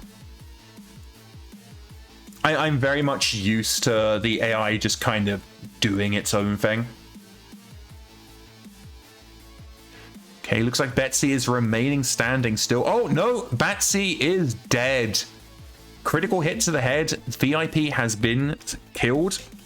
We are withdrawing from the field of battle. Victory is ours.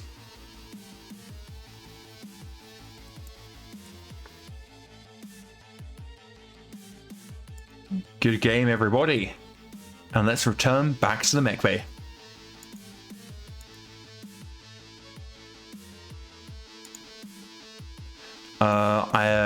Enemy always retains battlefield control. Okay, so we definitely took some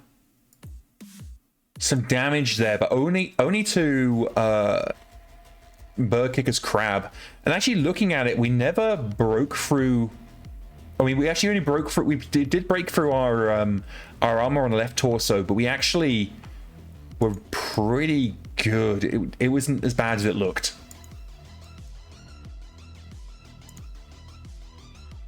And Bird Kicker got the kill as well. Good job, Bird Kicker. Cool. Okay, let's continue. We're probably not going to have time for another scenario. We do only have 15 minutes left in the stream, but I'd like to get us prepped for the next. Cool. The next fight. So Hellstorm Lance is back. Get everybody repaired.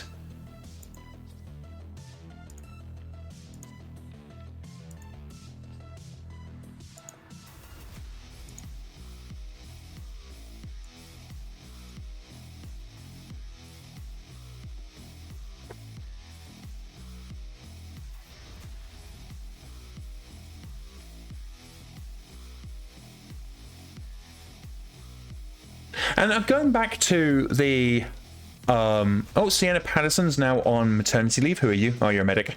I want to go back just to revisit the persistent op4 topic.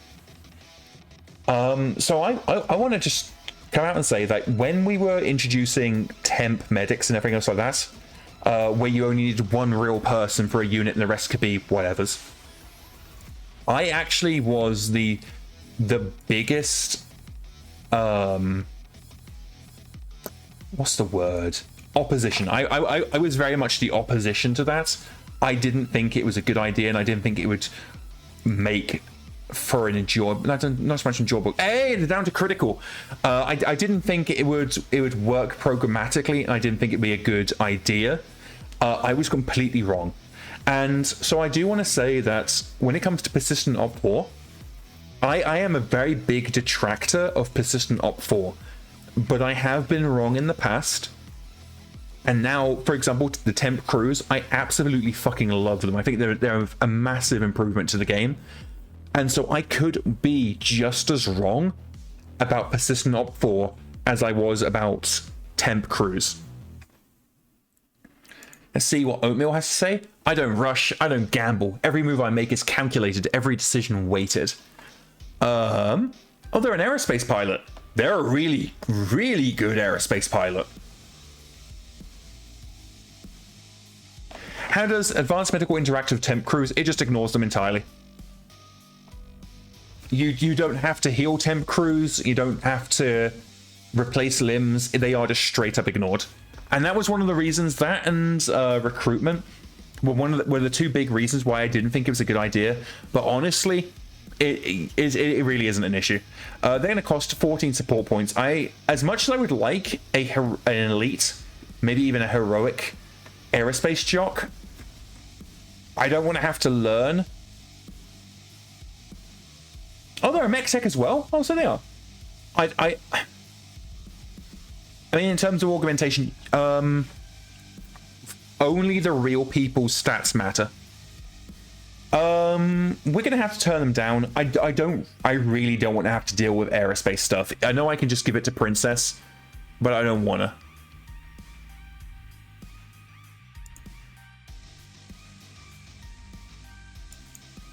Oh, I didn't mean to do that. Oh well. Get a slightly smaller resupply. Okay, we have a convoy hijack in a couple of days, so we'll deal with that later.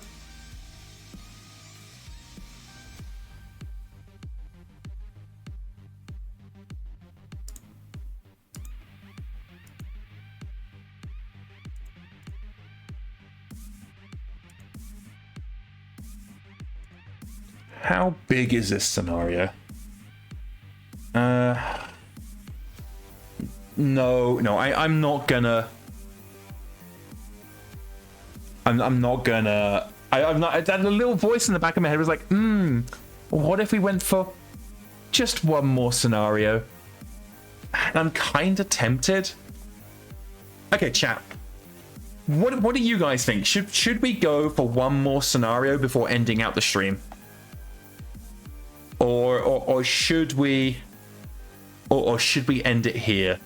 End it here, Seeker saying, yeah, I agree. That Seeker is the voice of reason. So we will end it here. It is Saturday, April the 7th, 30:49. And the clans are coming. Do not listen to that civilization temptation. Just one more turn. Now let me check some dates. BattleTech clan first contact.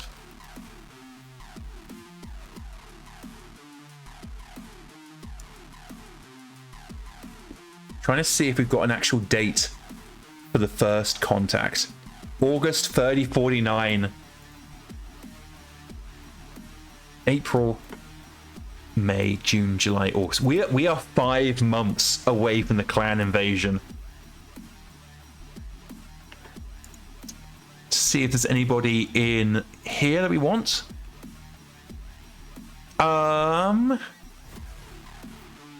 Probably not. Pretty damn close to the periphery too. Yeah, like we are right in the path of attack for the clan invasion. if I turn on empty systems, you can see where the clans actually come in. So the clans are going to come in here and then spread into the... So we're not quite in the invasion corridor, but we also very much are. So what I'm expecting... You're that one pink dot, yeah. So what I'm expecting is that we are probably going to be called off of this contract for an emergency deployment. Wait, what? That's where the Kalehounds engaged the clans in the famous engagement. Oh, I did not realize that. I didn't realize that was Pinnacle.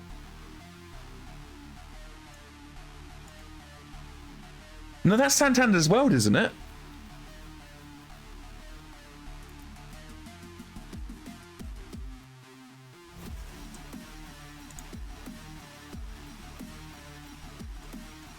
No, I said when, not where. Oh, I beg your pardon. I'm sorry. It's basically 11 o'clock local. My brain is tired. But yeah, so clans don't engage the Innisphere until March 7th, 30:50. Before that, it's all periphery engagements. Okay, so we've got a bit. We've got a bit. But I do know that Santander gets taken. So yeah, I think we're going to end it here. Thank you everybody for turning out for stream. I'm not entirely sure how many viewers we have because I don't keep tabs on that. But thank you to everybody who turned up. If you are not already, please consider hitting the follow button so you can be notified of when we go live. If you particularly enjoyed yourself, you can support the channel with a subscription. Or if you want to support me directly, you can drop a tip in the tip jar by pressing !tip, and that allows you to go through and support the channel without having to go through Twitch, if you would prefer that.